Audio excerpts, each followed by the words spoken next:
This novel is called My House of Horrors. By I Fix Air Conditioner. Chapter 1001, Soundless World. The boy was sound asleep in bed. He had no idea about the door's appearance. Compared to last time, the door seems to have gotten closer to the boy, Nan whispered. Take a close look at it. There is something inside the door that wishes to come out. Could it be the ghost fetus? This scenario reminded Chenji of the door of the School of the Afterlife, but the similarity was limited. For example, the door that appeared by the boy's bed felt unreal, like it would shatter once touched. There were faded blood vessels moving on the door, but it did not give off an unpleasant feeling. This was what confused Chenji the most. He had encountered many doors before, including the door from the School of the Afterlife. Once they appeared, the surrounding atmosphere would turn eerie and dark, with the scent of blood permeating the air, but this door was an exception. It did not feel threatening. If anything, its presence felt like a warning to the boy. There are too few blood vessels on the door, aren't there? Chenji got closer to the door. He only took few steps when the doorknob started to jiggle. It was not that loud, at least not loud enough to wake the boy. When Chenji retreated, the door returned to normal. It stops me from approaching it, huh? Chenji put down the backpack and signed something at Nan. He moved toward the door alone, and this time the door did not react. It's due to the presence of a red specter. Standing before the door, Chenji did something brave. He reached out toward the door. The door was like a lingering spirit. Chenji's finger phased through it directly. I can't even touch it. This is the first time I've met a door like this. Was not sure whether a door would appear next to all the candidates selected by the ghost fetus after they fell asleep. In any case, he did not hear Fang Yu mention anything about this, so this might be unique to Jiang Ming. If that was the case, Chenji should pay more attention because it meant there was a high chance ghost fetus was hiding inside Jiang Ming. His fingers wandered on the surface of the door, but he could not touch it. Just as he was about to give up, a chill came from his fingertips. Chenji's fingers at that time were hanging by the doorknob. Most of the blood vessels are gathered around the doorknob, so this doorknob is the only thing that's real or closest to the real thing. Tong Tong's trick could only be used once, so Chenji did not want to waste this opportunity. However, he did not dare to push the door open alone.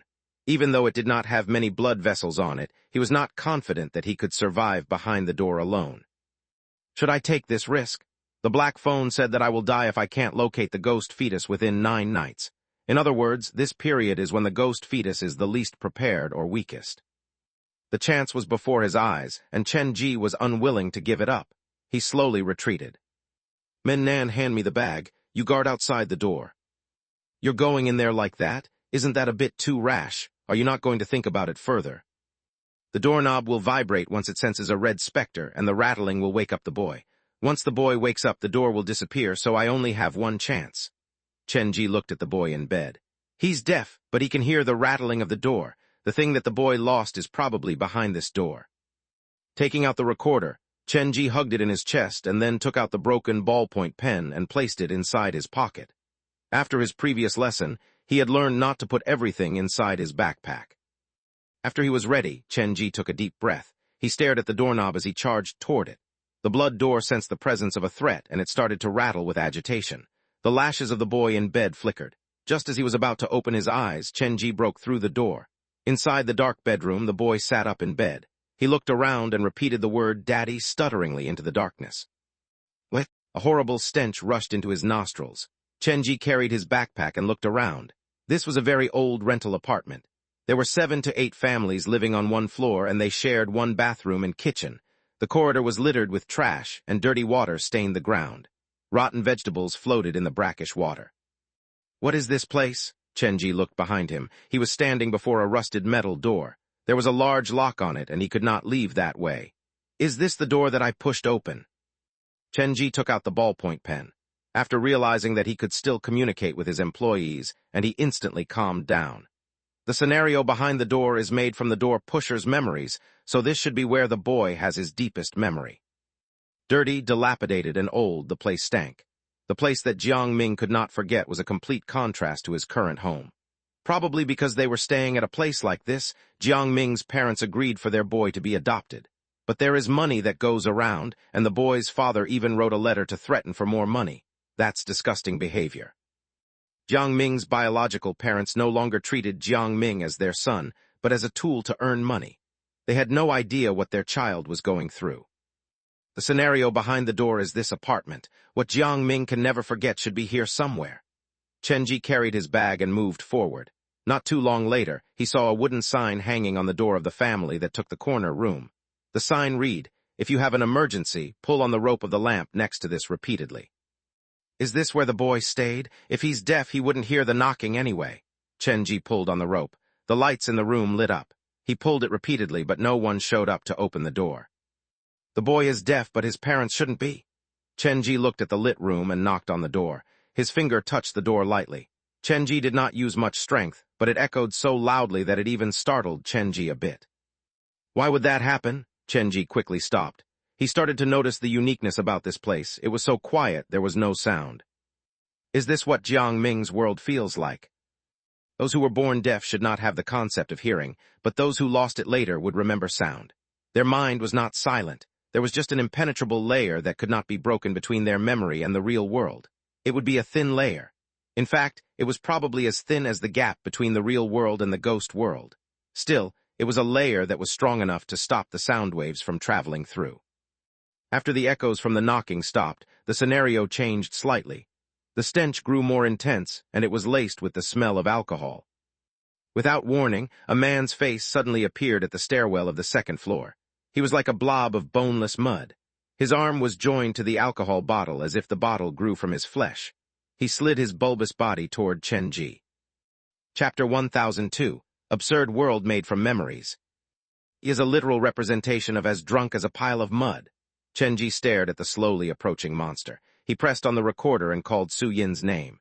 To his surprise, Su Yin did not show up, but the whole apartment started to bleed and small cracks appeared on the wall. After communicating with Su Yin, Chenji found that he was stopped by some unknown force. He was trying to break through it, but he needed some time.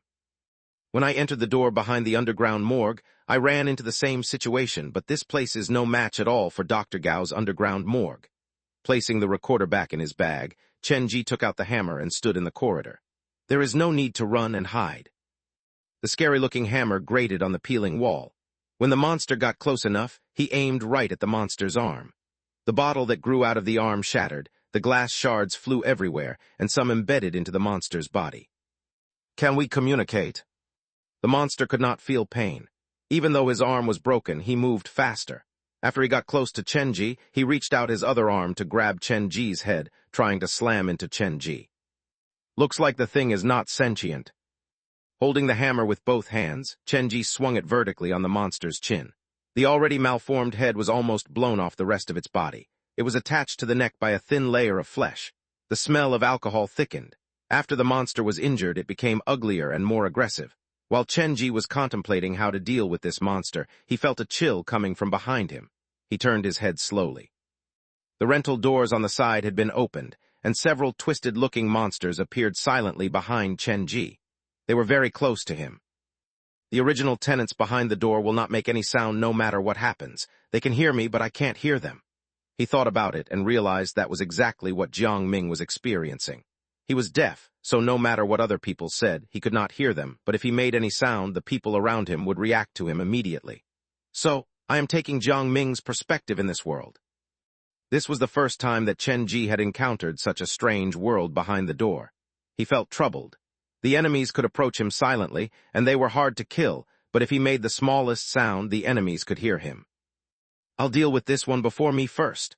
After the drunkard was injured, his face had become as red as blood, and thick capillaries had puffed up on his face. He became more violent. The arm attached to the bottle waved around, and Chenji realized that the arm would join itself to whatever it came in contact with. The world behind the door is weaved from Jiang Ming's memory, so this man should be an important character in his memory. A violent drunkard that exploded when resisted and would grab anything nearby to start attacking. Chenji looked at the drunkard and stared into that ugly face. This is such a horrible human being. Raising the hammer, Chenji aimed it heavily at the monster's head. The hammer sank into the monster's shoulder and he gave him another kick. Chenji gave no chance for the monster to react. He hit him repeatedly. If he can still stand up after this, I'll have to consider something else. The drunkard collapsed on the ground. His face became redder like it was about to explode, and his body was still expanding. If this drunkard is the boy's father, then in the young boy's memory, his father was someone unbeatable and unshakable. Chenji turned back to look. The neighbors all looked strange with twisted appearances. Their ears and mouths were comically enormous.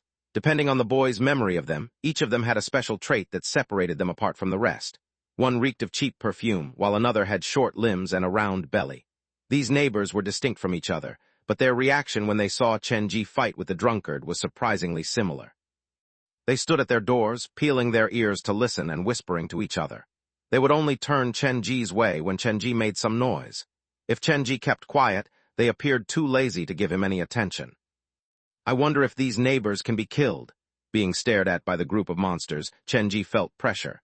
The scariest part about the scenario was that he could not hear the sound of these monsters approaching. He could turn around to a wall of faces looking at him. I can't hear their voices. This world is too quiet for me. The drunkard was most likely Jiang Ming's biological father. He was very hard to kill, but the neighbors might be different. Chen-ji's plan was to first kill the drunkard and then massacre the rest of the neighbors before he could explore the rest of the place in peace. The plan was simple and direct. He raised the hammer and entered the room that was closest to him. Inside was a middle-aged man wearing a tank top. His limbs appeared to have atrophied. They were at least half the size of normal limbs. In contrast, his belly was bulging, filled with fat. There was a thin, wiry old woman in the room as well. The old woman wandered around the room as if possessed, cleaning this and that. There were several plastic tubes that were stuck into her body, and the tubes were joined to some medicine bottles that were collected in a dirty corner of the room. A kipper one. The memory world of Jiang Ming was different from a real adult world. It was absurd and strange. Chen-ji could not be sure that he had read this situation correctly.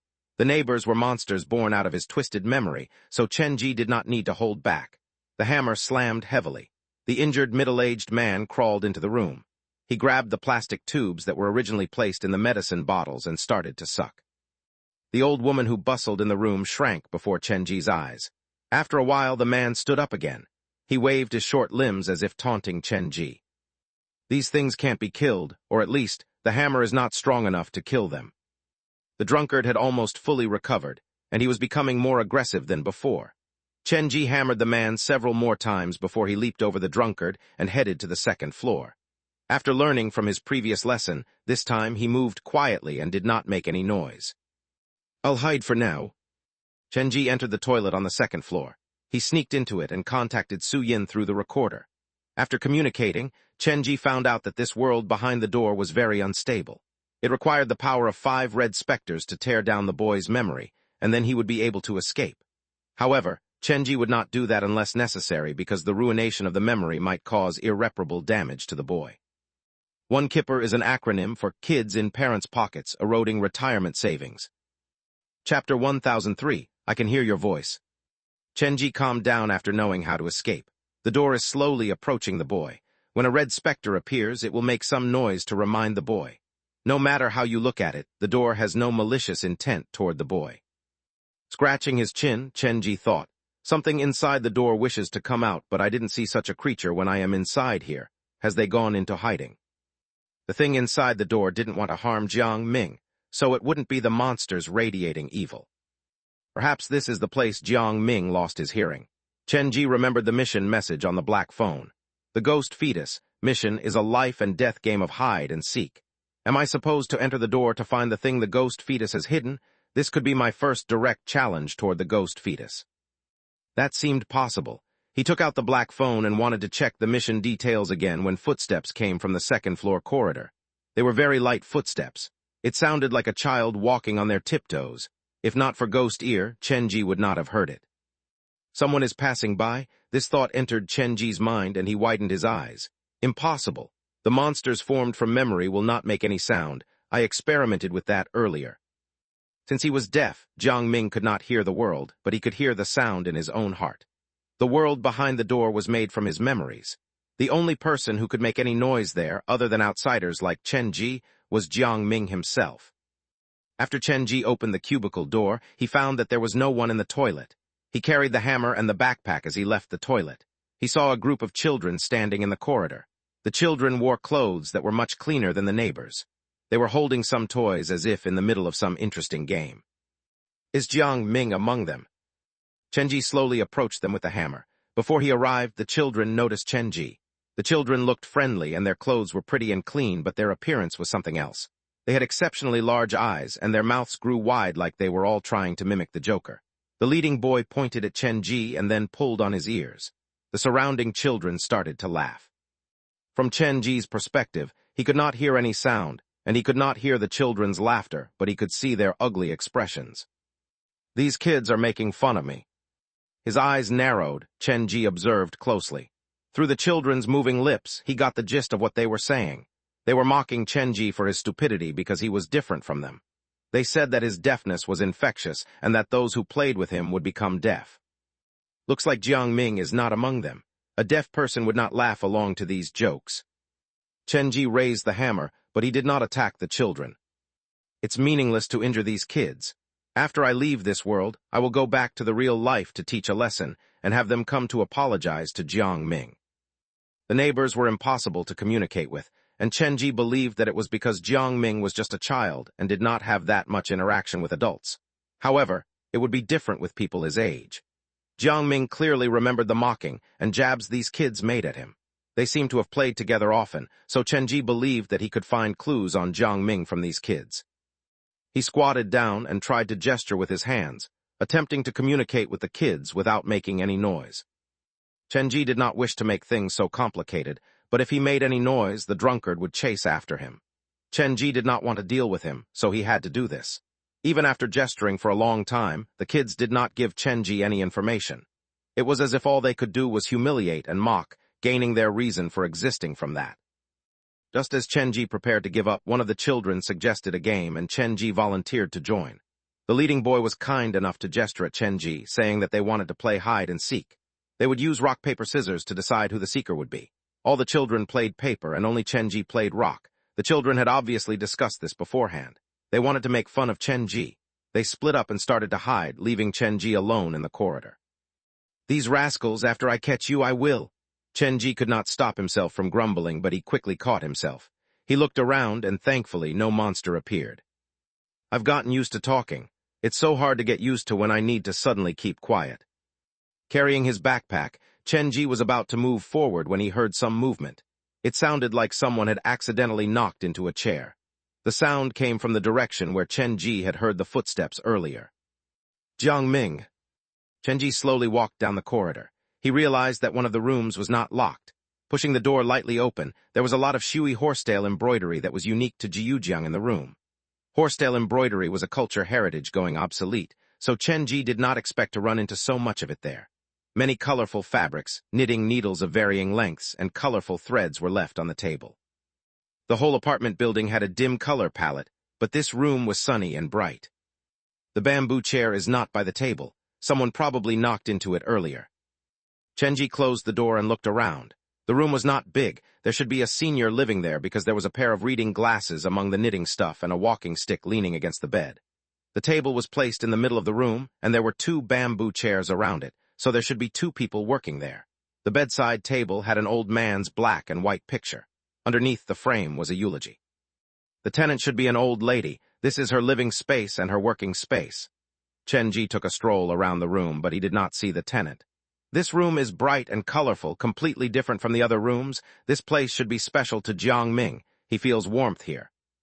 The tenant of this place must have been nice to Jiang Ming, but the problem was Chen Ji could not find this mysterious tenant.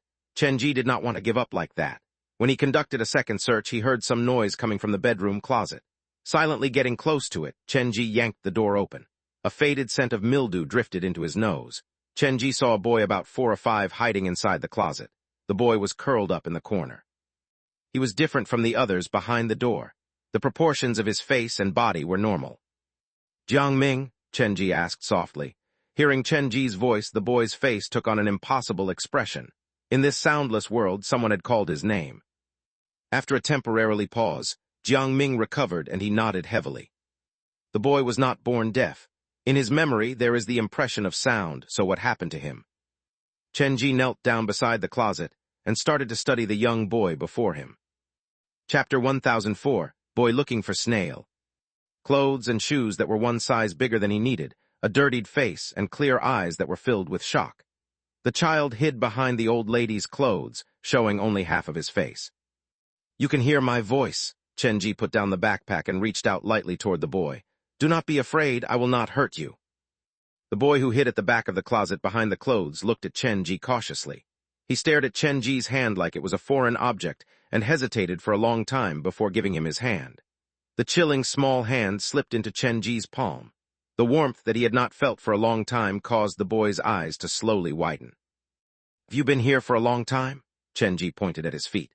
He wanted to ask whether the small boy had been staying behind the door, but the boy seemed to misunderstand him. He waved his hands and started to gesture wildly. After Chen Ji studied him for a long time, he finally understood that the boy was in the middle of playing hide and seek with the rest of the children. He was hiding there because, well, he was hiding from those who were going to capture him. Seeing the boy who tried his best to communicate with Chen Ji, the latter shook his head lightly. The other children did not play to find him at all. They were probably pranking him all along. He had been so serious, hiding inside the closet, but in the end, the one who would open the closet doors to find him would most likely not be the other children, but the original tenant of this place calling him to come out for food. Have you considered making more friends? Have you ever wondered what life's like beyond the window? Have you ever had the urge to see outside the world? Chen Ji had found the key person behind the door, Jiang Ming, but there was one question that boggled his mind. What was the relationship between this Jiang Ming and the other Jiang Ming in real life? This Jiang Ming inside the door might represent the hearing that the Jiang Ming outside the door had lost, but the chance of that was not high. Combining all the clues and signs, the door would only show up when Jiang Ming outside the door was soundly asleep. So this Jiang Ming inside the door probably represented the actual consciousness of Jiang Ming. In this world constructed from his memories, every movement and character somehow correlates to the real life. Jiang Ming wishes to play with his friends, and he hides in the room that gives him the most warmth. This should be the most beautiful and treasured memory that he has. Chen Ji wanted to say something else, but Jiang Ming's eyes suddenly changed. They turned from shock to terror in an instant, and tears were practically flowing out of his eyes. "He's looking behind me." The smell of alcohol crawled into his nostrils. Without saying a second word, Chen Ji lunged forward, grabbed the boy, and rolled to the side. The alcohol bottle slammed into the closet wall. The glass bottle shattered everywhere, but it did not make a sound. The thick blood vessels bulging on his face, the drunkard monster had entered the room. He had probably heard Chen Ji talking. "This thing sure is stubborn, and the most troublesome thing is that it is impossible to kill." Chen Ji held the Dr. Skull Cracker's hammer with one hand and carried the boy in his other arm. The boy was shocked. He was like a kitten who was tortured, and his body was shaking nonstop from fear. The fear toward his drunk father is deeply embedded in his heart. It is this fear that keeps on providing power to the drunkard monster, making him stronger and stronger. A plan started to form in Chen Ji's mind. If I can help the boy overcome his fear and use actual actions to tell him that his drunk father is not unbeatable, things might look up for the boy. That was easier said than done. To change a memory that deeply inserted in one's mind was too hard. "Jiang Ming, please do not be afraid. As long as I am here, I will not allow anyone to hurt you." Chen Ji placed the boy on the chair, and he gripped the hammer with both of his hands tightly. "With the rate at which he is gaining strength, I can kill him with my hammer at least 10 more times." With all the preparation done, Chen Ji was about to make his move when the door of the room was opened from the outside. An old lady with a head of peppery hair walked into the room while holding a bowl of noodles. The old lady had a hunchback, and she looked at least 70 years old. The expression on her face was one of genuine kindness, but when she saw the drunkard monster, her expression shifted immediately. She put down the bowl of noodles, grabbed the cane that was leaning against the bedside, and slammed it repeatedly on the monster. Scary and horrifying drunkard monster started to panic when he saw the old lady. For some reason, he looked like he was afraid of this fragile-looking senior. The drunkard monster did not feel pain when Chen Ji smashed his head in with the hammer, but after being slapped several times by the old lady's cane, he could not stand it anymore and quickly slithered out of the room. The old lady briefly chased after him, brandishing the cane, before she returned to her room. She closed the door of her apartment angrily. Then she walked into the bedroom, came to the boy's side, and caressed the side of Jiang Ming's face lovingly. The old lady had Jiang Ming come to the table to have dinner. She served him the noodles that she had just made. They were piping hot, and they looked mouth-wateringly delicious. Jiang Ming ran over to have his dinner. The old lady then turned her focus to Chen Ji. The surprise in her eyes was no less than that of Jiang Ming. "Granny, can you hear me?" The old lady nodded. "Still have your senses with you. We can communicate. It will work even without an actual conversation." Chen Ji took out the ballpoint pen that was taped together from his pocket and then removed the comic from his backpack. He had all the stationery ready. Studying Chen Ji, the old woman said something, but Chen Ji could not hear her voice at all. She pushed away the ballpoint pen that Chenji offered her and turned to walk toward the living room. Staring at her back, Chenji suddenly realized. This old lady was different from the other characters behind the door. Her body was faded like she could disappear at any moment. Most importantly, Chenji sensed a chill from her body. Using his yin-yang vision, Chenji realized that this old lady did not appear to be the product of Jiang Ming's memory. She was an actual lingering spirit that was about to disperse at any moment. Without an object of possession, a lingering spirit could only exist for a limited time in the world. The rule was the same even if one was behind the door. Even though the old lady's memory had overlapped with Jiang Ming's, granting her more time in this world, that was all. It would not allow her to survive forever. One day, she would still disappear. When that happened, the old lady behind the door would be formed from Jiang Ming's memory completely. Perhaps she would still protect Jiang Ming behind the door and make delicious noodles for him, but she would not be the same kind old lady anymore. It would only be a mirage that Jiang Ming had made to console himself. Chenji was getting more and more intrigued by the truth. He walked to the old lady's side. She was taking out a pen and some paper from the drawer, and she started to write on it. With every character that she wrote, her body would become less real. When the old lady finished writing, she handed the paper over to Chenji. It had a short sentence written on it. "Be careful of the snail." The snail? Chenji had entered the door many times, and he could be considered to have gained a great understanding of the world behind the door. The scariest thing in this place was a red specter, and something scarier than one of those would be a demon god, but the old lady warned him of a snail. "The snail is even scarier than that drunkard that you can't kill no matter what?" Chenji asked in a whisper, and the old lady nodded. "I get it now, but how are we supposed to get out of this place?" Hearing Chenji's voice, the old lady placed her finger on her lips, signaling for Chenji to lower his voice, and then pointed at the character snail on the paper. "Is the way to leave also on the snail? Is this snail the nickname of some specter, or does it represent something else completely?" Chenji was still thinking when Jiang Ming finished the bowl of noodles. He carried the empty bowl and stood up from the table. It seemed like he was going into the kitchen to wash the dishes. He was stopped by the old lady. The old lady ruffled Jiang Ming's hair kindly and then used her apron to wipe Jiang Ming's lips clean. Then she stood before Jiang Ming and pointed at Chenji. Jiang Ming understood her immediately. He grabbed Chenji by his hand and very happily pulled him out of the room. "Where are we going?" Chenji knew that the old lady did not mean him harm. From what she did earlier, she had probably told Jiang Ming to take Chenji to do something important. When Jiang Ming heard Chenji's voice, a very innocent smile appeared on his face. He quietly slid his hand into his pocket like he was eager to share his secret with another person. Moments later, Jiang Ming took out the shell of a snail from inside his pocket. He cupped the shell of the snail carefully in his palms like it was the most important treasure to him in this world. Chapter 1005, Waking Up from the Nightmare 2 in 1. "A snail? The old lady just warned me to be careful of the snail, so why would Jiang Ming have the shell of a snail inside his pocket?" Chenji was confused by this development, but he was certain that the old lady would not harm Jiang Ming. Putting the shell carefully back into his pocket, Jiang Ming led Chenji out of the old lady's room by pulling his hand. The child led Chenji all over the rental apartment. They visited the rooftop, the storage room where the tenants kept their barrels of gas, and a toilet cubicle that was filled with trash. Whenever he came across a snail, Jiang Ming would be overjoyed. Chenji had no idea why Jiang Ming was so adamant about searching for snails, but he saw how serious Jiang Ming was, and he did not have the heart to stop him. He accompanied Jiang Ming silently. They ran all over the apartment, but in total they only found 4 snails. Jiang Ming placed all of them inside his own pocket. Then he grabbed Chenji's hand and ran to the ground floor. As long as they did not make any sound, those strange neighbors would not come out. After being given a beating by the old lady, even Jiang Ming's father had disappeared from their view. "Are you going home now?" Jiang Ming nodded happily. He led Chenji to the rental room with the wooden sign hanging by the door and reached out to pull on the string that was attached to the lamp. The lights inside the room flickered a few times, and then the door of the room was opened. A slender woman with pale skin appeared behind the door. Seeing Jiang Ming arrive home safely, she had a warm and kind smile on her face. But when she saw Chenji, a flash of panic crossed her eyes. She was probably afraid that a stranger had suddenly appeared on her doorstep. The woman used sign language to communicate with Chenji. From that, Chenji believed she was a deaf and mute person, too. Chenji was not familiar with sign language, so all he could do was to smile and ensure that he did not look threatening to the woman. The house door slowly opened. Jiang Ming, excited, ran into the woman's embrace. He took out the snails one by one from his pocket like he was showing them off to the woman. The woman touched the boy's head with a kind smile on her face. She watched quietly as Jiang Ming ran through his findings happily. This should be Jiang Ming's mother.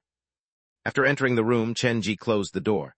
Seeing the homely situation before him, Chenji felt himself being cordoned off from it. The woman's face was not different from a normal person's, but her body was covered with patches. Viewed from a distance, Jiang Ming's mother was like a rag doll. Of her entire body, only her hands that she needed to work and her face did not have cloth patches on them. The other parts of her body had been patched up by threads and scraps of fabric, and her skin was like a coat that had been patched up many times. Chenji could not even begin to fathom what the woman had been through to appear in this manner in Jiang Ming's memory. The woman continued to sign, and she appeared to be complimenting Jiang Ming, but the happy atmosphere soon disappeared. The light by the door lit up again. The doll mother and young Jiang Ming turned to the door. Finally, it was Jiang Ming's mother who walked to the door and pulled the door open. The stinging smell of alcohol drifted into the room, and the ugly grimace of the drunkard monster appeared at the door. The mud-like body slammed against the door. The arm that had the bottle attached to it pointed at Chenji, while the monster glared viciously at the rag doll woman. The woman signed, but the drunkard had lost his patience a long time ago and pushed her angrily away. Seeing the drunkard return home, Jiang Ming took out the snails from his pocket and jogged toward the drunkard. He held the snails in both hands and tried to show them to the drunkard, but before he could even extend his arms, the drunkard monster smacked Jiang Ming on his shoulder and knocked his own son off balance. The snails fell to the ground, and the drunkard monster stomped on them angrily until they disintegrated into dust. These were the snails that Jiang Ming had tried his best to find all over the apartment. Drunkard monster stared at the shattered shell on the ground, and his face turned redder. The blood capillaries bulged on his face, and he became ever angrier. The anger needed to find a vent to unleash. He flipped over the small table in the living room. The glass cup was about to cut Jiang Ming, but thankfully the rag doll woman ran to shield Jiang Ming from being injured. The scalding water splashed to the ground, and part of it splashed onto the drunkard monster. His face was burning red. He grabbed the rag doll woman by her hair and pressed her to the ground. After the woman was slammed into the ground, her first reaction was to wave her hand at Jiang Ming for him go and hide inside another room. The drunkard monster dragged the woman by her doll legs, and the arm that had the alcohol bottle growing out of it slammed down on her repeatedly. The boy stood frozen in the corner of the living room that now looked like a scene from a battlefield. He had no idea where he had done wrong. The snails lay shattered on the ground, and his rag doll mother had her life beaten out of her. His shoulders were shaking from fear. He had no idea whom he could request help from. He looked at his own mother, who was in pain. He wanted to help her, but he was powerless. He did not even know how to speak. "Don't be afraid," Chenji patted Jiang Ming's shoulders that were shivering. "I will help you." Chenji leaped into the air and kicked at the drunkard monster. After separating the monster from the rag doll woman, he waved the hammer and slammed it right onto the drunkard monster's shoulder. Bang! The drunkard monster slammed into the door. Chenji did not give the monster the chance to counter and continued to press on with his aggression. "Jiang Ming, look at this. He is not invincible. He is just a weak coward. There is no reason for you to be afraid of him." The drunkard monster's body was rapidly recovering. His arm grew to envelope the furniture inside the room, and the expression on his face was getting grimmer and grimmer. "I will lure him into the next room. After he follows me, you have to run out of here as soon as possible." Give Jiang Ming and the rag doll woman more time to escape. Chenji could only attack the drunkard monster again and again. Every time he was knocked down, the drunkard monster would turn uglier and uglier. His body kept on expanding. His back was stuck to the wall, and his body slowly joined with the rest of the room. In Jiang Ming's memory, the keywords home and father were closely joined together, so Chenji was not surprised that something like this would happen. The only thing that worried him was that Jiang Ming and the rag doll woman had not escaped from the room. Cracks appeared on the wall, and the ceiling started to peel down in great pieces. The ground was shaking. The light behind the door flickered several times before it suddenly went off. After the light blinked out, a horrible stench came from the ceiling of the room that was now submerged in darkness. The cracks on the ceiling were getting bigger and bigger. The drunkard monster's body was getting so large that his body was already touching the ceiling. At this moment, the roof of the room started to collapse. The horrible stench pulled at his nostril like it was palpable. The thing that was crushing the room under its weight had decided to show itself. Carrying a swirling exoskeletal shell with a sticky body, a giant blood-red snail was crawling on the top of this home. An endless stream of negative emotions channeled into the drunkard monster's body. One of the smaller antennae of the giant snail peeled back a small opening to show a mouthful of countless teeth. A giant body reached out from inside the shell, and the blood-red giant bit at Chen Ji. A snail? Why would such a scary thing appear in Jiang Ming's dream? Chen Ji retreated while he fended off the attack from the giant snail. After the latter showed itself, the world behind the door started to change. The walls of the apartment started to bleed, and the whole building shook like it might crumble at any moment. Go upstairs and find that old lady? Chen Ji led Jiang Ming and the rag doll woman up the stairs. The neighbors, who were no different from the monster, started to become agitated with madness under the influence of the blood-red snail. Initially, the feeling that this world gave Chen Ji was one of absurdity, like a picture that was randomly drawn by a very small child. But once the red snail appeared, the world became gorier and more chaotic, or in other words, it became more and more like an actual world behind the door. The trio went to the room where the old lady resided. Chen Ji knocked on the door heavily and repeatedly. Granny, I will take you and Jiang Ming away from this place. I already know how to escape. The door opened soon after. The old lady stood at the door with the support of her cane.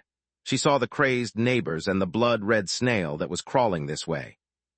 Your spirit is still lingering around, and that means there is something tying you to this world. You should not stay here. Come away with us. Chen Ji had already made his decision as he took out the comic. The old lady hesitated. She opened her lips to say something, but Chen Ji could not hear her voice at all. I will take that as a yes. Chen Ji turned around to guard the old lady, Jiang Ming and his mother behind him. He stared at the blood-red snail that was slowly crawling toward them. This snail is the real culprit that has literally crushed Jiang Ming's family under its weight. It is also the representation of all the negative emotions and misfortunes in Jiang Ming's mind. If I can destroy this thing, Jiang Ming might not be confused or scared by it anymore. Pressing the play button on the recorder, Chen Ji called softly, Su Yin.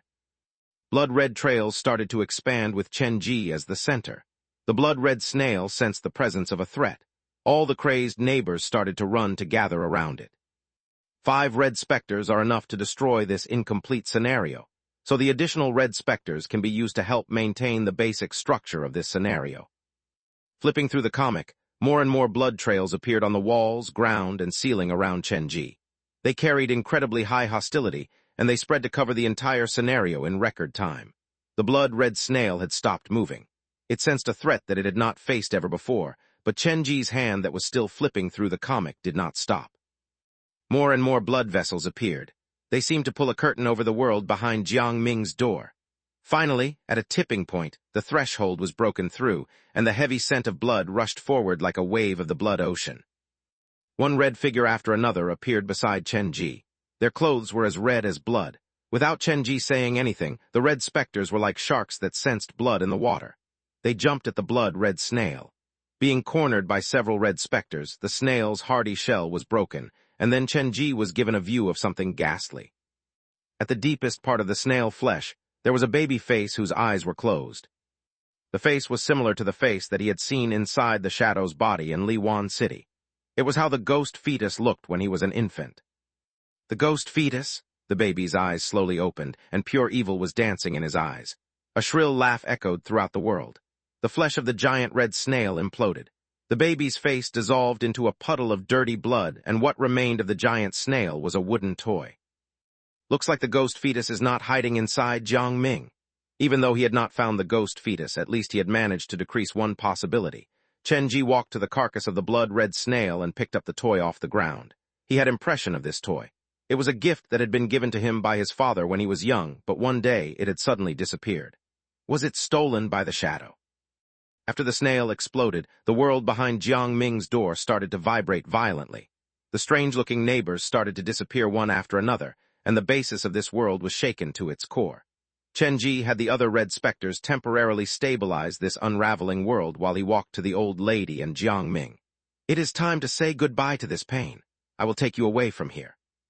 Flipping open the comic, Chen Ji wanted to pull the old lady and Jiang Ming into it, but Jiang Ming held onto the hands of the rag doll woman and refused to let go. The woman that only existed in Jiang Ming's memory pushed Jiang Ming lightly but firmly away. She waved goodbye to Jiang Ming with a smile as her body became lighter and lighter until she completely disappeared. After we leave this place, I will take you to meet her in person. She must miss you greatly. Closing the comic, Chen-ji led Jiang Ming by the hand and walked down to the ground floor accompanied by a few red specters. The world was crumbling, and they opened the locked steel door. When Chen-ji walked out of the door, Jiang Ming, who was lying in bed in real life, opened his eyes. He sat up in bed and saw Chen-ji, who was walking out from what appeared to be thin air. The door behind him collapsed completely. Chen-ji held the backpack with one hand and looked at Jiang Ming quietly. Jiang Ming, who sat in bed, did not make a sound. He did not cry or scream. He seemed to recognize Chen-ji. Just treat what happened earlier as a bad dream. After the words slipped from his lips, Chen-ji realized that Jiang Ming would not be able to hear him. He took out a pen and paper and wrote down the word mother. Sleep well tonight, and I will take you to find her tomorrow. Just in case Jiang Ming was not old enough to recognize Chinese characters, Chen-ji made gesture while he wrote. After some time, it finally sank in for Jiang Ming, and for the first time he had a genuine smile on his face. Have a good sleep, good night. Touching the boy's head, Chen-ji flipped through the comic and released the old lady. Granny, can you hear me now? The old lady's eyes had been following Jiang Ming. Her body was almost transparent. There is a question that has been bugging me. Why would there be such a scary snail in the world behind Jiang Ming's door? Has he been traumatized by a snail before, or was he pranked with a snail by other kids when he was young? Chen-ji had many speculations, but none of them sounded applicable in this situation. The snail was just a symbol of something else. It is not a real snail. There was a pain in the old lady's voice. Jiang Ming's mother was born deaf and mute, and she was hated by her own family from a young age. After she reached the legal age, she was married off to Jiang Ming's father for the dowry. Her family never did care about her in the first place. Then Jiang Ming was born. Even though he was not born with muteness and deafness, he had problems with his hearing. The doctor suggested for him to get a cochlear implant, but even the cheapest option costs several dozen thousand RMB, and the more expensive one goes up into the millions. The doctor said that the earlier the operation, the better, but Jiang Ming's mother did not have that much money lying around. One should not even have hopes toward his father. Once Jiang Ming's father found out that Jiang Ming was hearing impaired, his attitude toward the mother and son had a huge transformation. He even thought about abandoning Jiang Ming, but thankfully, Jiang Ming's mother stepped in every time. You saw what happened later. Jiang Ming's mother came to me to learn the art of horsetail embroidery.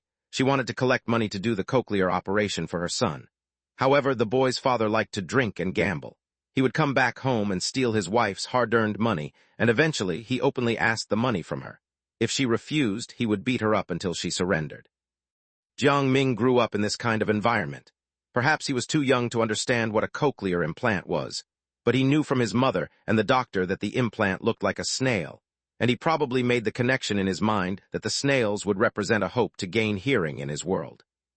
He tried his best to collect all the snails that he could find because he was desperate to hear from the others, but at the same time, it was also an undeniable fact that his family collapsed under the weight of that snail.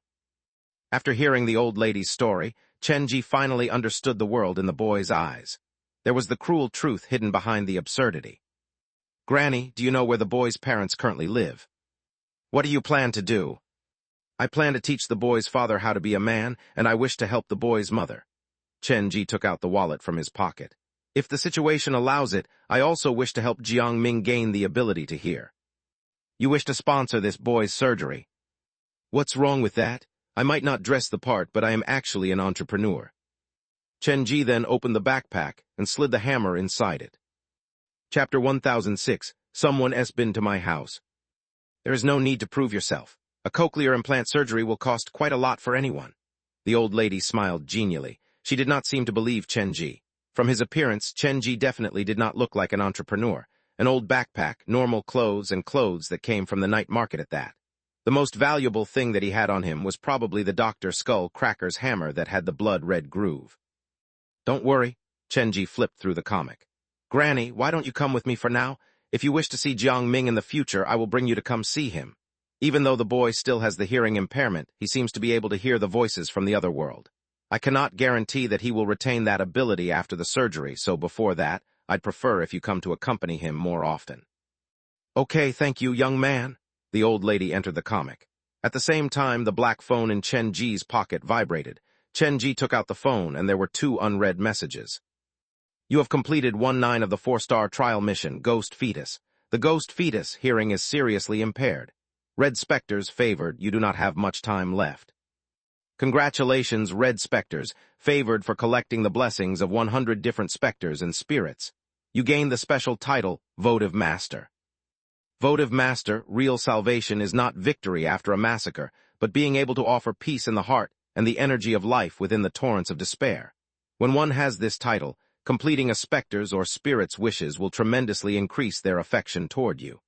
At that same time, it will shear away part of their resentment. I've gained a new title. Since when did I collect so many blessings? Could it be the students from the School of the Afterlife and Mu Yang High School? Titles were permanent, and their effects were constant. Sometimes, Chenji suspected that his constant encounters with the supernatural were due to his initial title of specters, favored. Putting the black phone away, Chenji waited until Jiang Ming had fallen asleep, then he slipped out from the room. I still need to find the mud statuette with Jiang Ming's name. It is probably on Jiangjiu. The thing is useful to Zhangya, so I must get it somehow. After leaving Jiang Ming's home, Chenji removed the gloves and plastic wrap from his feet. He ran down the stairs, avoided all the camera, and retraced his steps back to the streets. After he hopped over the wall, he turned back to look. I was not seen on the cameras, and I didn't leave behind any fingerprints or footprints. Even if Jiang Ming accidentally brings me up, they will not find any proof. Taking out his phone, Chenji very openly video-called Jiang Ming, who had not returned home. The call was answered. In the video, Jiang Ming was driving and he looked pissed. Chenji, I don't think our relationship is close enough for you to call me so late at night. I am just outside your house. I have something that I need to discuss with you. Why are you at my place at 1 a.m.? Have you lost your mind? Jiang Ming appeared to be in a bad mood. He who is unjust is doomed to destruction. As I told you this morning, by placing the altar at the haunted house, you've attracted too many evil spirits and specters. The first person they will harm is the one who set up the altar, Chenji said. You have already been targeted. There is something hiding in your shadow, and it has been following you around. Stop trying to scare me. I am trying to save you. The call was ended. Jiang Ming had hung up with impatience. Seeing the black screen, Chenji was not agitated. He stood at the gate, waiting for Jiang Ming. There was one last opening in this setup that he made, and that was Tong Tong, who was still in Jiang Ming's phone. Tong Tong has done a great job. I'll have to reward him. Chenji set up a new social account on his phone with a smile on his face. Half an hour later, Jiang Ming drove back to his residential area. Seeing him, Chenji carried his backpack and walked to the middle of the road to block his path. Are you seeking for death? Jiang Ming honked several times, deeply annoyed. That night he had driven from the city to eastern Jiujiang, then to western Jiujiang, but for nothing, and in the end he was scolded unreasonably by Jiangjiu. Remember how you are acting now. After some time you will come and beg me. Chenji took out his phone. The altar at your haunted house is deeply haunted. It is not housing any good spirits. I will warn you one last time. Remove it now, or you and your family will be drowned in misfortune. Move away. Jiang Ming had had enough. I can't just stand here and watch you die. I will give you one last chance. Chenji opened his newly created account. The ID was Votive Master. One night, if something strange happens at your house, contact this person immediately. He will come help you. Chenji refused to budge until Jiang Ming added this account as a friend so that the latter had no choice but to take out his phone. Now are you satisfied? Narrowing his gaze, Chenji saw Tong Tong crawl back into his own phone and then nodded. Karma is always watching. Take care of yourself. Putting away the phone, Chenji carried the backpack and jogged away because he was afraid that he might start laughing if he stayed there. Jiang Ming can be removed from the list and the ghost fetus's power has been greatly reduced. This is a good night. Chenji walked on the quiet street for a few minutes. It was as if he was the only person in the whole city. The feeling was relaxing. After tonight, I still have 6 nights left. That should be enough time. After leaving Jiang Ming's world, Chenji was not that worried. He reached into his backpack and took out the wooden toy that he had lost years prior. I still remember this toy, so the shadow probably remembers it as well. An image appeared in his mind of the shadow standing behind him, watching while he was playing with the toy. Has he wanted to kill me since way back then? Chenji put the toy away. He had a feeling that he might have a use for it later. He had just zipped up his backpack when his phone rang. He saw the caller ID and noticed that it was from Jiang Ming. Chapter 1007. What goes up must comes down 2 in 1. How can I help you? His goal had been achieved and Tong Tong had returned, so Chenji had nothing to worry about. It's like this. I've considered what you said and I feel like you might not be wrong. Why did your attitude suddenly change?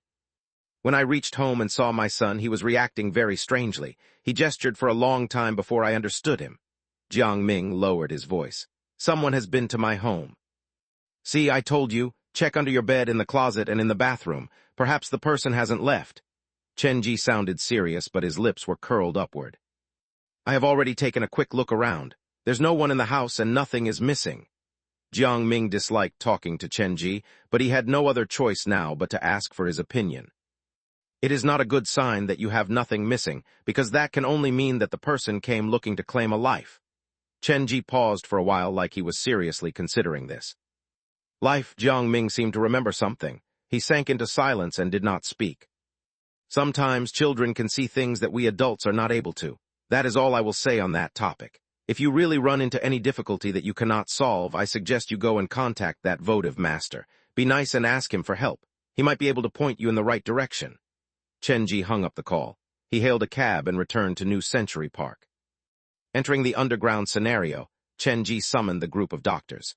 Are any of you familiar with a good and reputable ear doctor, one who knows how to do cochlear implant surgery? I have a student that is a specialist in this field, but we have not met each other in a very long time. Dr. Wei had taught many excellent students in his years of service in education. He gave Chen Ji another surprise. But why would you suddenly want to know something like that? Chen Ji told them about Jiang Ming's story, a drunkard father, a mother that was born mute and deaf. The doctors felt sorry for what had happened to Jiang Ming. My student should be working at a hospital somewhere in Xinhai. He is one of the best in the field. You can call his hospital to book an appointment with him. Elder Wei, with our relationship, do we still need to book an appointment? Can't you just go to his dreams and ask him for a favor tonight? Chen Ji knew how to get what he wanted from Dr. Wei, so he quickly added, The boy is in such a poor condition, and he is being targeted by a demon god, so I plan to use my own money to help sponsor his surgery. However, I am sure you know how expensive this cochlear implant surgery is. I do not come from a rich family. I am already in my 20s, but I have no car and no house. I still need to sleep every night at the haunted house. If anyone ever heard about this, I'd be the joke of the century. Chen Ji rubbed his eyes that were brimming red with tears. These past few months, I have been saving money because I wanted to buy a motorbike for myself, but due to this sudden accident, my already financially strained life will be more difficult in the foreseeable future. Enough, I will help you. Are you satisfied now? Dr. Wei rubbed his temples. It is not that easy to just jump into someone's dreams. You can try to contact him first. Tell him my name. It was me who sponsored him during his first 2 years at medical school, so he will definitely help, but please do not go and scam the poor boy. I promise. After thanking Dr. Wei, Chen Ji returned to the staff break room. As his head landed on the pillow, he drifted off to dreamland. He had no time to waste. There were many important things waiting for him to complete the next day. Chen Ji woke up punctually at 7 a.m. the next morning. After taking a cold shower, he put on an outfit that looked presentable. When his employees came to work, Chen Ji put on makeup for them in the dressing room while conducting a simple morning meeting. After ensuring every scenario was working fine, Chen Ji grabbed his backpack and left New Century Park again. When he was inside the taxi, Chen Ji used this traveling time to call Li Zheng to get the latest update on Jia Ming. Li Zheng had gotten used to getting calls from Chen Ji. It had now become as consistent as him clocking into work. He told Chen Ji that the operation would be conducted that night, but he did not reveal the exact location and time to Chen Ji. Chen Ji did not press. Actually, he had faith in the law enforcement of Jiujiang. 10 minutes later, Chen Ji arrived at his destination. It was an old, squat-looking apartment building. This was the address that had been given to him by the old lady, the place where Jiang Ming stayed before he was adopted by Jiang Jiu. When he arrived at this place, Chen Ji noticed something very interesting. This was where Fan Yu and his auntie had lived when he first encountered them. Chen Ji had been there several months earlier. The government has been intending to renovate the old part of the city, but the demolition was stopped halfway through. Looks like I have to pay attention to this place. After entering the alley, there was a faded stench that permeated the air. It was unclear whether it came from the underground sewer or one of the tenants. After walking for some time, Chen Ji came to the center of the old city. Jiang Ming's family was staying in one of the flats there. He entered the stairwell. It felt as if the world behind the door had overlapped with the real world. Chen Ji felt like he had just visited to this place the previous night. The sound of an argument came from somewhere down the corridor. Chen Ji looked down that direction. He saw 2 ladies about 30 standing at the entrance of Jiang Ming's home. They appeared to be workers from the apartment community. They were holding many forms with official-looking stamps on them. "Ladies, what's going on?" Chenji sidled over. He saw that the two women are wearing their working IDs. The one with curly hair had the surname Mei, and the elder one had the surname Li. "We are from the neighbor committee. We have received multiple reports of domestic violence from this family. The mother of the house is covered in bruises. We are here to take the woman away and bring her to the hospital for a medical checkup." Ms. Li used her body to block the door and refused to let the owner close the door. "Is the mother home? Why doesn't she come out and go away with you? You have no idea how poor this woman is. She was born mute and deaf, and I believe that multiple beatings from her husband have stunted her mind. It was after we took the fact that the woman is unable to care for herself that we made the decision to forcibly take her away with us." Ms. May started to help her partner. These women were truly angels of the society. They blocked the door and refused with brute force to let the man close the door from the inside. "Looks like I have come to the right place." Chenji reached out to press against the door and push very hard. The door was flung backward. Chenji followed behind the two ladies as they entered the room.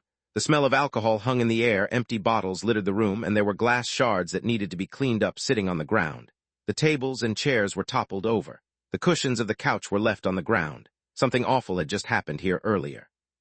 "Jiang Dawu, if you dare to stop me again, we will call the cops." The two ladies were furious. "Go ahead and call then. Who gave you the right to intervene into my family's private business?" The man who spoke was bare-chested. He was bald and on the bigger side, tall and imposing. "Those threats are not going to work on us. The neighborhood committee has gathered more than enough evidence. We are here today to save her. We will not leave until we take her away with us." "Take her away with you? That depends on whether she wants to leave with you or not." The man picked up the cushions from the ground and placed them on the sofa. He grabbed a half-empty bottle of beer and sat in the middle of the living room. The curtain that led to the kitchen was pulled back. A woman wearing a long-sleeved top, long pants, and an apron stood at the door to the kitchen. She wished to take one step out, but she hesitated. The two ladies walked toward her. They wished to pull her out, but the woman kept shaking her hands as if she was very afraid. Ms. Li kept persuading her as she nudged the woman out of the kitchen. They were making their way through the living room when the man suddenly slammed the beer bottle against the table. "What will happen when your son returns if you leave? Do you not want to see him anymore?" The man knew that the woman was deaf, so he tossed a clean little school bag at the woman. He glared at her and said, "I can send him away, so of course I can bring him back." "Jesus, you are one horrible human being." Chenji could not rein in his anger anymore. He walked to the middle of the living room, picked up the small school bag, patted it, and handed it to the woman. "Take her out of here. Let me talk to him." The two ladies accepted the help from Chenji, but before they left, they warned him. "The man has violent tendencies. You must be careful." "I will," Chenji nodded. Seeing that Jiang Ming's mother was still unwilling to leave, he knew that she was worried about Jiang Ming, so he took out the letter that he had prepared from his pocket and handed it to her. "Take a look at this." Chenji had written the letter when he was riding on the taxi. The content of the letter was that he planned to sponsor Jiang Ming's cochlear implant surgery. After Jiang Ming's mother read the content of the letter, the tears fell naturally out of her eyes. She wanted to thank Chenji, but she was stopped by him. "Leave here first." After the three ladies left, Chenji closed the door. "Where the hell did you come from, and what was in the letter that you showed her?" The man grabbed the bottle, but he did not move from his spot. "It is nothing important. I just persuaded her to divorce you and get away from a horrible man like you as fast as she can." After Chenji said that, the man's expression changed immediately, and the fire of wrath coursed through him. "Divorce is impossible. Now get the hell out of my house." "There is no need to act so rashly." Chenji took out a credit card from his wallet. "There is 150,000 on this card." 150,000, and you wish for me to divorce her. If you like her that much, you will understand that 150,000 is far from enough. The man's eyes had been following the card that Chenji was holding ever since he took it out. "Looks like you have really never treated them as your family before. They were just objects for you to sell and trade to make money. In any case, you have misunderstood me. This 150,000 is for Jiang Ming's cochlear implant surgery. It has nothing to do with you." Chenji put away the card. He saw Jiang Dao's eyes trailing greedily along it. "You must be thinking about how you can convince me to give you the money that will help save Jiang Ming, mustn't you?" Even though his horrible thoughts had been exposed by Chenji, the man did not deny it. He tossed back a mouthful of the beer. "Do you know, I was giving you one last chance earlier. If you'd shown the slightest bit of love toward Jiang Ming or your wife, this would not have happened." Chenji pressed the play button on the recorder and took out a pair of red high heels and placed them on the table. Instantly, the color of blood filled the whole room. With the cooperation between Su Yin and the red high heels, they shoved a pile of blood vessels that they had collected from the world behind Jiang Ming's door right into Jiang Dao's mind. The blood vessels were filled with Jiang Ming's feeling of helplessness and despair. They included his fear and many other negative emotions. The cherry on top was the curse from the red high heel. Jiang Dao, you will experience what your child has been through. The man who sat on the sofa clamped his hands over his ears like he had been possessed. It appeared like more than a handful of people were currently whispering into his ears. Seeing Jiang Dao being tortured by this, Chen Ji showed no pity at all. What Jiang Dao was experiencing was practically what he had put his own son through, so he merely got what he deserved. A tooth for a tooth, as they said. When you have atoned for your sins, perhaps the curse will end on its own. Chen Ji unsummoned Su Yin and the red high heels. He shook his head lightly. I do not have many days left in my life, and I am still going around helping people. Now that I think about it, I am such a noble person. Chapter 1008, Votive Master. The man hugged his head and screamed while Chen Ji turned around and pushed open the door. Please come in and help me. I don't know what came over him. The two ladies looked into the room and saw the large Jiang Dao covering his ears, rolling on the ground. He was about to swing the bottle at me, but this suddenly happened. It gave me quite the shock. Chen Ji walked to hide behind the two ladies. You know that I was in there for less than a few minutes. Do you think this is some kind of scam to trick medical fees out of me? With this man's personality, that's not impossible, but don't worry, we can be your witnesses. We will not let him scam someone as kind-hearted as you. Ms. Li looked down on Jiang Dao and hated him intensely. The two women stood to the side and observed. This was the first time that they had seen something like this. How about we call the ambulance? We can't just allow him to do this. Everything should be cleared up when the doctor is here, Chen Ji suggested. You are too kind. We should just ignore him and let him experience the pain for a while. Ms. Mei had a sharp tongue but soft heart.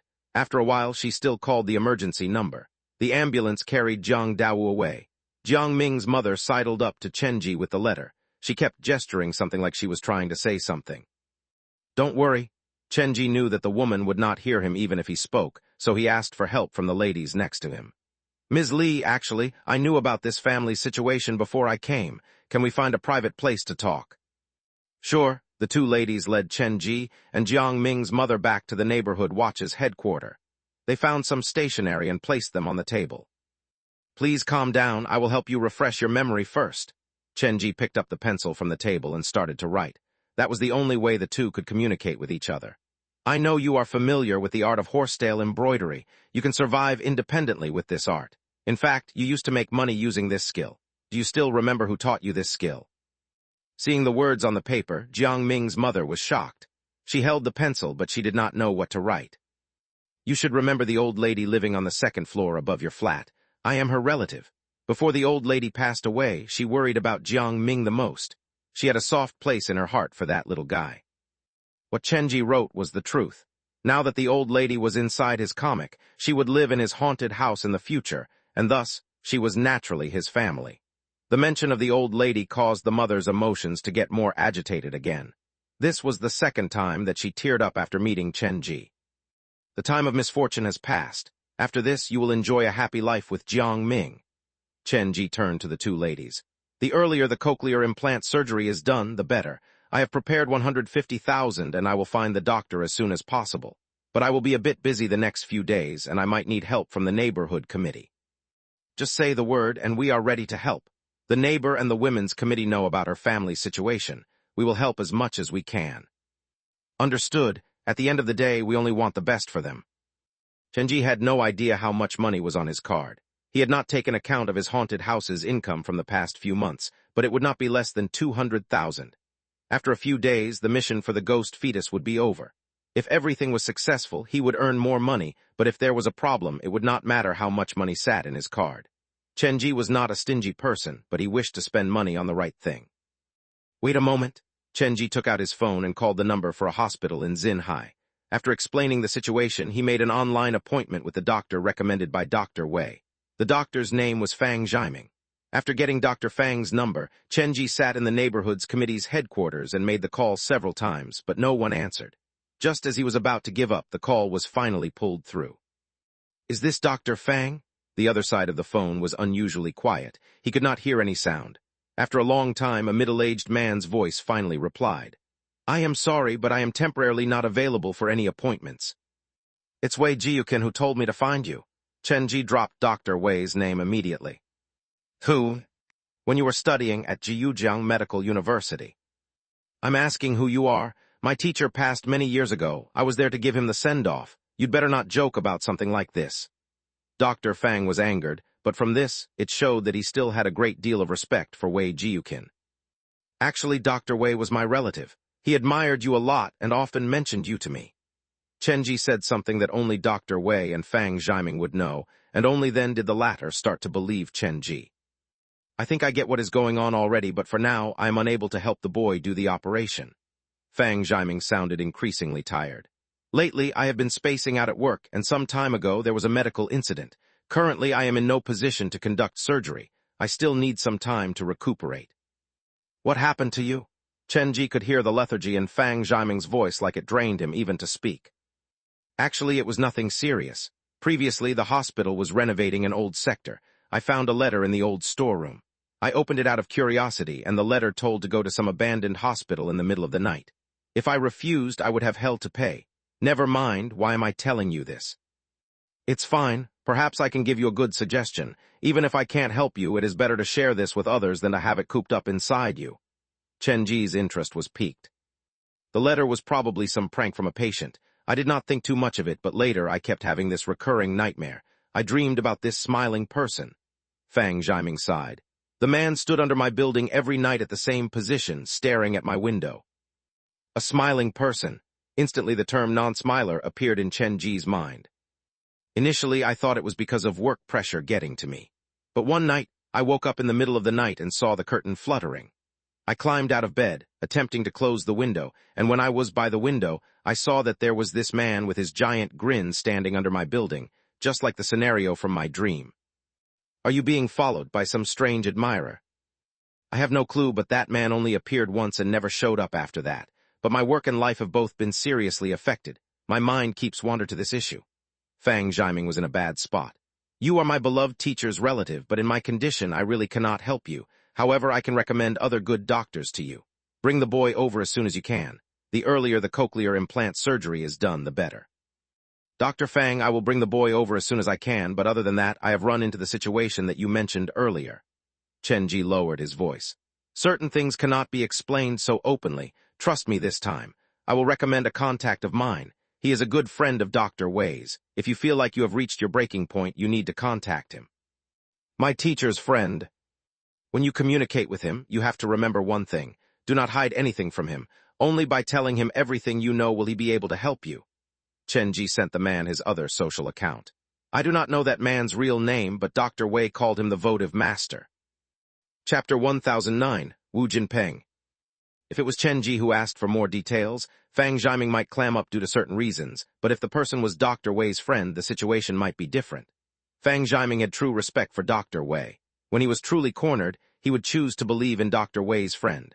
From what Chen Ji heard, Fang Zhaiming had probably gotten tied up with that cursed hospital. The appearance of a non-smiler was an obvious clue. But he had no ability and no time to help, so he could only use this kind of method. Chen Ji gave Fang Zhaiming his other social account information, and Fang Zhaiming introduced Chen Ji to another doctor and gave him the contact number. Hanging up the phone, Chen Ji looked at Jiang Ming's mother and tried to explain the situation. Jiang Ming's mother wrote many things down on the paper. Other than showing her appreciation, she told Chen Ji that she had been saving up. Currently, she had about 30,000. She planned to use all of that to help Jiang Ming with his surgery. Chen Ji would pay the rest for now, but she promised to return the money. You need to take care of Jiang Ming, and you will need that money to survive. Let's not argue on that for now. Chen Ji knew that Jiang Ju would not let the boy go so easily, and they would not agree to help Jiang Ming with his surgery because once Jiang Ming recovered his hearing, it might ruin the ghost fetus plan. Thus, they had to stop it the best they could. Chen Ji did not plan to get into that. If Jiang Ju refused, he would ask for help from the police and the Women's Association.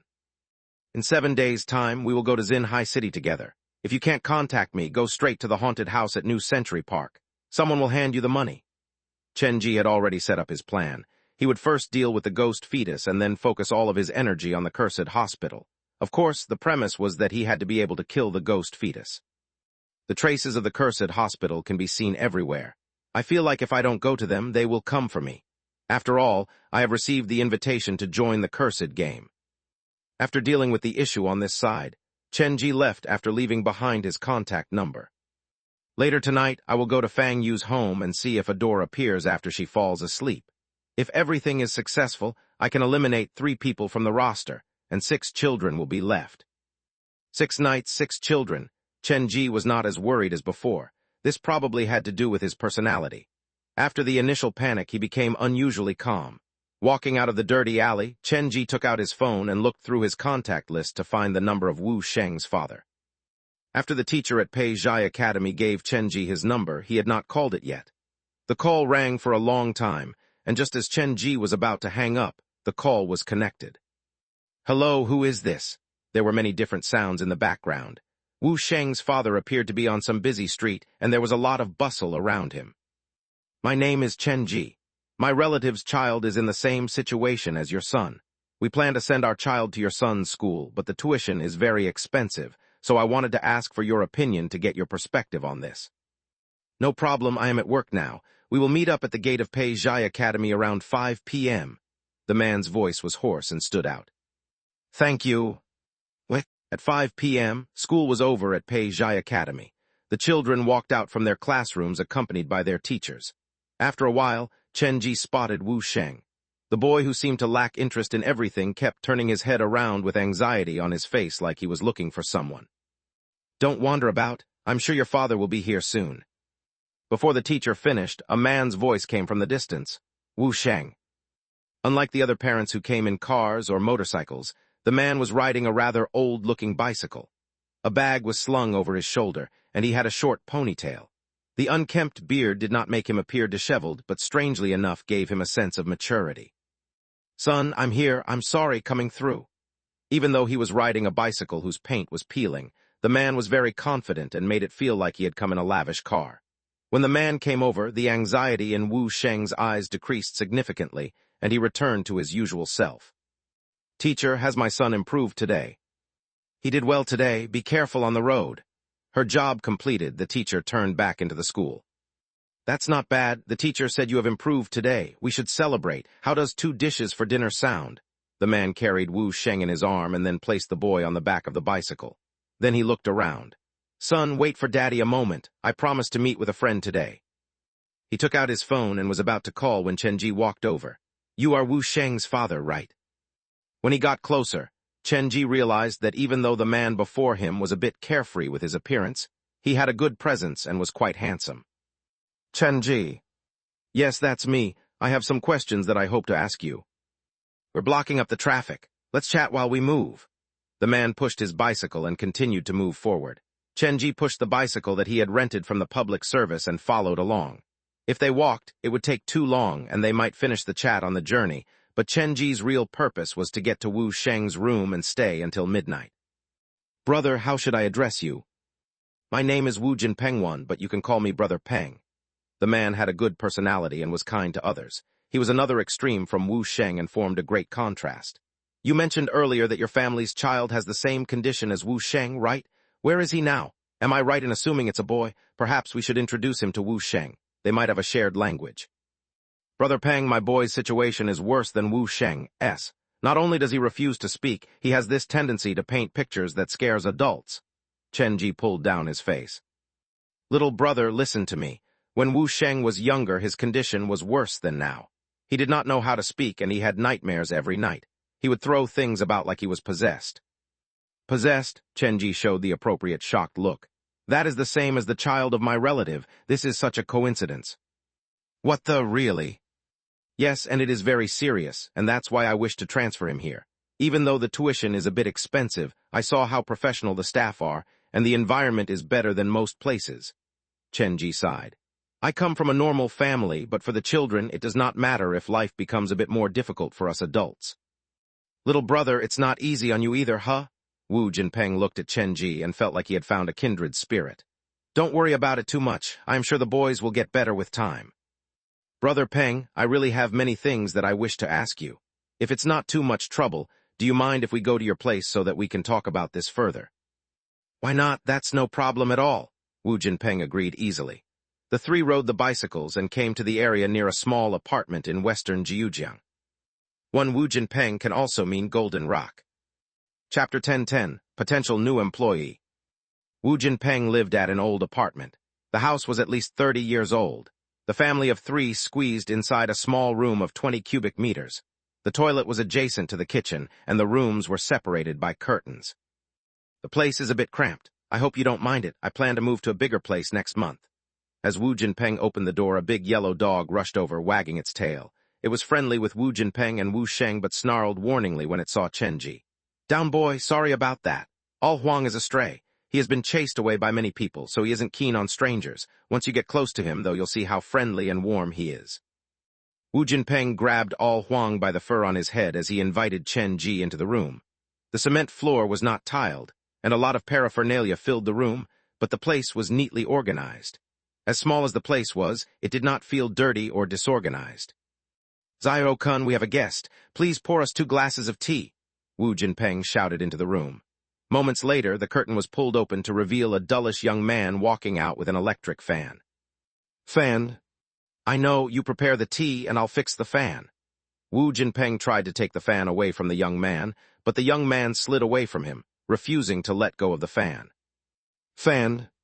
Bloody hell, I promised to buy you a new fan after I get my salary, okay? Wu Jinpeng was embarrassed as he looked Chen Ji. This is my younger brother. He got into an accident when he was young and injured his brain. He might look dull, but he is actually very clever. In primary school, he was a very good student. His results were always in the top 10. His son did not know how to speak, and his brother had a brain injury. Life had been difficult for Wu Jinpeng, but he still felt proud of his family. Chen Ji admired a man like that.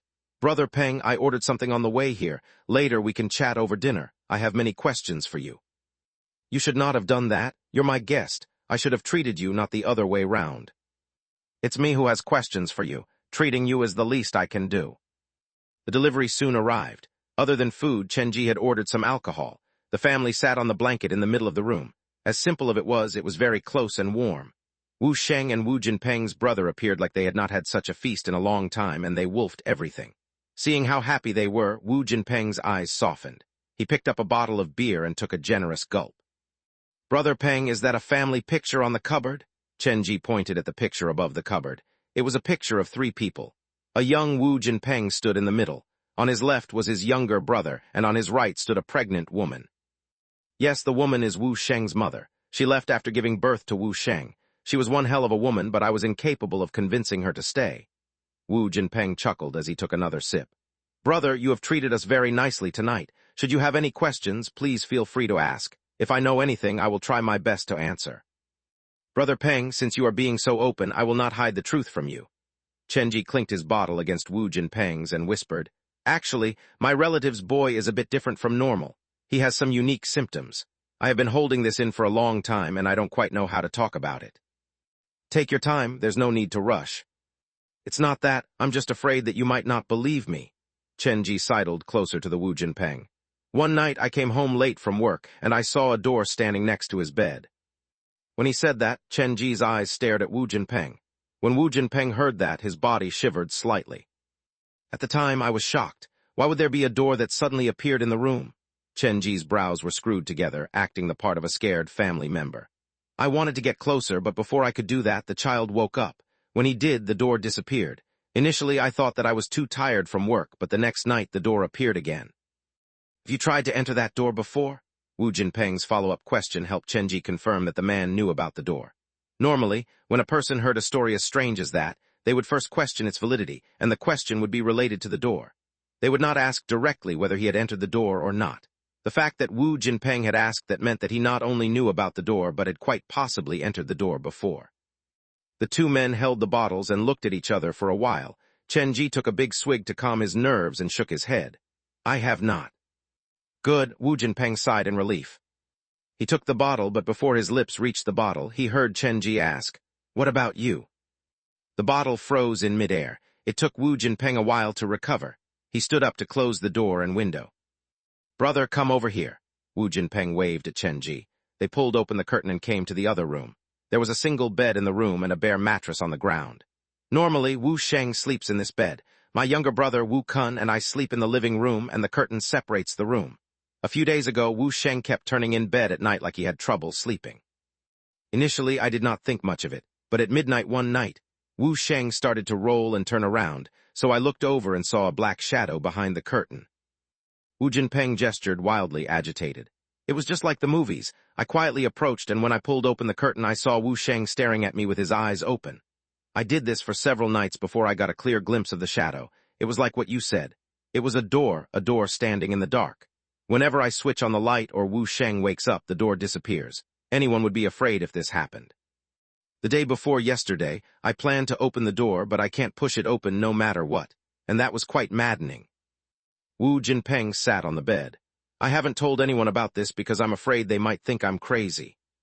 If you can't push it open alone, how about both of us try it together later tonight? Chen Ji's brows slowly relaxed. Since we're facing the same situation, we should consider helping each other. That sounds doable, but I'm afraid of putting you in danger. It's fine, we'll be on the lookout for each other. It's better than being in danger alone. Brother, you're too kind. I don't even know what to say. You're much too welcome. The world behind the door was very dangerous. Even though Chen Ji promised to go with Wu Jinpeng, at the last moment, he would block Wu Jinpeng and enter alone. Let's return to dinner and prepare ourselves for tonight. The issue having been dealt with, Chen Ji's admiration for Wu Jinpeng grew. He even considered offering him a job at his haunted house if Wu Jinpeng was in real financial trouble. Chapter 10:11, Wu Sheng's World. The door represented different things to Chen Ji and Wu Jinpeng. When night fell, Wu Jinpeng had drunk a lot, and in his drunken state, his armor slowly fell away. Tiredness appeared in his eyes. He hid it well behind a cheerful front normally and never showed it before even his family. Wu Sheng, it's time for bed. Tomorrow morning I'll take you to school. Wu Jinpeng carried Wu Sheng to his bed. Good night, buddy. After taking care of the young one, he needed to deal with the older one. He pulled back the curtain and sat next to his younger brother. Kun, stop playing with the electric fan. If you feel hot, I'll bring you the fan. Fan, Wu Kun raised the electric fan with both hands. He jogged around the room, refusing to surrender at Wu Jinpeng. Slow down or you're going to wake the neighbors. Wu Jinpeng appeared quite helpless. He sat back by the table. I'm sorry for the trouble my brother is causing. Brother Peng, I've fixed a broken fan at my workplace before. How about I help you fix this? When Chen Ji first took over the haunted house, he had been forced to learn many things, including installing the cameras and familiarizing himself with the wiring. I don't actually want to fix the fan. Wu Jinpeng took another sip of the alcohol. Look at my brother's left finger. He once stuck his hand into the fan. Oh, understood. My biggest wish now is for Wu Sheng to grow up like a normal child, and my second wish is to buy an air conditioner. My younger brother hasn't experienced that before. If he knew how good an air conditioner is, he would definitely abandon that broken electric fan. The rental place was small. Wu Jinpeng leaned against the wall, held the bottle with one hand, and scratched the dog behind his ears with his other hand. Brother Peng, you sound like a person with a story. There's still some time before midnight. Mind telling me about your past? Chen Ji wanted to offer Wu Jinpeng a job, so he needed to know everything that he could about Wu Jinpeng. What story can I have? My whole life is a trail of interesting incidents. Wu Jinpeng was slightly drunk. Brother, can you have a guess at the most expensive item in this place? How am I supposed to guess that? The place did not even have a television set. Chen Ji looked around, and the most expensive thing appeared to be the broken electric fan Wu Jinpeng's brother was hugging. I'll show it to you. Wu Jinpeng opened the wooden box in the corner. A guitar sat inside. This is not the practice kind, it's very expensive. You know how to play the guitar? Chen Ji had a new appreciation for Wu Jinpeng, and his admiration for this man grew another level. Used to study music and was a street musician for many years. It was then that I met Wu Sheng's mother. Wu Jinpeng picked up the guitar, but probably afraid of waking the neighbors, he did not play. He merely moved his fingers over the strings, plucking it several times in the air. Wu Sheng's mother was my fan. She was 8 years younger than me. She was a very nice person, so even when she abandoned us, I did not blame her one bit. I mean, take a look around, who can blame her? With the alcohol on the table, a stray lying next to them, and an old guitar in his embrace, the two men sat inside the small room, discussing the past and life. Do you still play on the street? I gave that up a long time ago. I used to dream about writing my own song. Even if I couldn't become a singer, I wanted to be in the music industry. But as you know, life has a way of throwing you curve balls. Between the choice of my dream and bread, I chose the latter. Wu Jinpeng closed his eyes and his fingers caressed the strings gently. I was such a rebellious child. I only saw the world from my perspective. There was a period when I thought the name my parents gave me was too old-fashioned, so I had my name changed quietly. Oh man, that angered the old man. Opening his eyes, Wu Jinpeng took another swig. Thinking back to the way the old man glared at me for those few days, I still get the giggles. Unfortunately, I can't even see him anymore. What happened to him?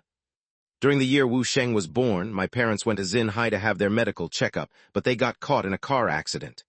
Wu Jinpeng emptied the bottle. Actually, I wonder if it was a car accident. They probably got some bad news from the report and felt like they should not add to my burden. The room became so quiet. Wu Kun was getting tired from all the running. He hugged the electric fan and leaned against the wall. So, are you the one looking after the whole family now? Chen Ji could sense the lethargy radiating from Wu Jinpeng. He needed to take care of his mentally stunted younger brother and had to earn enough for Wu Sheng's tuition. He was the center of this family. Yes, but you get used to it after a while. Wu Jinpeng put down the guitar. Someone once told me, life is nothing but a struggle to continue living. I think that was a rather pessimistic look on life. We cannot guarantee what kind of life we will be born into, but the type of attitude we use to view our life, that is completely on us. I often tell Wu Sheng how beautiful and wonderful this world is, because I hope he will grow up with those dreams in his mind. One day, I promise I will take him to witness those beauties and wonders of the world in person. Brother Peng, you are a good father. Chen Ji raised the glass to Wu Jinpeng. I think so too, but the teachers at the school keep telling me not to input such impossible dreams in the boy's mind, and I have to focus on teaching him practical living skills. Wu Jinpeng's unusual grouse about the teachers caused Chen Ji to laugh. He had a good chat with Wu Jinpeng. Actually, when Chen Ji first met Wu Jinpeng, he had felt that the man was unique. The despair and difficulty in life did not knock him down but polished and highlighted in the beauty in his soul. Chen Ji did not expect this. Even the ghost fetus could not have foreseen this. Chen Ji did not know what standard the ghost fetus used to choose the children, but most of the candidates had a shared quality.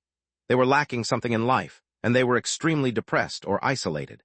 Based on Jiang Ming's situation, one could see that the greater the despair and pain the child was feeling, the scarier the world behind the door, and the better they could relate to the ghost fetus. If considered from this perspective, the chance of Wu Sheng being possessed by the ghost fetus was low because he had such a wonderful father. The two chatted for a while. When it was 11 p.m., they cleared away the dining utensils, closed the lights, and waited beside the curtain. At midnight, a shadow appeared behind the curtain. Chen Ji signaled at Wu Jinpeng. There were many red specters in his backpack. Once he got close, the door would rattle noisily to wake Wu Sheng, and the door would disappear. Chen Ji grabbed his backpack, and as he moved forward with Wu Jinpeng, he suddenly lunged forward and slammed the door open. The door lock rattled. When Wu Jinpeng recovered, Chen Ji and the door had both disappeared. What the brother, where are you? What? Opening his eyes, Chen Ji was standing inside a dark alley. A light blood mist hung in the air, and the sound of teeth grinding could be heard in his ears. This is the world behind Wu Sheng's door. This place looks like the old city. Chapter 10:12, Sewn Lips. Chen Ji had been to the old city that the morning, and the place looked familiar. Wu Sheng used to live in the old city. They didn't move from western Jiujiang to eastern Jiujiang. Rather than hurrying, Chen Ji turned to look behind him. He saw a large iron door that blocked the alley. This door is similar to the iron door in Jiang Ming's world. He noticed one detail. When I visited Jiang Ming's old apartment, I didn't encounter such a door at the apartment. It wasn't part of his memory. Now that I'm in Wu Sheng's world, this iron door has appeared again. He studied it closer. Chen Ji did not notice anything off about the door. This means that the iron door, which is the entrance and exit, probably has nothing to do with the children but everything to do with the ghost fetus. With this in mind, Chen Ji studied the door closer. It did not have any writing or symbols on it, but once he leaned in, he could smell a very light scent of blood and disinfectant. The world behind the door is made up from the children's memories. This door carries the smell of blood and disinfectant in someone's memory. Could the owner of this memory have once been locked up in a hospital? But even a normal hospital shouldn't have a black iron door like this. Chen Ji had visited 2 of the children's worlds, and there were many things that he could not confirm. He looked at the door further before moving his eyes away. I'd better find Wu Sheng behind the door first. This world is different from what I anticipated. Chenji had chatted with Wu Jinpeng for a long time. The father was like an umbrella that shielded Wu Sheng. Theoretically speaking, Wu Sheng's world should not be too dark, but after Chenji entered this place, he realized how wrong he was. The streets were permanently dark, and many scary voices came from the corner. Looks like the ghost fetus has done something. That crazed man will not let his candidates live in happiness. He envies love and warmth the most. Chenji communicated with the pen spirit and Su Yin. They were unable to materialize quickly. This world was rejecting them. To Chenji's consternation, compared to Jiang Ming's world, Wu Sheng's world rejected them even more. The resistance that the employees felt was harder. I need to buy some time for them. Chenji did not think that the ghost fetus would hide in this world, but he could not be careless. If ghost fetus was really there, he might lose his life due to his carelessness. The doors next to the children's beds are all flickering. They are far from real doors. I suspect that only one of them is real, and the other 8 are made by the ghost fetus to fool others. Taking out the hammer, Chenji walked down the street. Wu Sheng's world was much bigger than Jiang Ming's world. It included a whole street. Chenji took several steps when he frowned. The noises around him grew louder. They crawled into his ears like dancing bugs, and it unsettled him. Sometimes it's not a good thing to have overly sensitive senses. Chenji held his breath and used his yin-yang vision. The darkness did not affect him too much. I can't even see a shadow, so where is the sound coming from? He did not rush down the street. The place was complicated and windy. He could easily get lost if he was not careful. In any case, before Su Yin and the rest could appear, Chenji's goal was to survive.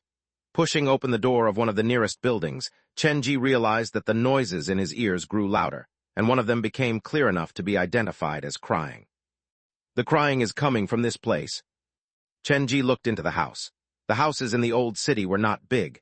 Normally, they only had 1 to 3 rooms, and he soon found the source of the crying. There was a girl washing her hair in the bathroom. She was facing away from Chenji, and she looked to be in her teens. Crying while washing her hair. The girl collected a basin of water and placed it at the edge of the sink. She plunged her whole head into the water, and her hair was soaked in the water. The sound of water and crying were mixed together, giving off a chilling feeling. This was the first person whom Chenji had encountered in Wu Sheng's world. For the sake of safety, Chenji gripped the hammer and slowly approached. This girl is alone in the room. There's no need to be afraid of an ambush. I should make use of this chance to get to know her. Chenji moved lightly, but even so he was discovered when he was halfway toward to the girl. The girl stopped washing her hair. Her hands were stuck in her hair as her whole person froze beside the sink. The hair was pulled back, and a pair of black eyes peeped through the gap in the curtain of hair. The girl turned around to look at Chenji. The head that was soaked in the basin slowly broke the surface of the water. The hair that floated in the basin was crusted with dried blood. Chenji only then noticed that the basin was not filled with water but blood that was drying. The blood slid down her hair and onto her clothes. The clean pink pajamas were dyed red by the blood. Even in Jiang Ming's twisted world, there was no sign of fresh blood. What is going on in Wu Sheng's world? Why is it so gory even at the beginning? The girl's face fully appeared. She had beautiful eyes, and her nose was small and cute, one that garnered a sense of protectiveness in others. Below it was her mouth. She had pretty lips, but her lips were sewn together by black threads. Chenji confirmed that the crying came from the girl, but the girl did not look like she was crying. Can you hear my voice? It was hard to imagine what had happened to the girl from her appearance, and why she would appear behind the door in this state. Chenji tried to communicate with her, but the girl reacted strangely. The girl's fair hands plunged into the water and picked up a dirty cat from inside the basin. Then, like she was wringing a towel dry, she gripped the cat's head with one hand and its body with the other and started to twist with all her might. Tons of fresh blood squeezed out from the cat. Once the cat was dry, the girl picked up the dirty cat carcass and used it to dry her blood-soaked hair. When she was done, the girl tossed the mangled cat back into the water basin and turned to look at Chenji. She stared Chenji's mouth. Her hands entered her pockets to pull out a long bronze needle and thick black thread. What is she planning to do? The girl's eyes had not left Chenji's lips. Holding the needle and thread, she walked toward Chenji. She walked faster and faster before she lunged at Chenji. The needle aimed at Chenji's mouth like she was going to sew it shut. You started this first? Chenji was ready. He swung the hammer at the girl. The girl's shoulder caved in, but it did not affect her mobility at all. In self-defense, Chenji kept slamming the hammer against the girl while he tried to evade. After 9 consecutive smashes, the girl temporarily lost the ability to move. She crawled on the ground, still holding onto the needle and thread. I haven't done anything to her. Why would she suddenly attack me and want to sew up my mouth? Chenji put down the hammer.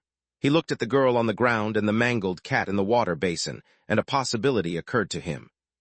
The girl was torturing the cat and was accidentally spotted by Wu Sheng. That's why she wanted to sew up Wu Sheng's mouth so that he would not be able to reveal her secrets to anyone else. Since he had no idea what had happened in real life, he could only make predictions based on his observation of this absurd world. Chapter 10:13, Faceless Woman with a Red Hair Clip. A cute girl using blood to wash her hair. Chen Ji did not expect to see something like that inside Wu Sheng's world. Even though Wu Jinpeng has been trying his best to protect Wu Sheng, it looks like the boy has still seen many things that he shouldn't. The pressure on them was far greater than described by Wu Jinpeng. The girl's body was slowly recovering. Chen Ji knew that it would be difficult for him to kill her. He took away the girl's needle and thread. He closed the door and used things to block the door. He did not know whether that was useful or not, but it was worth a try. After leaving the first house, Chen Ji knew that he could not let his guard down inside Wu Sheng's world. This boy had been through a lot more than Jiang Ming. The world in his eyes was bigger and more complicated. Chen Ji had a feeling that every building on this street hid a secret. Once he entered them, he would see other secrets, and then he would be chased by others to have his lips sewn together. He did not want to enter them, but if he did not, how was he going to find Wu Sheng?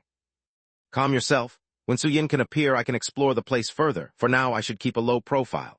Chen Ji was very careful, and he was not going to take unnecessary risk. This was his experience showing after completing so many trial missions. Hugging the hammer, Chen Ji hid in the next alley. That way, if there was an accident, he had 2 exits to escape from. The plan was good, but he did not need to wait for too long for a tragedy to happen. A woman wearing a red hairpin appeared on the other side of the street. She wandered along the street aimlessly. Occasionally, she would slip into one of the buildings, as if looking for something. Before the woman got close, Chen Ji got the warning from Su Yin. This woman was very dangerous. She was not a red specter, but she gave off a dangerous presence that threatened Su Yin, so Chen Ji had to be careful. He moved away from the woman, but the woman seemed to have targeted him because she soon appeared again. This repeated several times until Chen Ji had no choice but to hide in one of the buildings. He rushed up to the 2nd floor. Chen Ji leaned against the window and looked down. He was finally given a closer view of the woman. Her long, luscious black hair hid a faceless face. The woman wandered the streets for a while before leaving. She appeared to have trouble harming anyone inside the houses. Chen Ji's attention was pulled by the faceless woman when a noise grew in his ears. It was hard to describe. It sounded like a couple kissing wetly. Footsteps then came from inside the house. It was too late for Chen Ji to leave. The door was opened, and a monster with 2 heads appeared at the door. The monster was impeccably dressed in a Western suit. It looked normal below the neck, but above the shoulders it had 2 heads, 1 male and 1 female. The 2 heads were stuck together, like they were unwilling to part. Chen Ji glanced into the room and saw a large wedding picture placed on the headboard. The man in the picture had the same face as the monster, but the monster's female head was different from the bride in the picture. An extramarital affair? The monster's lips were also sewn tight by black thread. After they saw Chen Ji, they reacted the same way as the girl washing her hair. They took out a needle and thread from their suit pockets and charged at Chen Ji to sew his lips. Sewing the lips mean to keep a secret. Are they afraid that I might expose them? The sound of wet kisses grew in his ears, and it aggravated Chen Ji. He did not mind the expression of love, but people should mind themselves when they were in public. Seeing how clingingly sweet you 2 are, for some reason, I feel the urge to smash the CR*P out of you. Chen Ji did not waste time and charged at them with a hammer. At that moment, the door from the opposite side opened. A large man who was at least a head taller than Chen Ji ran out and grabbed Chen Ji. Come with me. Who are you? The large man did not explain. He grabbed Chen Ji's arm and started to run downstairs. They ran down the street and hid inside another old building. The man looked buff but had strangely low stamina. They did not run for that long, but he was already dying from lack of oxygen. While the man held the wall to catch his breath, Chen Ji studied the man. You are Wu Jinpeng? When Chen Ji saw the man's face, he was shocked. Why are you here? Do you know me? When the man heard Chen Ji call him by his name, he was also baffled. Have we met each other before? Seeing the man's reaction, it slowly dawned on Chen Ji. This Wu Jinpeng was not the Wu Jinpeng in real life.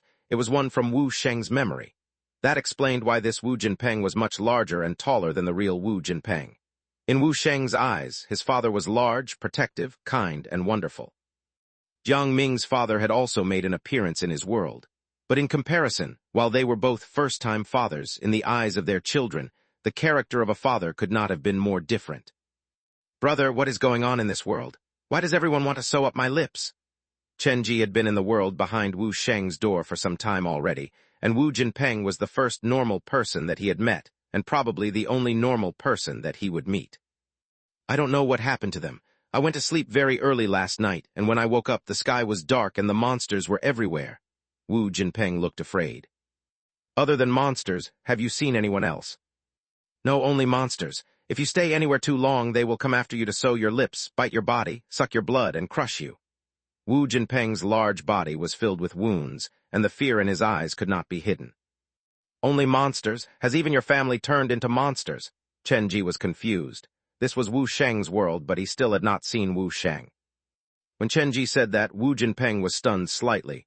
His mouth was hanging half open. He paused for a moment before nodding. Yes. Brother, don't lie to me. We only have a chance of escaping this place if we are being honest with each other. Chen Ji could see that Wu Jinpeng was lying. He definitely knew where Wu Sheng was. Let's not talk about this anymore. We can't stay here for too long. Wu Jinpeng looked out the window. Not good, she's after me again. Chen Ji followed Wu Jinpeng's gaze, and the faceless woman with the red hairclip had materialized out of nowhere again. Chapter 10:14. Daddy is playing a game with them 2-1. After you? Why would that woman be after you? Chen Ji also walked to the window. The faceless woman with the red hairclip, Chen Ji noticed, had been purposely following them. How should I know? I don't even know her. Wu Jinpeng did not look like he was lying. The eyes when he saw the woman only spoke of fear. There were no other emotions mixed within. Why are you so afraid of this woman? Chen Ji asked another question that he had no answer to. Is she going to kill you? What will happen to you if she manages to catch up to you? After hearing Chen Ji's question, it was Wu Jinpeng's turn to use a strange gaze to study Chen Ji. Isn't it scary enough to be chased by a faceless woman? Brother, if she'd managed to catch up to me, do you think I'd still be able to stand here to have this conversation with you? I mean, perhaps we do not need to keep avoiding her. If we do not try to understand her, we will never beat her, and being caught is just a matter of time. Before Chen Ji could convince Wu Jinpeng, the faceless woman had already reached the downstairs of the building that they were in. Her head that was dangling downward slowly lifted as she looked upward. The face that was devoid of all the feature seemed to be staring at Wu Jinpeng. The woman completely ignored Chen Ji, who was standing next to him. The red hairclip appeared to be dripping blood. The pregnancy dress that did not fit her body dragged on the ground. Why are you standing there spacing out? We need to leave. Wu Jinpeng dragged Chen Ji into the room next door. After she comes up here, we will jump down from the window of the second floor. As long as we can disappear from her line of sight, we will be able to get a brief period of peace. This was not the first time that Wu Jinpeng had done something like that. His movement was practiced and familiar. The physique that was much stronger and bigger than his actual body in real life enabled him to do many high-difficulty activities. It was a piece of cake for him to jump down from a second-story window. Quick, come down now. Standing next to the window, Chen Ji hesitated for a small moment. But within that brief second, the door behind him suddenly started to vibrate like something was hammering against the door. He had no better idea. Chen Ji hugged the backpack and leaped out the window. He landed on both of his feet and rolled to neutralize the falling impact. Chen Ji did not have time to check the condition of the items inside the backpack to see whether they had survived the fall because he could hear Wu Jinpeng urging him to move on already. The two guys crawled up from the ground and raced toward the other side of the street as fast as they could. Where are we going now? I really have no clue. No matter where you go, you will be chased by that monster. The only thing we can do is run as far away from her as we can, and then we will repeat this whole process when she reappears. Wu Jinpeng answered without turning his head around. The words slipped out between hungry mouthfuls of air. He had no idea when he would be able to escape from danger. It was as if the whole world was his enemy. Everywhere he turned, there was a monster, and he was being constantly chased by a faceless woman that he could not shake loose.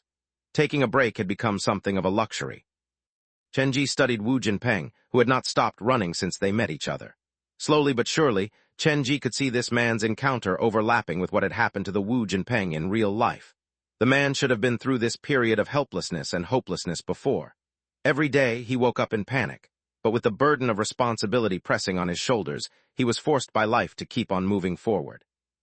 Perhaps Wu Jinpeng in real life had all forgotten about this period of this life, but it was remembered clearly and with extreme detail by Wu Sheng. The child was a precocious little young man. He knew many things that he should not for his age, but it did not mean that he could understand all of them. During the crucial period where his worldview was being constructed and built, he was given a false perspective by the ghost fetus, and something within him changed. There was a connection between the world behind the children's doors and the real life. One could find incidents or actual people behind their doors that corresponded to real life. This should be the unifying factor that was unique to all the worlds behind the doors of the 9 children. If Chenji had to guess, the doors of the 9 children had all been influenced by the ghost fetus. Following behind Wu Jinpeng, carrying the backpack, Chenji's mind was clocking in overtime. With the evidence that he had collected so far, it was basically a confirmed fact that every child corresponded to a door, and the door would only appear after the child had fallen asleep. But of the 9 children, Chenji was the only exception because if there was a door that appeared beside his bed after he fell asleep, Xia Xiao and the white cat would have reacted to it a long time ago. However, the lack of a door by his bed did not mean that one could exclude Chenji from the 9 children because he had a real blood door within his vicinity. Compared to the other children's flickering doors, the door in the toilet of Chenji's haunted house was an actual blood door. Does this mean I will have to go into that door to take a look? Chenji thought back to a moment in time when he believed he was confronted with 3 different doors. One of them should belong to the ghost fetus. The second probably belongs to the version of myself who is being killed again and again by the doctor, and who does the last door belong to? Hasn't it already been proven that the door will only appear and be pushed open when one is at the deepest point of their despair? Is it possible that I have pushed open the 3rd door myself? Am I the door pusher for the door inside the toilet of the haunted house? Even though he had multiple red specters with him, Chenji did not have the courage to enter that door.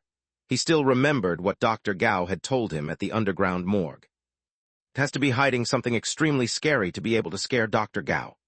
Chenji decided to reserve the door at his haunted house for the last night. If the ghost fetus was not hiding inside the other 8 candidates, this was the only possibility that remained. He knew that the chance of the ghost fetus hiding behind the door at this haunted house was very low. After all, the ghost fetus' main territory was eastern Jiujiang, and all the spirits and ghosts that had interacted with the ghost fetus before had said that he had treated western Jiujiang as some kind of restricted area. Chenji did not believe that the ghost fetus would take the risk to sneak behind the door at his haunted house. There are no clues, and nothing appears to help bring me closer to the truth. Chenji sighed under his breath. Just what were the emotions of the person who first pushed open that door? To chase these thoughts that currently had no answer, Chenji turned to look behind him. The faceless woman was still chasing after them, but she was not moving fast. In fact, from the way she looked, it did not look like she was determined to kill Wu Jinpeng. She did not seem to even bear a grudge against him. With Wu Jinpeng leading the way, Chenji ran through all the nearby streets, and he became more and more confident that this was the old city. Wu Sheng must have spent a part of his childhood in the old city. Something that he refused to remember once happened here, and because of that incident, his whole family moved to western Jiujiang. Wu Sheng's world behind the door comprised several streets. It was probably 1/5 the size of the actual old city. There were limited locations where they could hide themselves. To avoid the faceless woman, they would have to enter the rooms on both sides of the street, but entering the house might push them into encounters with the monsters inside the houses. They kept moving and running. Eventually, some of the monsters came out from their houses and joined the chase. Just what do we have to do to escape this place? The terror in Wu Jinpeng's eyes was practicing overflowing. When his large body turned and saw the horde of monsters chasing after them, he started to shiver. We have already run all over these few streets on the eastern side. How about we move to the western side? Perhaps we can find a place to hide there. After following Wu Jinpeng for some time, Chenji had noticed that no matter what kind of danger they were in, Wu Jinpeng would not head toward the western side. He had been avoiding the streets on the western side on purpose. No way, Wu Jinpeng denied it directly. The swiftness with which he answered the question added to Chenji's suspicion. It's okay then, I will follow your instruction. Chenji had a fairly good guess as to why the man refused to go that way. He could empathize with what the man was trying to do. As long as we can hold on until dawn, there should be no more problems. I'm sure by then everyone will return to normal, Wu Jinpeng said to convince and console Chenji, or perhaps it was for his own benefit. After the night passes, the sun will rise. Yes, you are right. Eventually the sun will rise. Chenji patted Wu Jinpeng on his shoulder. Since we can't go to the western side, I suggest we try to find an exit on the eastern side. Okay, Wu Jinpeng just gave his promise when a string of urgent dog barking came from the western streets. Hearing that sound, Wu Jinpeng's face shifted dramatically. Pushing away all the warnings that he had made earlier, he immediately rushed toward the western streets. What happened? Chenji quickly moved to follow the man. With his yin-yang vision, even over that much distance, he could see several figures standing on the western streets. Do not go there. Chenji reacted as fast as he could, but he still failed to stop Wu Jinpeng. Without a care for the world, he charged into an alley on the western streets. There was an old, dilapidated-looking storage room at the end of the small alley. Wearing a pair of shirt that did not fit him, a pair of beautiful eyes blinked continuously. They seemed to take in everything that they saw curiously. Seeing the child unharmed, Wu Jinpeng sighed greatly in relief. He signaled for Chenji, and with the child they went to hide inside the small house. "Daddy Big Huang has run out," the boy said in a small whisper. It appeared like he was normally quite a reticent child. "You stay at home. I promise that I will bring Big Huang back." Wu Jinpeng touched the boy on his head. The terror and fear that characterized the man earlier had completely disappeared. His eyes were warm and kind. The only thing out of place was the quick breathing. "Okay," the boy nodded obediently. When the father and son spoke, the whimpering of the dog appeared again, and this time it sounded very close to them. Other than the sound of the dog barking, the sound of a crowd started to gather. Various unsettling and uncomfortable noises drilled into Chenji's ears.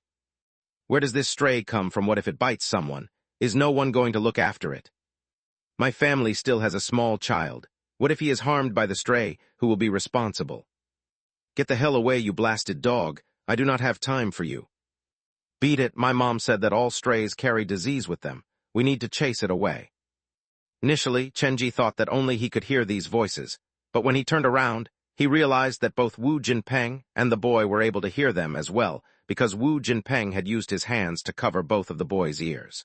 The smile still lingered on his face as he pulled the boy into his light embrace. "Daddy, they are beating Big Huang. They said that Big Huang is a stray, but he is not." "Don't you worry about that. I will go and rescue Big Huang now. You just stay here and do not move." Wu Jinpeng then gripped Wu Sheng's hands to have the latter cover his own ears. "Close your eyes, and I promise when you open your eyes, Big Huang will be here with you again." "Really? Of course, when have I lied to you before?" After Wu Sheng shut his ears and closed his eyes, Wu Jinpeng finally stood up. "You are not seriously considering going there, are you?" With his yin-yang vision, Chenji saw clearly that there were around 10 figures standing on the street. "I have made the promise to my son." Wu Jinpeng pushed open the wooden board that acted as the door. "Brother, can you do me a favor?" "What kind of favor?" "I will go and distract their attention, and after I have lured all of them away, I need you sneak in to rescue Big Huang." "No problem." Wu Jinpeng and Chenji jogged out of the small house one after another. Wu Jinpeng, who led the way, did not turn back. However, behind him, Chenji turned back to look into the small house. The boy was still following his father's instructions. He had his hands over his eyes and his eyes clamped shut. The sound of cursing and scolding became louder and louder. Big Huang was whimpering for help. It was being surrounded by a mob of people. They planned to beat Big Huang to its death right there on the street. "Don't let it get away. Go after it. This stray sure runs fast for what it is. Where are you going now that we have already broken your leg?" "Rummaging through the trash every day to look for food. The strays are all carriers of disease. Stop playing around. Quick, go ahead and kill it." Many voices crawled into Chenji's ears. They sounded extremely grating. They were not human noises, they were more like knives. "Stop!" The disfigured shadows moved out of the way, and Wu Jinpeng saw Big Huang, who was covered in threads, cowering on the ground. His eyes turned red immediately. "Big Huang is not a stray. He is my dog. He has never injured anyone, and he would never go through the trash to look for food." After they heard Wu Jinpeng, the shadows turned around to look at him. The cold and lifeless eyes fell on Wu Jinpeng, but they did not seem to care what he had to say. The threads continued to sew through Big Huang's body. "I swear I will look after him. My son always plays with him. He has never been injured by the dog before. Big Huang is the most obedient pet you could have ever wanted. Please return him to me." From the intensity to the tone of the voice, everything he said sounded real and authentic. It was as if Wu Jinpeng had said something similar in real life, and Wu Sheng had memorized it word for word. "Give it back to you? How could a homeless man like yourself guarantee that this B***starred will not injure other people? If you are so free, you'd better take better care of yourself first before you come to mind other people's business." "This has to be a joke. You said this is your dog. Well, if the pet of a homeless man is not a stray, what is it? Yes, the man himself probably rummages through the trash to look for food, much less his dog. The voices became sharper and ruder. Wu Jinpeng's body kept shaking, but he tried to reason as rationally as he could. My boy is not in a good condition. The dog is his only companion. For us, the dog is more than a pet. He is part of our family. This can't be real. You have a son. What, bringing a child around will garner more pity when you go begging for money? By the way, listen to this. If the dog of a homeless man is a stray, what is the child of a homeless man? Could it be a street child? That's just too much. My boy is not a street child. Both of Wu Jinpeng's arms were shaking. His eyes were burning with fire as he picked up the random objects around him and threw them at the group of people. As long as I am alive, the dog that I own is not a stray, and my child will never end up as a street child. Figures turned to focus their hatred on Wu Jinpeng. All the monsters' lips were sewn shut, but for some reason, even though their mouths were unable to make any noise, the grating voices did not disappear. After they were attacked, the monsters collectively took out the large needles and black threads from their pockets and rushed at Wu Jinpeng like a wave. According to the plan, Wu Jinpeng would lure the mob away, and that was the time for Chen Ji to sneak out from the other side to come and rescue Big Huang. Big Huang's body was sewn with threads. Blood leaked out from the wounds on various parts of his body. The dog had been beaten to death while he was alive. This Big Huang was slightly different from the dog that Chen Ji had seen at Wu Jinpeng's house in real life. If this was all real, or at least had really happened in the past, then the Big Huang in real life was probably the second pet that Wu Jinpeng had taken in. Carrying the dog that had already passed away in his arms, Chen Ji lifted his head to look at the small house. The boy inside the house was still holding his hands over his ears, but both of his eyes were wide open. He had witnessed everything. The pair of eyes that seemed to be curious about everything lingered persistently on the dog within Chen Ji's embrace. This is too traumatic for a child his age to witness. Chen Ji did not know what to do. It would be too cruel for the boy if he returned with the mangled carcass of the dog. Even though this was the world behind the door, he did not wish for the boy to relive that trauma and despair one more time. A boy who is still too young to really comprehend the meaning of death had to witness one before his eyes in this kind of manner. Chen Ji placed Big Huang's body inside his backpack, and then carried the backpack in both hands into the small house. Where is Big Huang? The boy lifted his head to look up at Chen Ji. He was getting a little bit sleepy, so he went down for a rest. Several seconds later, rushed footsteps came from the alley. Wu Jinpeng pushed open the wooden door. I have temporarily lost them. In a minute I will lure all of them to the eastern streets. I will go with you. I worry that you need to deal with so many of them alone. That would be immensely helpful, thankful. Wu Jinpeng tossed an appreciative gaze at Chen Ji. As he was about to leave, the boy reached forward to grab at the corner of his shirt. Daddy, why are those people chasing after you? The boy looked at Wu Jinpeng with his pair of innocent eyes. Daddy is playing hide and seek with them. Would you like to play with us as well? Wu Jinpeng ruffled the boy's hair lovingly. Yes. Then you should hide inside that wooden box and try to not make any noise. You will win if you stay put and don't come out of the box. Do you understand me? Understood. The small boy jumped into the box and curled up inside the corner of the box. Wu Jinpeng pinched the boy on the tip of his nose. You cheeky little thing, make sure that you are not spotted by the other people. Wait until I come back to get you. Chapter 10:15, Private Hospital on the Street Corner. You're going to leave him like that and make him stay here alone. Chen Ji did not think letting Wu Sheng stay inside the small house alone was a good idea. This is my doing. I will lead them away. The child is innocent. I can't put him through this pain. Wu Jinpeng closed the lid of the wooden box and ran out. Chen Ji watched Wu Jinpeng run out and turned back to look at Wu Sheng. The boy stayed inside the box with his hands over his mouth. He did not say a word, only staring quietly at his father's receding figure. Has the boy not said a word because his father told him so? Chen Ji felt like he had missed something. Never mind, as long as I follow Wu Jinpeng, the problems will be solved. In Wu Sheng's eyes, he was a child under his father's protection. He noticed the problems faced by the family, but he was just a child. He was powerless to change anything. He could only see his father shoulder the whole ginormous pressure. Chen Ji worried that if he stayed there for too long, he might expose Wu Sheng's location, so he closed the door and hurried after Wu Jinpeng. The night sky had no moon. The buildings on both sides of the street gave off a light stench, and the atmosphere was suffocating. Wu Jinpeng rushed ahead. He had no idea what awaited him, but he had no other choice.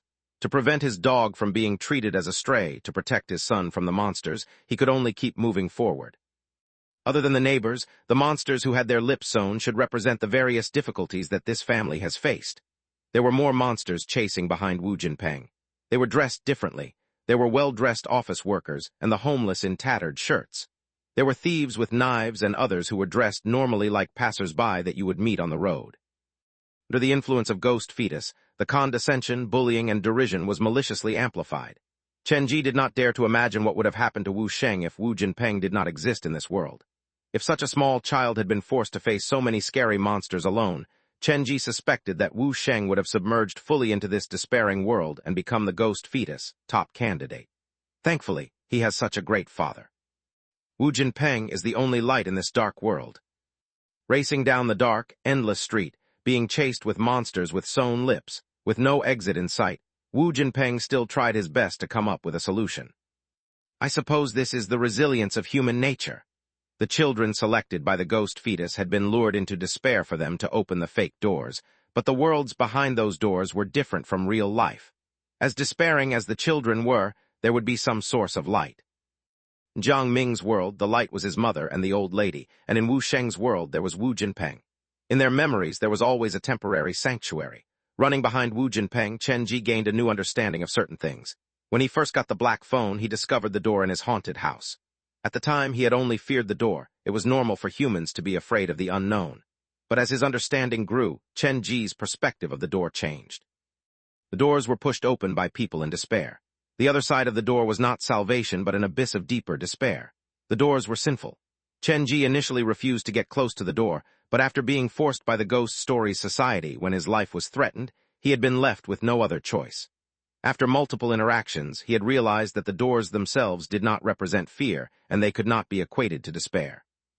He would not follow the Ghost Stories Society's footsteps of controlling the doors and gaining benefit from them. But subconsciously, his negative impression of the doors had slowly dissipated.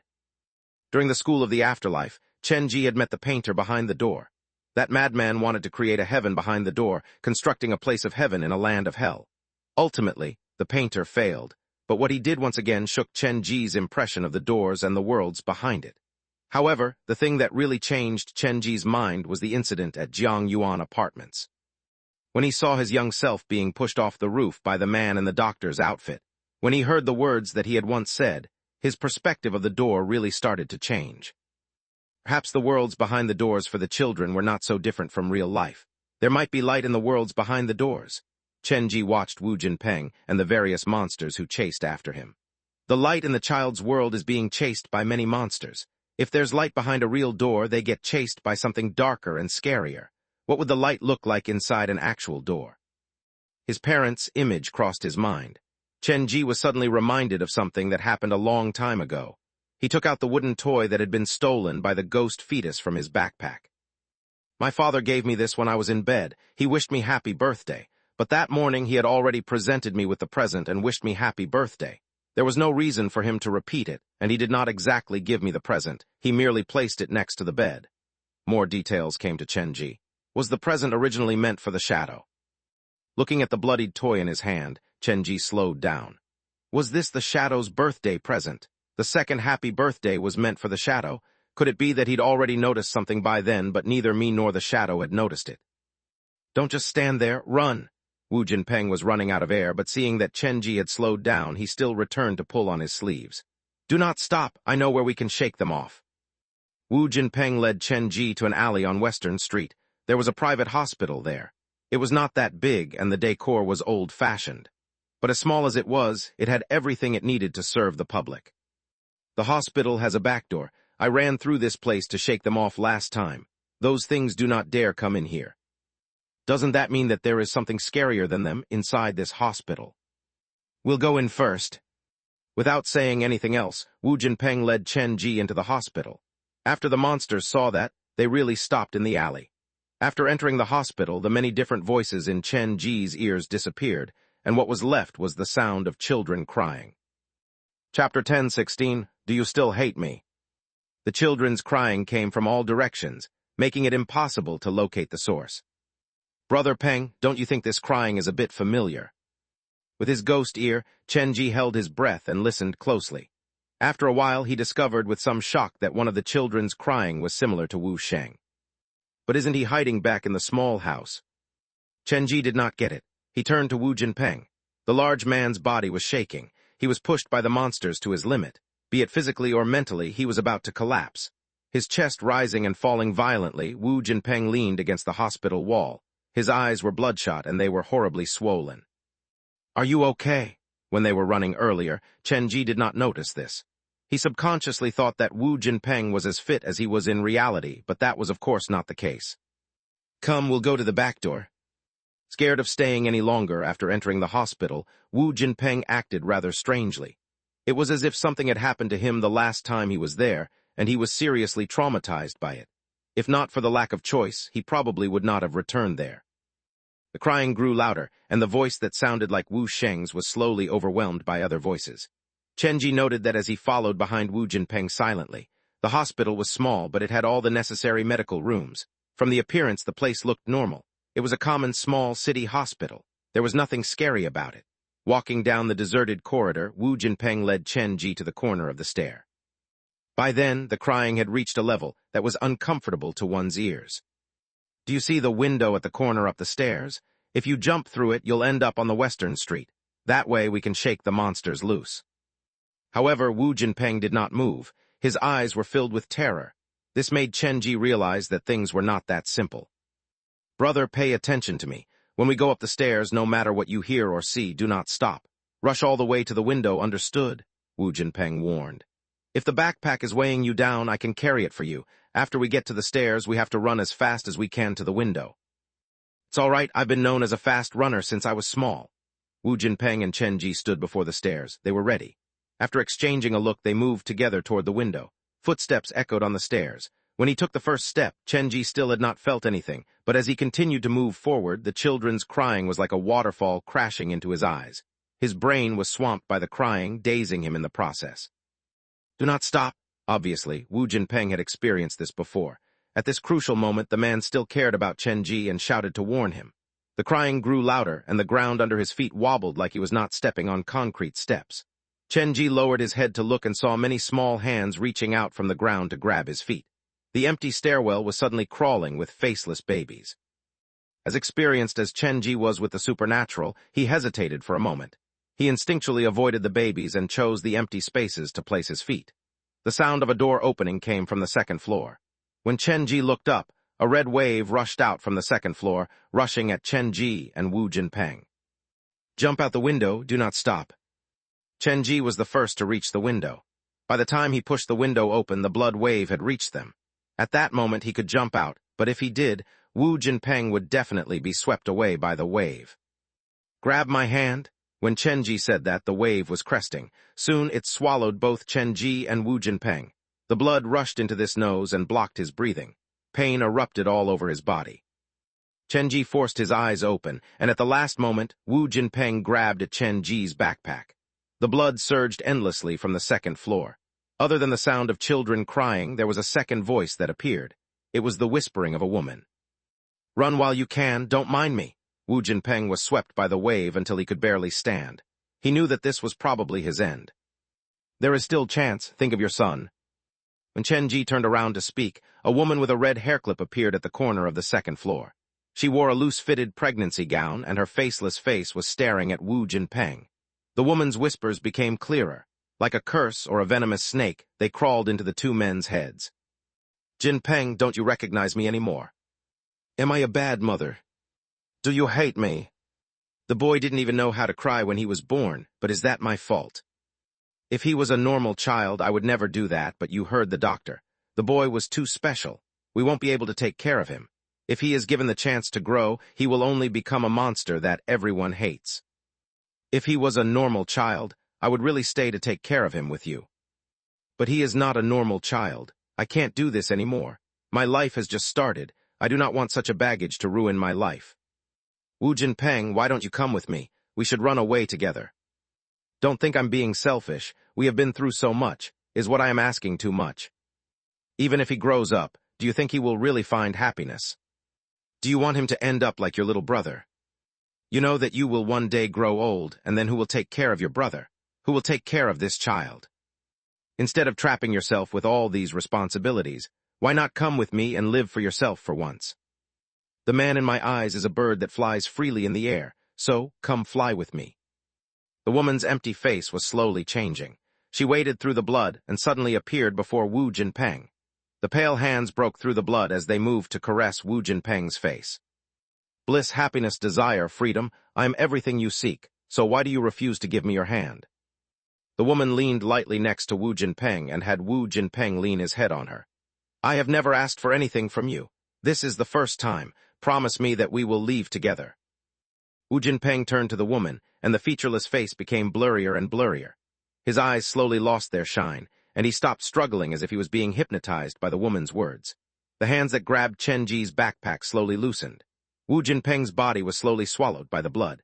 Just as Chen Ji thought that Wu Jinpeng was a lost cause, the father, who was almost 2 meters tall in Wu Sheng's eyes, reached out to grab the faceless woman's shoulders. Quick, go get Wu Sheng and run. Chapter 10:17. Let the world hear your voice. Wu Jinpeng ignored the blood that might choke him. He screamed loudly like this was his last chance. Realizing that Wu Jinpeng had not been influenced by her words, the faceless woman was incensed. Black blood capillaries bulged on the woman's pale arms as she reached out to strangle Wu Jinpeng. Why do you still wish to protect him? I have given you everything you could ask for. Why do you volunteer to stay with despair? A face slowly appeared on the woman. It was not a woman's face, but the face of a baby boy. The ghost fetus. Why can't I kill you? I am the only one who really wants to help you. Why do you all insist on lying to yourselves? Why do you all believe those things that do not exist? The woman snapped Wu Jinpeng's neck, but she could not kill him. Wu Jinpeng, who was dying, waved anxiously at Chen Ji. He could not make a voice, but he tried to open his lips, attempting to speak. The woman's face had taken on the form of a baby. Her mouth was wide open, but her eyes were closed, like it was a ginormous effort to open them. Her dress was dyed red by blood. This monster was obviously more powerful than the snail behind Jiang Ming's door. Chen Ji finally understood everything. Wu Sheng was born with a disability. He was abandoned by his mother because of it. That was the hurdle that the boy couldn't get over. The ghost fetus used this to his advantage to spread his malice, trying to trap the boy within the abyss of despair. However, the ghost fetus miscalculated. Wu Sheng has a very good father. No matter what happens, Wu Sheng will be protected by his father. From Wu Jinpeng, Wu Sheng understood that the world was not as despairing as depicted by the ghost fetus. The ghost fetus couldn't kill Wu Sheng's father because he was unable to change Wu Sheng's impression of Wu Jinpeng. Chen Ji did not run. He looked at the crazed woman. It's rather surprising that a demon god has been pushed to such lengths by a normal human father. After understanding everything, Chen Ji understood the knot in Wu Sheng's heart, and the key was he had found the ghost that the ghost fetus chose to possess. There is no need for this world to exist anymore. After killing this woman, I should be able to decrease the ghost fetus power further. Clicking on the recorder, Chen Ji took several steps back. Compared to the snail, this woman is much scarier. Wu Sheng's world behind the world was also more stable than Jiang Ming's. Looks like there are differences between the 9 doors. Standing in the pool of blood, Chen Ji took out the comic. The crying and whispering gradually weakened, replaced by shrill screams and heartbreaking wails. Red cracks spread through the walls and floor. The woman standing in the blood finally noticed Chen Ji. She put down the mangled Wu Jinpeng, the poor man who had been tortured but still had a breath in him, and walked toward Chen Ji. An adult woman with a baby's face, it was quite scary, but Chen Ji felt no fear. As more red specters appeared, the woman stopped. Brother Peng, wake up, this place is going to the dumps. The sun will rise soon. Su Yin, All Bai, and the stench had appeared first and jumped at the woman. The woman fought evenly with the 3 red specters. To Chen Ji's surprise, the woman had an exception control over the blood. She seemed to be able to multitask very well. Get her, more and more red specters appeared. After the red high heels joined the fray, the woman finally reached her limits. She kept cursing, but the battle was decided. The blood under her control was spread thin, and the baby's eyes opened a slit at the last moment. I will kill you. No matter who you are, I will kill you. The woman dissolved into blood mist. The blood disappeared, and what remained was a child's tooth covered in black blood. Killing is illegal. To stop you from straying from the good path, I could only try my best to stop you. Chen Ji walked over to the tooth and realized that the tooth had words carved into it. Is this my tooth? He was about to pick it up when the tooth suddenly disappeared into his shadow. His hand hung in the air, leaving Chen Ji startled. Zhang Ya. The world behind Wu Sheng's door was about to collapse. Chen Ji could not stay for long. Carrying the backpack and Wu Jinpeng, they ran to the small house where Wu Sheng was hiding. Brother, put me down. I was just reminded of many things. We'll talk after we leave this place. They rushed to the small house, and Chen Ji and Wu Jinpeng entered the room. Wu Sheng, Wu Jinpeng smoothed down his clothes and opened the wooden box. Wu Sheng was still inside, covering his mouth with his hands. The game is over. You don't need to be afraid of your voice attracting the monsters or bad people anymore. From now on, you can say anything you want. I want the world to hear your voice, okay? He picked up Wu Sheng from the box. Today, we're finally moving. With the protection of the red specters, the group reached the end of the western streets. Many cracks appeared on the sealed iron door. It's time for us to leave. Chen Ji looked at Wu Jinpeng. The large and muscular man put Wu Sheng down and then bent down to pull Wu Sheng into a tight hug. The thing I am proudest of in my life is having you as my son. Go now, you do not belong here. This place shouldn't hold you back. The broken iron door was pushed open. Wu Jinpeng nudged Wu Sheng toward Chen Ji. As the world started to collapse, so did Wu Jinpeng's body. Summoning back the red specters, Chen Ji held Wu Sheng's hand and stepped through the black door. Bang! His knees knocked against the side of the bed. Chen Ji, who carried the backpack, tripped over and he collapsed onto the single bed. The flickering door disappeared, and a familiar voice came from the darkness. Brother where did you come from? The lamp was turned around. Feeling the light on him, Wu Jinpeng was staring at Chen Ji in bed with his mouth open. Wu Sheng, who had been sound asleep, also opened his eyes. Perhaps because he was being pressed down by Chen Ji or he was reminded of something, when he saw Wu Jinpeng, he started to cry. The crying was loud, so loud that the neighbors could hear him clearly. Oh, don't cry. The uncle did not mean to collapse on you. Wu Jinpeng was confounded. Wu Sheng had been born with problematic voice cords. He would not cry when he was born. His face was often green, supposedly from all the words that he held in. Wu Jinpeng did not expect the child that could not cry since he was young, the child who was declared abnormal by the doctors, would suddenly cry that day, and he was crying so loudly. Go give your boy a hug. He has seen too many things, and those things have been corroding his heart. Chen Ji hugged his knees and sat at the corner. He did not interrupt Wu Jinpeng and Wu Sheng. Chapter 10-18, Fifth Living Employee. Wu Sheng sat next to Wu Jinpeng and kept crying as if he was making up for the tears that he had been holding in all these years. His small hands gripped Wu Jinpeng's clothes, and his face was scrunched up in pain. He wanted to say something, but his voice was overwhelmed by his crying. It's only a nightmare. Everything's fine now. I am here. Wu Jinpeng hugged Wu Sheng and patted him lightly on his back. The father and son embraced each other, and Chen Ji sighed in relief. He rubbed his knees and slowly walked out. When he pulled back the curtain, the black phone vibrated. Chen Ji took it out to read the latest message. You have completed 2-9 of the Ghost Fetus trial mission. The Ghost Fetus can no longer curse you through your voice. Red Spectres favored. You do not have much time left. A curse can be inflicted through my voice, meaning he only needs to hear me speak to curse me. That is such a powerful ability. In Chen Ji's experience, curses needed a medium. To curse a person, one needed their hair, fingernails, or clothes, but the message on the black phone corrected his misunderstanding. The Ghost Fetus only needed to hear his voice to curse him. However, this must only be the tip of the iceberg. As a demon god, the Ghost Fetus must have more power than this. Even with the protection of the Red Spectres, Chen Ji felt not so safe. The Ghost Fetus has too many ways to hurt me. I might get harmed without even knowing it. No wonder the black phone claims that once the Ghost Fetus is born, I will definitely die. The crying inside the bedroom woke up Wu Kun, who was sleeping in the living room. He hugged the broken fan and looked at Chen Ji with fear.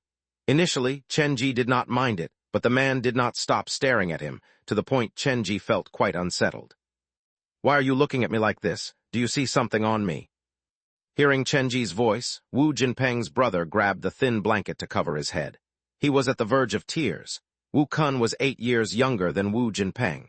Being treated like this by a man over 30, Chen Ji felt quite uncomfortable. Are you afraid of me? Chen Ji walked toward Wu Kun. Before he got near, Wu Kun extended his 2 shaking hands. The fan. Wu Kun held the broken fan with both hands, as he knelt on the ground with his shaking body. You want to give me the fan? Chen Ji sat down before Wu Kun. When he was about to take the fan, he saw the wounds on Wu Kun's arms. Something does not feel right. Why does he keep mentioning fan? What is he trying to express? Now that I think about it, I did not encounter Wu Kun behind Wu Sheng's door. As his father's younger brother, it's impossible that Wu Sheng has no impression of him. Chen Ji returned the fan to Wu Kun. After a long time, Wu Kun finally calmed down. "Tell me, what are you so afraid of?" Before Wu Kun could answer, the curtain was pulled back. Wu Jinpeng switched the bedside lamp off. "How is Wu Sheng?" "He fell asleep after he tired himself out crying." Wu Jinpeng's eyes were puffy too. He stood before Chen Ji. "Brother, the biggest wish in my life is that Wu Sheng can grow up like a normal child, and I have already prepared to take care of him forever, thank you." "Brother Peng, to be honest, you're the reason Wu Sheng could make this recovery." Chen Ji planned to employ Wu Jinpeng, so he did not hide too many things. "What I'm going to say next, you can choose to not believe me, but I ask that you do not tell anyone else." "Don't worry, you have my word." Behind that door is a despairing, gory, and eerie world. After Wu Sheng falls asleep every night, he is trapped inside that world. Such a small child has to face all sorts of monsters alone. Chen Ji lowered his voice. "As a self-defense mechanism, he conjured up a version of you in his dream. The dream version of yourself is no different from you in real life. You have been trying your best to protect him. It is because of you that he did not lose himself and his soul to the demon." "Wait, you're suddenly giving me too much information. Let me process it first." After a moment's silence, Wu Jinpeng suddenly pinched himself. "Then, doesn't that mean that if I went into the door sooner, Wu Sheng would have been spared from the torture earlier?" "Not anyone can enter that door. If a normal person enters it, they will most likely unable to return." When Chen Ji turned to Wu Jinpeng, he narrowed his pupils as he used yin-yang vision. Wu Jinpeng wilted under Chen Ji's gaze. He felt like he was staring at a dead person's eyes. "Are you afraid?" "A little bit," Wu Jinpeng nodded honestly. This handsome man was obedient like a child before Chen Ji. "I lied to you earlier. I told you that there was a child of my relative that was like Wu Sheng, but that was a lie to get close to you." Chen Ji put down the backpack and sighed. "In reality, there is no relative in this story. The child that has the same condition as Wu Sheng is me." Wu Jinpeng was baffled, "But you look so normal." "I grew up normally like other children because I have parents that love me dearly. They've entered a door for me." Chen Ji slowly lowered his head. "But they have not returned from that door. I haven't been unable to find them." "Is that why you have been looking for doors? To see if you can find them behind the doors?" Wu Jinpeng's eyes became red again. He could empathize with Chen Ji. "Brother, if you don't mind, let me help you in your endeavor. I'm sure you'll need a hand, and you helped me save Wu Sheng. I have to repay you somehow." "That's unnecessary. I came here due to my selfish reason. I just wanted to see whether my parents might be behind Wu Sheng's door." "No matter what, it's the truth that you've saved Wu Sheng. Brother, don't make me beg you," Wu Jinpeng pleaded. "Fine, looks like I can't win this argument." Chen Ji raised his head. "My real occupation is the owner of a haunted house. Do you know what that is?" "I used to visit them when I was a child. Now that I think about it, I've visited quite a number of them." Wu Jinpeng appeared quite interested. "Brother Peng, where do you work now, and how much you earn a month?" "If you include the overtime, I get paid about 4,000 a month, but with the current economy, I don't know how long that'll last. I've been hearing rumors of an imminent culling." "How about this? Come and work for me at my haunted house. I'll pay you 4,000 as a basic salary and a bonus at the end of the month." Chen Ji's haunted house desperately needed living employees, and most of the time, one employee had to take on more than one role. Chen Ji had no choice. His haunted house was too unique, and he would only hire actual people that he had 100% confidence in. "That is too much. I was planning to help you, but now you've turned around and helped me with my work problem. You're being too kind to me." Wu Jinpeng shook his head. "After all, you have seen the door. That makes communication of certain things much easier. Other than that, you have a wonderful personality. I'm sure you'll mix well with the other employees." Chen Ji admired Wu Jinpeng greatly. This father who had been through who knew how much had a loving heart and a tough soul. Chapter 10:19. Bad Neighbor from the Old City. "You don't need to worry about me making friends. I've always been friendly with my colleagues, but you can pay me according to how you'd pay an intern. At least let me prove myself before you hire me officially," Wu Jinpeng said sincerely. "I do not hire interns, or rather the internship period is very short. Normally, I can tell whether a person is suitable for the job or not with one glance." Chen Ji's haunted house only had one new employee ceremony, and that was to go through all the scenarios with the visitors once. If they could come out with their consciousness somewhat still intact, they could stay and work. "Okay, then after I send Wu Sheng to school tomorrow, I'll quit my current job." Due to this economy, I doubt they will ask me to stay. I'll head to our haunted house in the afternoon. By the way, where is it? Western Jiujiang's New Century Park. Chen Ji looked at Wu Jinpeng. This was the 5th living employee that he had hired. Whether he expanded into Xinhai or anything else, Wu Jinpeng should come in handy. The shadows would be handled by the ghosts and the living would work under the sunlight. A good haunted house had to function on both fronts. Now that Wu Jinpeng was officially a part of the haunted house, he was Chen Ji's family, and Chen Ji always had time for his family. Brother Peng, I have one last thing to ask you. Chen Ji stood up and walked to Wu Kun. Has your little brother always been like this? Did your parents try to send him to get some treatment? They did try when he was young, but the effect was not so good. Even though he was unable to live independently or work, he could do some simple housework. My brother is very kind. He often surprises me by helping me with the chores. Wu Jinpeng sat down next to his brother. Sometimes, when I was working in the day and singing in bars at night, it was my little brother who looked after Wu Sheng. Even though they both have some problems, they're good friends. Good friends? Then that's strange. Chen Ji did not want to hide anything. There was a lot of symbolism behind Wu Sheng's door, and all the symbols could be related back to the reality, but I did not see anything that could represent Wu Kun in Wu Sheng's door. It is as if Wu Kun does not exist in Wu Sheng's mind. That's impossible. They stay together every day. That is the first point that struck me as strange. The second point is the fan that Wu Kun is holding. Why does he insist on the fan? Chen Ji looked at Wu Kun's mangled fingers. Your little brother might be mentally challenged, but he showed no sign of being a self-harming person. There are many different kinds of mental illnesses, and he does not appear to have the kind where he would push his hands into a fan voluntarily, so I suspect someone else was there when the accident happened. You mean someone pushed my brother's hands into the fan? Wu Jinpeng's jaw tightened. Why else would he keep on mentioning the fan? He might be warning you. Chen Ji had just finished when Wu Jinpeng woke Wu Kun up. Wu Kun, who knew nothing, hugged the fan and curled up in the corner. He was both angry and afraid. Zio Kun, your big brother is here. Tell me, did someone bully you? Don't be afraid, have you forgotten? I always helped you fight those people who bullied you when we were small. I will go and punch those who dares bully you, so will you tell me who did this? Wu Jinpeng spoke very fast on the account of his anger, and that spooked his younger brother. Wu Kun hugged the fan, grabbed the blanket, and crawled all over the floor, screaming. Do you know what time it is? You might not want to sleep, but I do. The house had a horrible soundproof wall. The neighbors started to complain, so Chen Ji helped Wu Jinpeng detain Wu Kun. Zio Kun, don't be afraid. I'm here with you. Wu Jinpeng pulled Wu Kun's head into his embrace, but his eyes was looking at Chen Ji. Now that you mention it, I was reminded of something. My brother's condition has been steadily improving for some time, but ever since his hands were injured by the fan, his condition suddenly deteriorated greatly. Did your little brother act strangely at all after that accident? Wu Jinpeng thought about it. Actually, yes. There were several times when I got home and saw my brother staring at his own shadow in the corner. He even used his hand to slap at it occasionally. Was it the shadow from Liwan City that harmed Wu Kun? But according to the shadow's personality, if Wu Kun stood in his way, he would have just killed Wu Kun. He would not let him live, so why was that? Chen Ji was surprised that he would be able to get more clues from Wu Jinpeng's brother. Other than the fan, did Wu Kun mention anything else that was out of place? Let me think. Wu Jinpeng's brows were scrunched up in thought. Yes, at the time we were still living at our old house. Wu Kun would run away so fast whenever we needed to go out. It was as if he refused to stay too long on our floor. One time I asked him why, he pointed at the door of our neighbor, shouting again and again, "Ghost, ghost." The old house? Where did you live when you stayed in the old city? We were staying at Jiujiang Old City's blissful East Street. Then we moved to Eastern Jiujiang, and finally, due to work, we moved again to Western Jiujiang. Wu Jinpeng told Chen Ji all the addresses of his former rental homes. Your family has stayed in the old city before.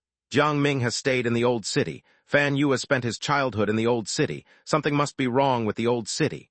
Chen Ji marked down Wu Jinpeng's former address. He planned to visit it the following day. Wait, I am reminded of something else. Wu Jinpeng opened the wooden box that had his guitar and took out a mud statuette with Wu Sheng's name on it. The statuette was dark like it was made from mud and blood. When we were staying at the old city, that strange neighbor gifted us an altar. He said that by placing it at home, Wu Sheng would definitely speak within 9 years. Where is that altar now? The altar was too big to carry it with us when we moved for the second time, so we left it at the rental house in Eastern Jiujiang. The new tenant thought it was quite taboo to have an unknown altar in the house, so he moved it to the basement. Wu Jinpeng handed the mud statuette to Chen Ji. but we have been keeping the mud statuette from inside the altar with us. Everything now matched. Chenji accepted the statuette and placed it on his shadow. Brother Peng, that altar is not for good fortune. It's a home for a demon. You have been tricked by that neighbor. Could it be that neighbor who stuck Wu Kun's hands into the fan? For now, we can't be sure, but I will investigate this further. You should get a good rest, so I shall not disturb you any more. Chenji picked up the statuette from the shadow and returned it to Wu Jinpeng. See you at work tomorrow. Strangely enough, the statuette did not stay on Chenji's shadow for that long, but all the black blood stains had disappeared. Chapter 10:20. A person made from curses 2 in 1. The people in the rental house did not notice that Chenji's shadow started to slowly change its shape after consuming the blood stains on the mud statuette. It appeared like a young woman who was turning lightly in her sleep. You guys should get a good rest. I will see you tomorrow. Chenji took a look at the clock on the wall. It was already 2 a.m. After he left Wu Jinpeng's rental house, Chenji did not return to New Century Park but got into a cab to head to the old city. The weak light from the street lamps filtered through the taxi window and fell on his body. Chenji watched as the quiet city went by and pulled his collar tighter to his body. The old city at night was very different from how it looked in the day. The government did not spend money to fix most of the broken street lamps, so the roads were dark and dim. The place was as quiet and as dark as a ghost town. As Jiujiang continued to grow, more and more people moved away from the old city to seek a new fortune at the newer part of the town.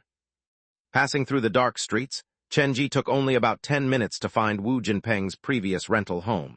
The place was about 2 streets away from where Fan Yu once lived. But the condition here was much worse, and the stench in the air was also much thicker. How did they manage to stay here for so long? Or is it only me who can smell the horrible stench? Chenji thought back to the morning when he had gone to find Jiang Ming's mother at that area of the city. Both the ladies from the neighborhood committee and Jiang Ming's mother did not comment on the strange smell in the air. As Chenji was reminded of it, he realized that it was strange indeed. He wondered if that meant they had gotten used to it or something else completely. Walking through the alley, Chenji finally reached his destination. Chenji held the rusted banister of an old staircase to get up to the 2nd floor of one of the buildings. He looked around him. He was not at the oldest and most dilapidated part of the old city. Room 204, found it, this one. Chenji stopped his footsteps. Before him was a wooden door that was painted red. A rusted iron chain was tied around the doorknob.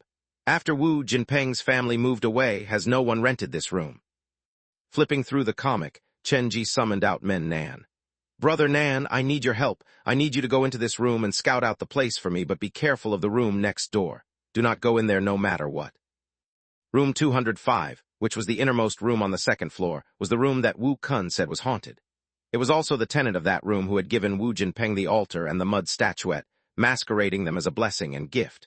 For the sake of security, Chenji only told Men Nan to enter room 204. If he came back with nothing, then he would summon a few more red specters, and they would barge into room 205 together. Droplets of fresh blood slid through the wooden gap. Men Nan reappeared 1 minute later after he slipped into the room. Everything in the room looks normal. There is nothing that appears out of place, but it feels strangely uncomfortable staying inside the room even though I cannot give you an exact reason why.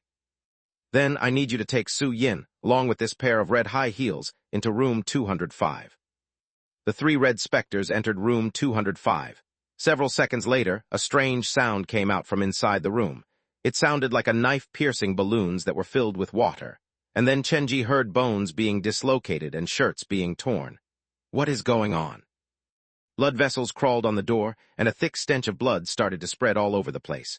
From that, Chenji knew for sure that Men Nan's group had run into something behind the door. He wasted no time to summon Zio Bu and the red raincoat from the comic. On this side, it was hell on earth, but suddenly the light on the corridor about 5 to 6 meters away was switched on, and a man's annoyed grumbling and footsteps could be heard. Just as the man was about to arrive, the door of room 205 before Chenji was suddenly pushed open from the inside. Chenji, quick, come in and take a look. Darting into the room, Chenji held his nostrils out of habit. There was a heavy stink collecting inside the room. He closed the door behind him as light as he could and then used yin-yang vision to study the apartment. The place was not big. It was only about 30 cubic meters in size. There were many faded newspaper cuttings on the wall, and dust had settled on every surface. It appeared like the place had been deserted for a long time. Did you guys fight something earlier? Did anyone get injured or hurt? Chenji was both curious and concerned. It was not a thing that we fought. It was a curse. Nan pulled down the newspaper cuttings that were stuck to the wall. Behind the newspaper cuttings, torn-out hair and patches of black blood were clumped together on the walls. They looked like an eerie piece of art. These are the curse. Yes, the hair pieces and the blood came from different people. When we first got in, the black threads of curse started intertwining and spread all over the room. If you had entered carelessly, you would have been cursed without even knowing it. Nan signaled for Chen-ji to retreat. He did not want the man to stay too close to the walls. Is the curse here similar to the curse in Liwan City? They are two different kinds of curses. Only Nan, who was holding the pair of red high heels and reached Chen-ji's knees, was answering his question seriously. Based on what this big sister told me, the curse in the room was merely a byproduct of another curse when it was being processed and completed. In other words, someone once used this room to create a very scary curse when they were living here. You could see it that way, yes. After all, the curse formed from the negative emotions that lingered in this place are a mere taste of the actual curse. They were only a very small and insignificant part of the actual and original curse. Nan nodded. He had this kind of serious and cautious personality. A very small and insignificant part of the curse is already powerful enough to distort the room to such a dangerous state. So how scary is the actual curse itself? How dangerous will it be? It is unimaginable. At least this big sister said she has not encountered such a powerful and scary curse before. Nan raised the pair of red high heels toward Chen-ji. Can you please take her away from me? I'm not really afraid of her, but it feels rather awkward for me to carry her around by her shoes. Chen-ji ignored Nan's request and continued with his questioning. Is it possible for any of you to tell what the original curse is about based on what's currently in the room? Can you tell me who the original curse is meant for? We cannot tell who the target of the curse is, but we managed to wrangle some information from the wall. This curse is made up from 9 distinct parts. Nan tore down all the newspaper cuttings from the innermost wall of the room. The wall that was covered in torn-out hair and blood stains carved out the shape of a small figure. There were many statements written within the shadow of the figure with untidy handwriting. What is a human being? What constitutes a human being? What are they made up from? A pair of eyes that can see the world, a pair of ears that can hear the world, a mouth that can communicate the world, a body that can host the soul. Human beings also need memories, layers of their past. What is light? Warmth, yes, human bodies give off heat and warmth. They also say human beings should have love, but what is love? I seem to be missing something very important. Think, what does he have that I do? The rows of statements cut up the small figure neatly into 9 pieces, and each piece was painted a different color. The painting itself is the curse. Chen-ji was rather confounded by this discovery. Instead of calling it a curse, it is more accurate to refer to it as the tenant's dream whisperings. These were the things that he was thinking about the most when he was working on the curse, Nan said. This curse gave us a very strange feeling. It is like underneath the heavy coat of death, there hides a young sapling that is growing amid the darkness. The 9 parts should correspond to the 9 children, so it is most likely that it was the ghost fetus who left behind this curse. This means that he has once stayed in the old city. Those were all the clues they could find in the room. Chen-ji summoned back the few red specters and walked out from the apartment. Something horrible will happen should someone accidentally walk into this place. Chen-ji locked the door securely. He planned to return when he had more time on his hands to give this place a good cleaning. Sounds like someone was coming out from this room earlier. Since he is still awake, I might as well use this opportunity to ask him some questions. Chen-ji walked to the other end of the second floor. This room was different from the other room. The door had an additional anti-theft steel door on top of the normal wooden door. This set itself apart from the other tenants. Is anyone home? Chen-ji knocked on the door lightly. Moments later, the agitated voice of a middle-aged man echoed out from inside the room. Stop seeking knocking on the door. The wooden door inside the rental house was pulled open. An unkempt, middle-aged man who was radiating an uncomfortable smell of sweat stood at the door. Was it you who created such a loud commotion outside the door earlier? Did you just move here? Why aren't you in bed when it is already so late at night? If you continue to make such a big ruckus, I am going to call the cops on you. There is no need to trouble the police for such a small thing. I just wish to ask you a few questions. Chen-ji smiled very politely. Of course, I do not expect you to help me for no reason. If you can answer my questions nicely, I will give you 100 RMB for each question that you have answered. Are you sleepwalking, or is this some kind of prank? You came to my door at 2:30 in the early morning to give me a quiz. The middle-aged man looked around cautiously like a possibility just dawned on him. There is a camera hidden somewhere, isn't there? Where's the camera crew? First, who is the landlord of this building? I am the landlord of this place. What's the problem? Are you here to rent a room? Then I have to ask you to leave. I will not rent a troublemaker like you. As unsightly as the middle-aged man was, the way he looked at Chen Ji was still filled with derision and condescension. Second, have you rented out room 205 at the end of this corridor to someone recently? Chen Ji did not want to waste time on nonsense with the man. If not for his generosity, he would have barged into the room, released the red specters, and slammed the exit shut already. Room 205 has been rented out since about 6 years ago. The tenant sends me money every year punctually. The man does not stay here often, but he asks that I keep the room available for him. Since he is paying me money, I don't see the harm in following his instructions. The middle-aged man scratched at his hair that was clumped together from a lacking of washing. You have not rented it to anyone else during this past 6 years. No, the tenant always gives me the money about 6 months before the deadline every year, and he often slips me extra, paying me more than the required rental. Why would I chase away such a good tenant? What does that tenant look like? Do you know what kind of career he is in? Chen Ji had a feeling that this tenant was the ghost fetus that he was looking for. Why should I tell you about that private information? Who are you? Are you a police officer? Why do you think I will leak my tenant's valuable information to you? The middle-aged man crossed his arms. If you tell me the specifics about the man's appearance and what he does for a living, I will give you another 500 RMB. He is a student. He first moved here about 5 years ago. I believe it was because he got into a serious argument with his family and he had run away from home. At the time, he had just gotten into secondary school and he did not have much money on him. The middle-aged man exposed the details of the tenant of room 205. He did not stand out in terms of appearance. He had long hair and a weak constitution. I could hear him very often, and he had the tendency to mumble in his sleep. Is that all you can give me? That is a bit too general. Kids like that litter the street. How do you expect me to go and find him? Chen Ji did not hold out much hope based on the clues that had been given him by the middle-aged man. You want to go and find him? The middle-aged man gave Chen Ji a once-over and then extended his index finger. Give me another 1,000 RMB, and I will tell you a way that you will be able to find him. No problem, you have a deal. After he ran away from home, his mother came here to look for him. At the time, he was not home, so his mother came to talk to me instead. She left me with a message for the boy.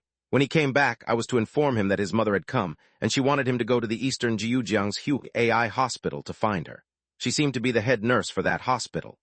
The middle-aged man was not as sleepy as when Chen Ji first knocked on his door. Even though it was fast approaching 3 a.m., at the thought that he was about to get at least 2,000 RMB from answering a few easy questions, his eyes were practically glowing. This information is very valuable. Of course, that is if you are not lying to me. Chen Ji pulled open the zipper of his backpack. Why would I lie to you? Now stop wasting my time and give me the money. Don't think you can cheat me. I have been counting. I have answered more than enough of your questions to earn at least 2,000 RMB. The middle-aged man saw Chen Ji open his backpack, so his greedy gaze involuntarily wandered to look inside it. He noticed the bulging backpack had a human spine lying inside it. Rubbing his eyes, the middle-aged man glanced deeper into the backpack. Other than the real human spine, there was a pair of bloody red high heels inside the backpack. A madman, pervert, murderer, serial killer. Cold sweat covered and slid down the middle-aged man's face. Without even realizing it, he took a cautionary step backward. My phone is running out of power, so I can't do a bank transfer. Why don't you open the door? I will hand you the cash instead. Chen Ji leaned closer to the steel door, and his lips were slowly curling upward. You just need to open a small gap for my hand to squeeze through. There is no need. That is unnecessary. I only answered a few questions. Why should I expect to be paid for that? The middle-aged man took another step back. I have already shared everything that I know. I do not know any more than that. The kid has not been back here for a long time. I believe he will not return any time soon, so you'd better go look for him somewhere else. Okay, you are probably right about that. Chen Ji nodded. With a sense of responsibility weighing him down, he turned to ask the landlord again, Do you really not want the money? No, I really don't. The middle-aged man waved his hands repeatedly, and then quickly slammed the wooden door shut. Looks like there are still good people in this world. Chen Ji carried his backpack and walked down the stairs. I have not heard of this Hui AI hospital before. It should be a private hospital. I'll go and visit the place tomorrow. Stretching his back lazily, Chenji left the old city without turning back. When the sun rises, I'll only have 5 nights left. When Chenji returned to his own haunted house's staff break room, the sun was already rising. He had just crawled into bed when he received a message from Li Zheng on the phone that he had just plunged into the socket to charge. "This is an emergency. Reply to me if you see this message. Chenji, call me immediately when you see this message." There were many similar messages. Chenji could hear the urgency in the messages, so he quickly called Li Zheng's number. The phone rang only once before it was picked up. Li Zheng's voice came from the other side of the line. "Chenji, are you all right?" "Why wouldn't I be?" Chenji was as confused as he could be. "Yesterday we closed in on the location of Jia Ming's group, and the capture operation was scheduled to be done at night. The boy's father, Zhen Chun, was killed by the suspect Bei Yi, while the boy's mother, Yu Wangqing, is in ICU due to serious injuries. The suspect, Bei Yi, was shot and died on the spot. However, both Jia Ming and the boy were not at the crime scene. We have blocked all the roads, but no one has seen any sign of them." "How did Jia Ming manage to escape with a child?" "From the very beginning, Jia Ming planned to use Bei Yi and the boy's parents as bait. He purposely exposed himself, and when we were busy with his partners, he used the opening to escape. He used his partner's life to buy time for himself. The man is so awful. How can a man be so heartless?" "He is no longer a normal man, but Inspector Li, why are you telling me all this?" Li Zheng normally would not reveal this inside information to a member of the public. Since he had chosen to share the information with Chenji, it could only mean that what happened next would be related to Chenji. Jia Ming's group did not leave Jiujiang because they were looking for something.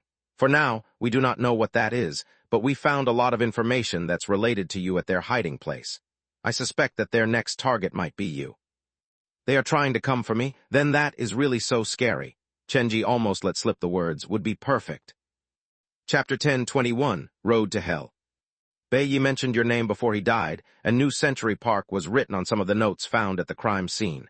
In any case, you must be careful. I'll send people over when the sun rises. Li Zheng was worried about Chenji's safety. "Please do not do that." Chenji quickly stopped him. "Brother Zheng, I mean we should not scare them off. Since they have targeted me, this is the perfect chance to capture him. Jia Ming is so cunning. He will escape if he senses a trap. Only by making him careless will we be able to catch him." "Then what about your safety?" "Jia Ming is extremely cunning and cruel. The longer he spends on the outside, the higher the chance of us having more victims. If you think of it that way, what's a little risk that I might take?" Chenji denied Li Zheng's help. "Furthermore, the clues that you found at the crime scene might have been purposely left behind by Jia Ming. He wants the police to focus their attention on New Century Park so that he can go elsewhere." "So this could be a misdirection." "Yes, plus, New Century Park is populated every day and the place is complicated. Mounting an operation is not going to be easy." "You have a point, but I will still send a few plainclothes to your place after dawn. Don't worry, it won't affect your business." Li Zheng sent Chenji one last message. "The number I sent you is the number of the leader of this operation. If anything happens, call him." "Okay. Take care of yourself. No matter what happens, keep yourself safe." After the call was ended, Chenji lay in bed holding the phone. There was no panic in his eyes. If anything, there was excitement. "I was trying hard to find Jia Ming, but now he's moved his target onto me. The man could have lived his life safely, but he intends on taking the road that would lead him to hell." Hugging the white cat, Chenji scratched its soft underbelly. Both Jia Ming and the boy knew the ghost fetus well. They seemed to be looking for the children selected by the ghost fetus. I wonder how many they have found. Putting the backpack by his bed, Chenji was not worried about his safety. With his team of powerful red specters, he was not afraid of any tricks that Jia Ming could have come up with. At 8:10 a.m., Chenji opened the gates to the haunted house, and the employees soon arrived. "This afternoon we might have a new employee to join us, so don't isolate him. Let's try to give him a good impression." After helping the employees with their makeup, Chenji carried the backpack and sat at the haunted house entrance. "Boss, are you still going out later?" Gu Feiyu walked toward Chenji in the Dr. Skullcracker outfit. His every step jingled with the sound of chains. "I'm staying today because I'm waiting for a friend." Chenji turned back to smile. "Also, I need you guys to pay attention today. If there's anything out of place, report to me immediately." "Okay." Theme park opened for business at 9 a.m. The visitors rushed in, and the number was greater than few days ago. A long queue soon formed before the haunted house. Uncle Sue and the other workers helped to maintain the order and sell tickets. Chen Ji stood at the entrance and personally led the visitors into the haunted house, helping them with the disclaimers. Currently, Chen Ji could be counted as a semi-celebrity. Some of the visitors came because of them. Some asked for a photograph together with him. Chen Ji naturally would not reject these requests. Actually, he wanted to leave a mark in more people's memories. That way, if something happened to him, it would be hard for other forces to wipe his existence off the face of the earth.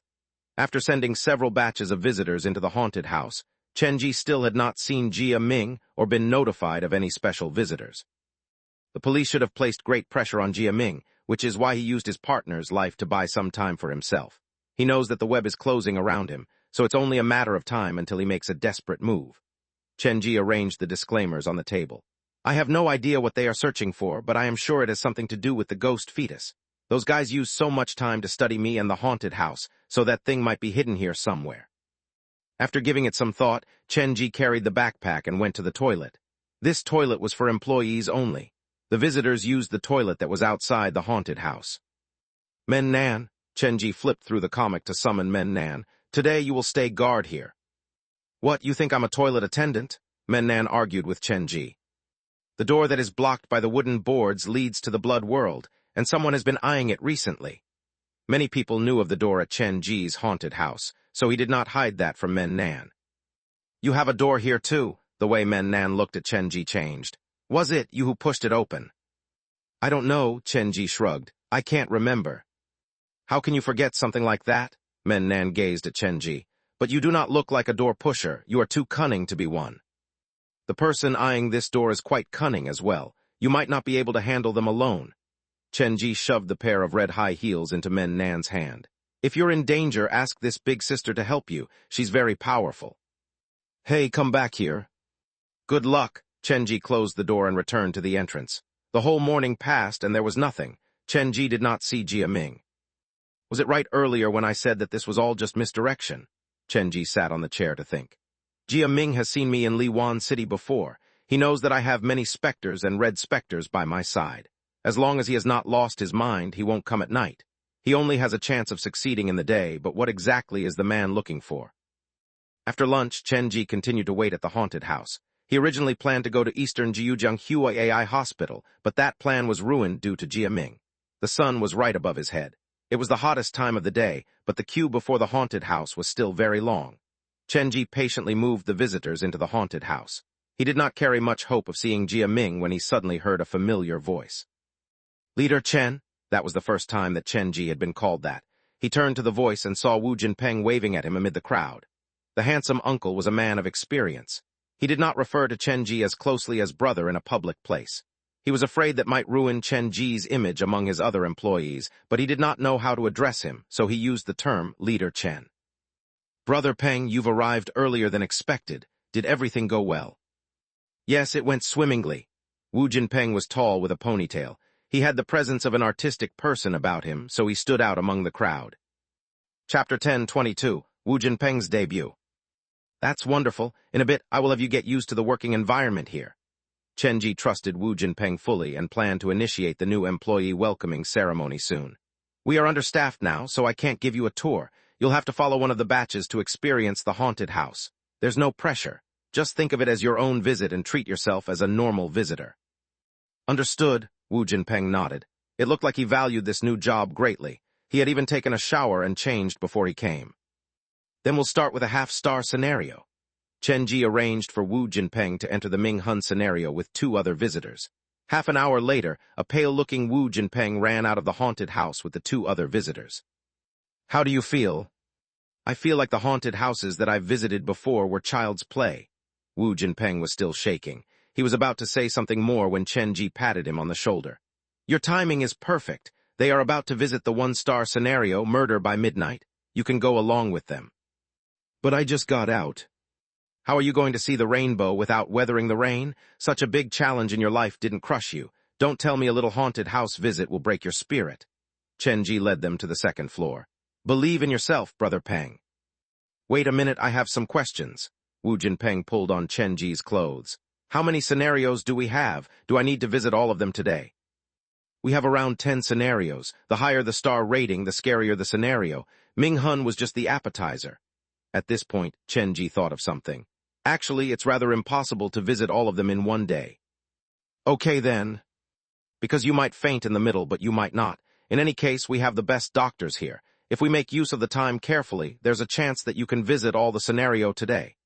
Chenji sent Wu Jinpeng and the other visitors into the scenario for murder at midnight. Have fun in there. Closing the door, Chenji walked away. Soon he heard a scream from Wu Jinpeng. Even his scream has a certain tempo to it. I knew he was a singer in a past, but I had no idea he's so talented. Another half an hour passed, and Wu Jinpeng ran out with disheveled hair. He had so much fun that he had lost the scrunchie that had tied up his ponytail. Here, drink this water. You can clean yourself up in the dressing room. I think there's a spare rubber band in there. You can use it to tie your hair. It's not the issue of rubber band. When I was in there was a rag doll that kept following me. She was jumping all over the place like she wanted to grab my ponytail. Wu Jinpeng was in an intense emotional state, and his hands kept gesticulating. Looks like you're already a favorite among the old employees. Don't worry, those are controlled by the central computer. Your colleagues were merely welcoming you in their own way. Chenji had Wu Jinpeng get some rest while he walked toward the other visitors. Uncle Su, do you have any visitors that wish to visit a 2-star scenario or above? It's great that you're here. These 3 visitors bought tickets for Mu Yang High School, Coffin Village, and Underground Morgue Online. They wanted to visit all of them in one go. Can you allow that? You can only visit one scenario at a time. Chenji looked at the 3 visitors. I'm sorry, but that is a safety precaution. But we have already bought the tickets. Do you want us to come out and wait for such a long queue again? We don't mind paying more, I just don't want to waste any more time. It was a polite-looking man who spoke. He wore spectacles. He was about 1.85 meters tall with long legs, and every piece of clothing he had on was branded. Indeed, he did not look like he was in need of money. There's no need to worry about safety precautions. I promise you that even if something happens to us, we will not press any charges against your establishment. Another man stepped forth. He was in sportswear. His body was well built with clear, wiry muscles. However, he was not that old and was not that careful with his words. I know that you don't mind spending money, but those are the rules. You can choose one of the scenarios first, then decide after you finish the visitation. You might change your idea then, Chenji suggested.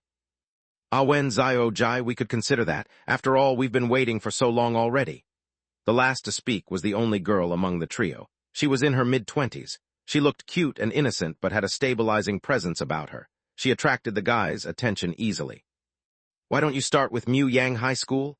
Chenji led the 3 of them and 2 other visitors to enter the haunted house. By then, Wu Jinpeng had almost recovered. Brother Peng, you should follow the 5 of them to challenge a 2-star scenario. Can't you give me more time to rest? You're only delaying the inevitable.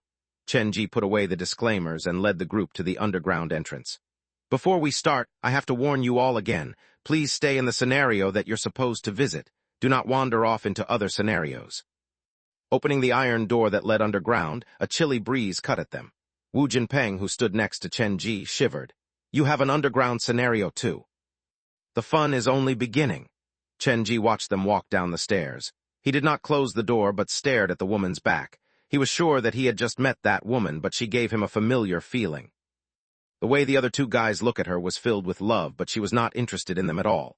There was a well-hidden resentment hidden inside her eyes, and she kept unintentionally hiding behind the 2 guys so that she wouldn't interact directly with me. She has never directed her eyes at me either, like she is purposely moving her gaze away from me. Chenji eventually closed the door. Something's wrong. Carrying the backpack, Chenji hurried to the surveillance room to follow the movement of this batch of visitors. What? After the door closed, the woman instantly sidled up to Wu Jinpeng. Uncle, are you a worker here? I saw that you were having such friendly chat with the boss earlier. I've heard that the boss occasionally sends his employees in with the visitors to scare them.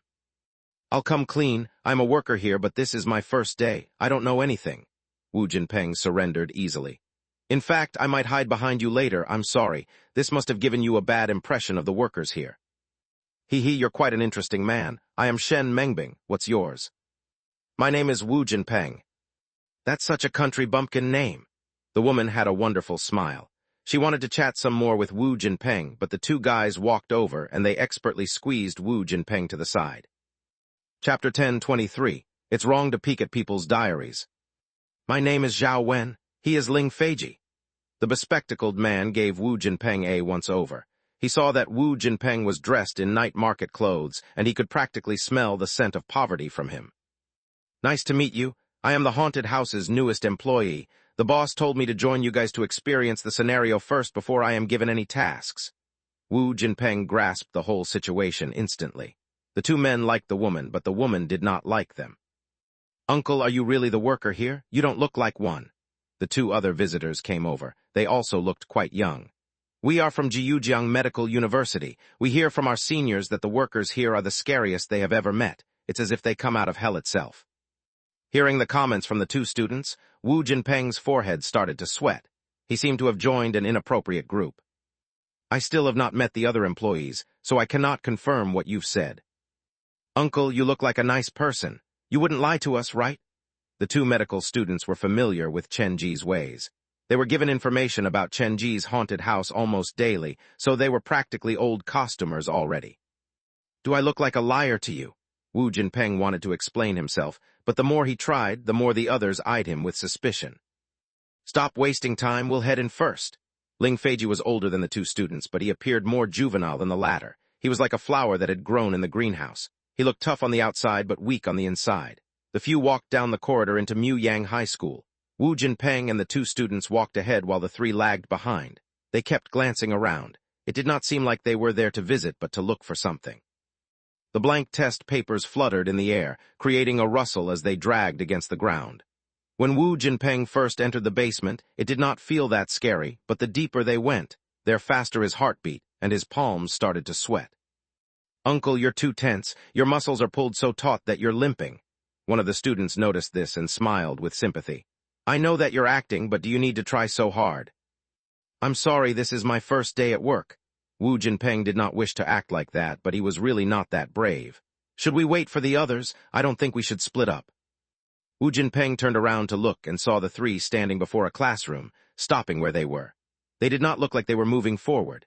In fact, the man called Zhao Wen took several steps back like he was planning to sneak away from Muyang High School. "Hey, there's no need to be afraid. If we stick together, it should be fine." Wu Jinpeng wanted to console them, but the man called Zhao Wen did not care for it. He even glared back at Wu Jinpeng. "The three of you can continue the tour. Just go ahead without us." Ling Feiji guarded beside Shen Mengbing always, unable to move away from her. "Based on what our seniors said, those who split up inside the haunted house meet a horrible end." The two students were experienced. They grabbed Wu Jinpeng and headed toward Shen Mengbing. "Stop kidding around, this is a two-star scenario." Being lectured by two people younger than him, Ling Feiji's temper was lit up instantly. He wanted to argue with them, but was stopped by the woman beside him. "They have a point, Xiao Jai. You always act too rashly. Sometimes you have to listen to others." Shen Mengbing grabbed Ling Feiji's arm lightly. "The condition to clear this scenario is to find enough name tags. Time is not waiting for us. Let's try to clear this scenario in one try." Shen Mengbing's voice was gentle, and it seemed to possess a magical power that could soften the temper of Ling Feiji. "What about the other one? Are we just going to leave him behind?" Wu Jinpeng pointed at Zhao Wen. The man stood at the entrance of Muyang High School. He held his phone like he was talking to someone. "He's on the phone with his father. We'll go ahead. I'm sure he'll soon catch up to us." Shen Mengbing came to Wu Jinpeng's side. "Come on, limping uncle." The group thus entered Muyang High School. After they walked away, Zhao Wen put away the phone and glanced at the camera beside him. He sneaked to the corner that was close to the stairs. Several minutes later, the door that led underground opened again, and a batch of visitors were led toward Coffin Village by All Zhou. Just as they moved toward Coffin Village, Zhao Wen came out from his hiding spot and sneaked back up the stairs. There was no one in the corridor. Zhao Wen took out his phone, and there was a map of the haunted house's ground floor on it. There were even red lines to mark out the surveillance corners. "I really don't understand why Mengbing is so interesting in this haunted house." He avoided the surveillance carefully and entered the dressing room. There were many scary costumes in the room and many makeup kits on the tables. "This isn't it." Zhao Wen held his phone and carefully closed the dressing room door. He opened the prop room next door. He still could not find what he was looking for. "I'm quite lucky. Neither room's occupied. Wasted my time to come up with so many reasons to excuse my behavior just in case I was caught." Next to the prop room was the staff break room. Zhao Wen turned the doorknob and the door clicked open. "Are none of the doors here not locked? Aren't they afraid of thieves?" Just as the door opened, Zhao Wen was startled. A big white cat was staring at him from inside the room. The cat was larger than a normal cat.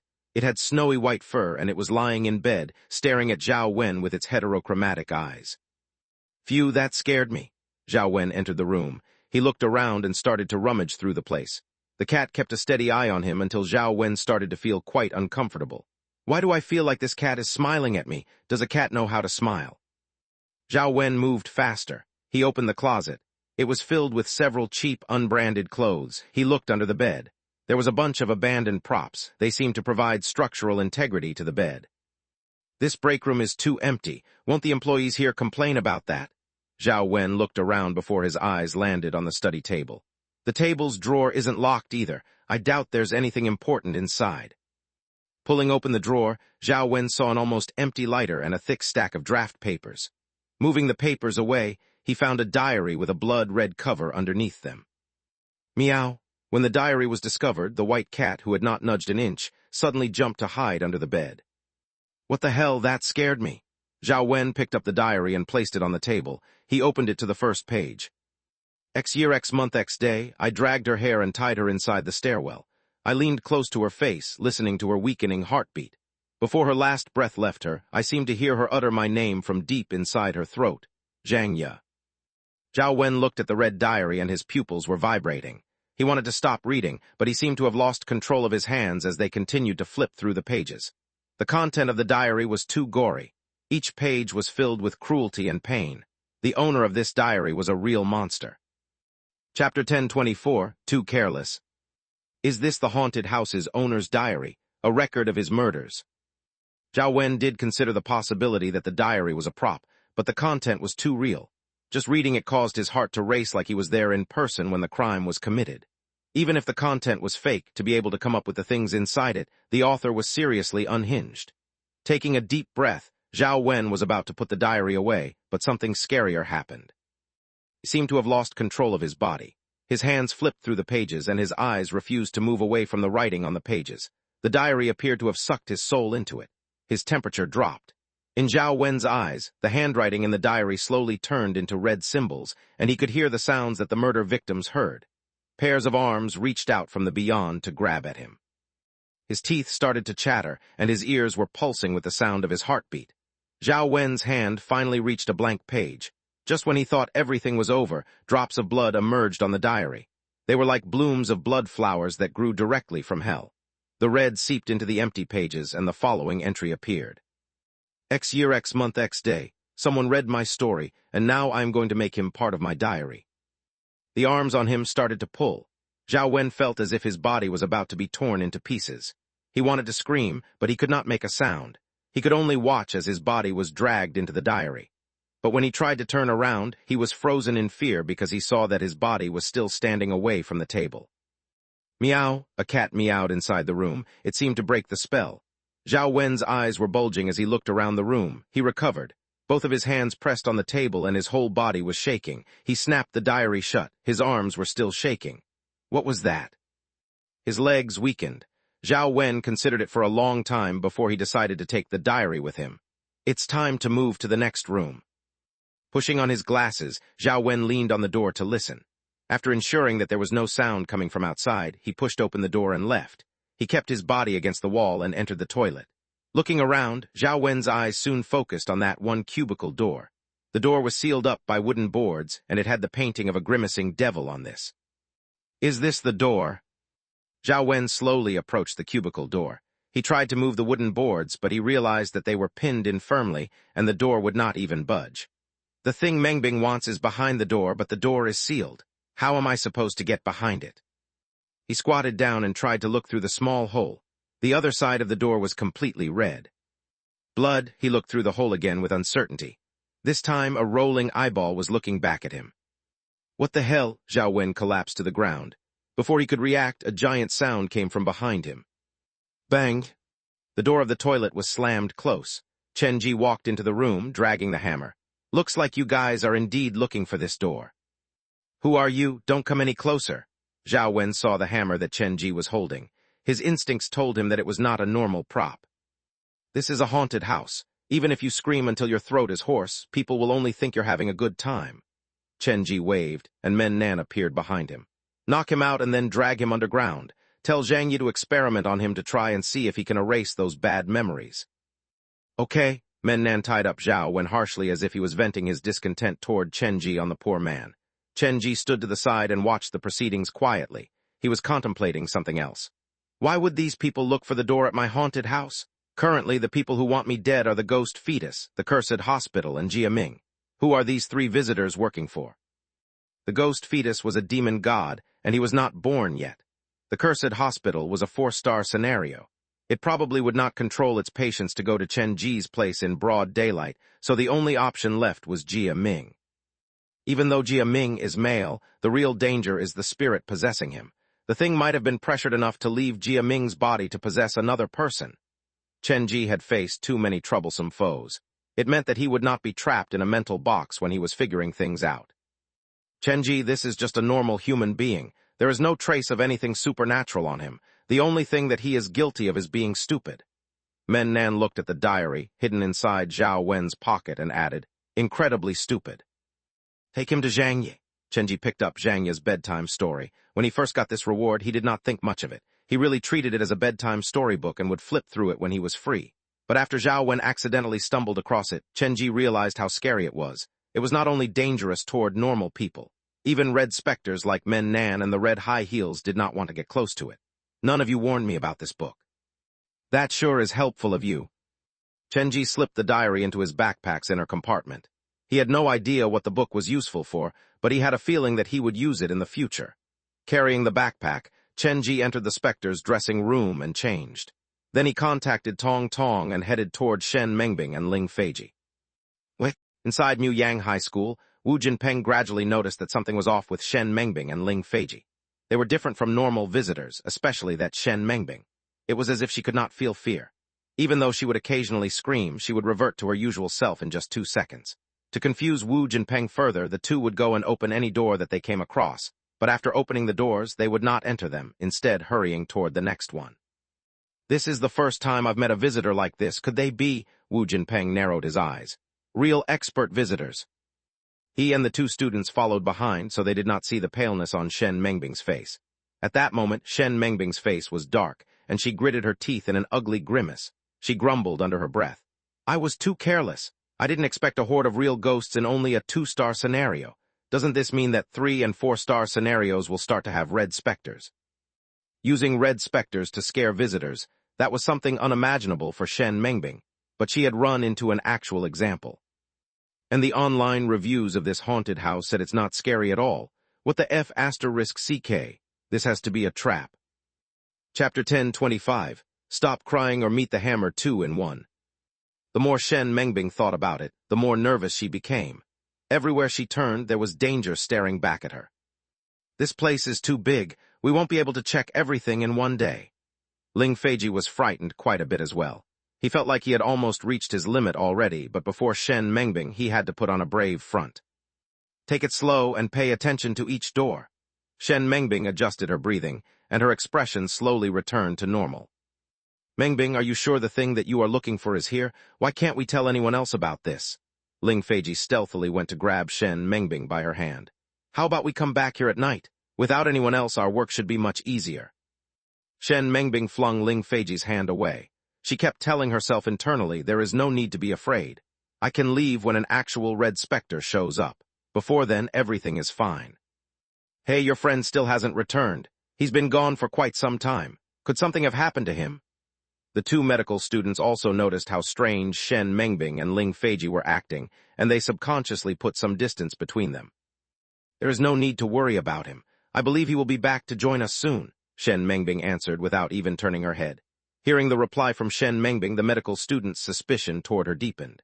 Her friend had just gotten lost inside a large haunted house. That was something so scary, but how could she manage to take it in such easy strike like this was part of her plan? Something was up, and they wanted no part in it. Slowing down his footstep, the one medical student pulled on the clothes of his friend silently. He tilted his head to the side and whispered, "Let's go into this classroom to take a look." The 2 sneaked into the classroom nearest to them when Wu Jinpeng and Shen Mengbing's group were not looking. Once they entered the classroom, the medical student closed the door and took out his phone. What are you doing? You are using the phone inside the haunted house. Have you forgotten the warning from our seniors? I have a very bad feeling about this. One of the medical students made a call.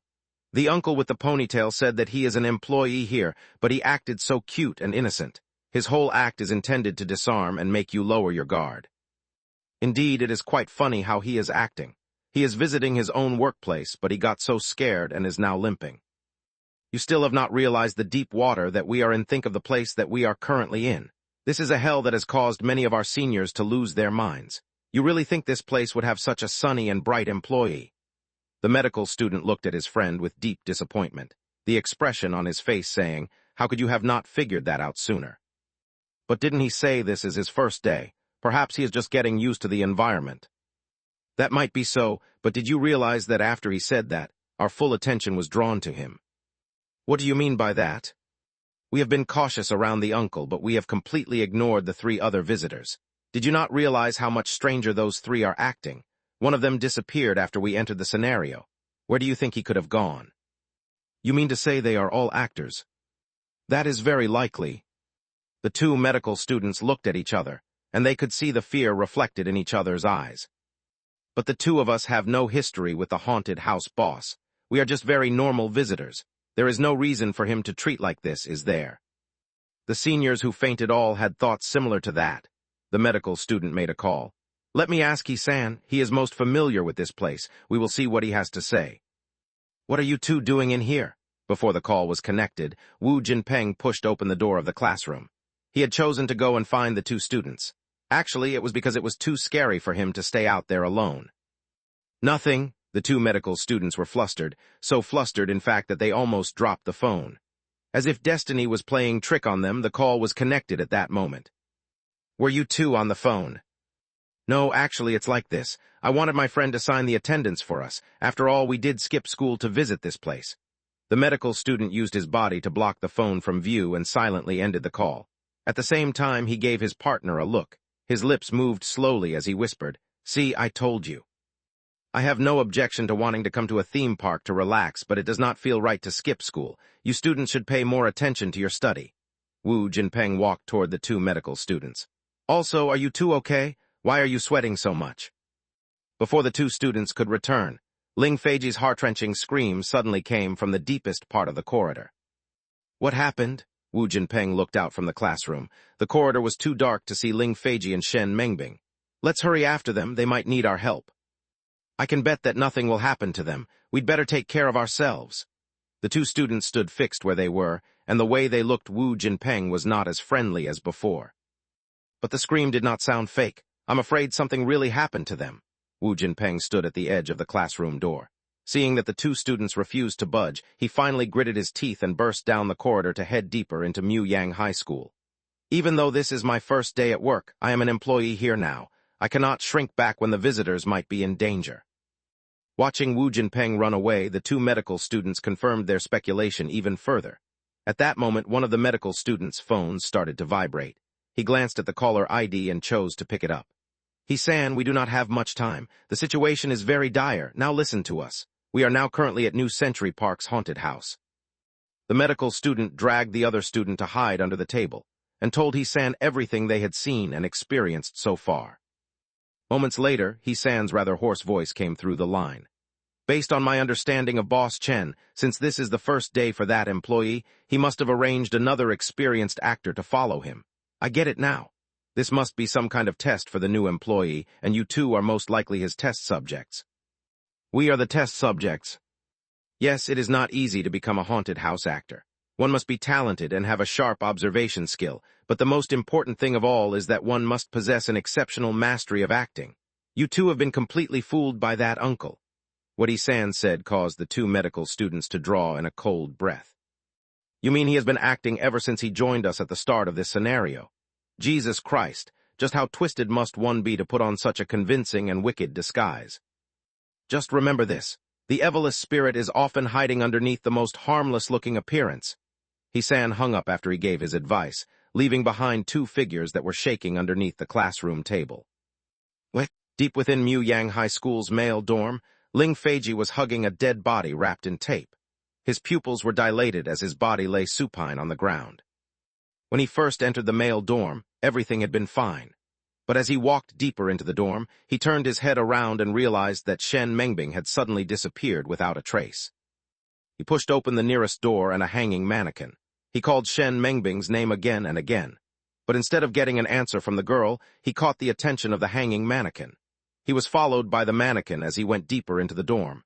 If he could still accept this situation, what happened next completely shattered Ling Feiji's mind. He was already very afraid. To shake loose of the hanging mannequin who had been following him, he rushed down the corridor faster. He was running halfway down the corridor when he caught sight of the silhouette of a voluptuous woman. His heart leaped in relief and joy, thinking it was Shen Mengbing. He hurried after her. But when he got closer, before he even had the chance to say anything, he saw the woman's head turned 180 degrees around. That was only the beginning. With a beatific smile on her face, the woman's body crumbled like pieces of building blocks. Ling Feiji was so frightened that he felt his knees weaken. Somehow, he crawled his way into the boy with the stench's old room. He saw the big closet and believed that it was a good hiding spot, but just as he pulled the door open, a dead body that was wrapped in cellophane tape toppled out and crashed upon him. He came literally face to face with a dead body. "Boss, the woman abandoned her male partner and ran away. All Bai is trying to track her down. I have trapped the abandoned man inside this room." "A job well done, Duan Yue. This proves that you can work independently already." The dorm room was pushed open, and one mannequin head after another rolled into the room. The pairs of lifeless eyes looked at Ling Feiji with curiosity. The scent of blood and a horrible stench permeated the small dorm room. Then an impossibly large person in red squeezed into the room. Behind him trailed a headless woman who was hugging her own head in her arms.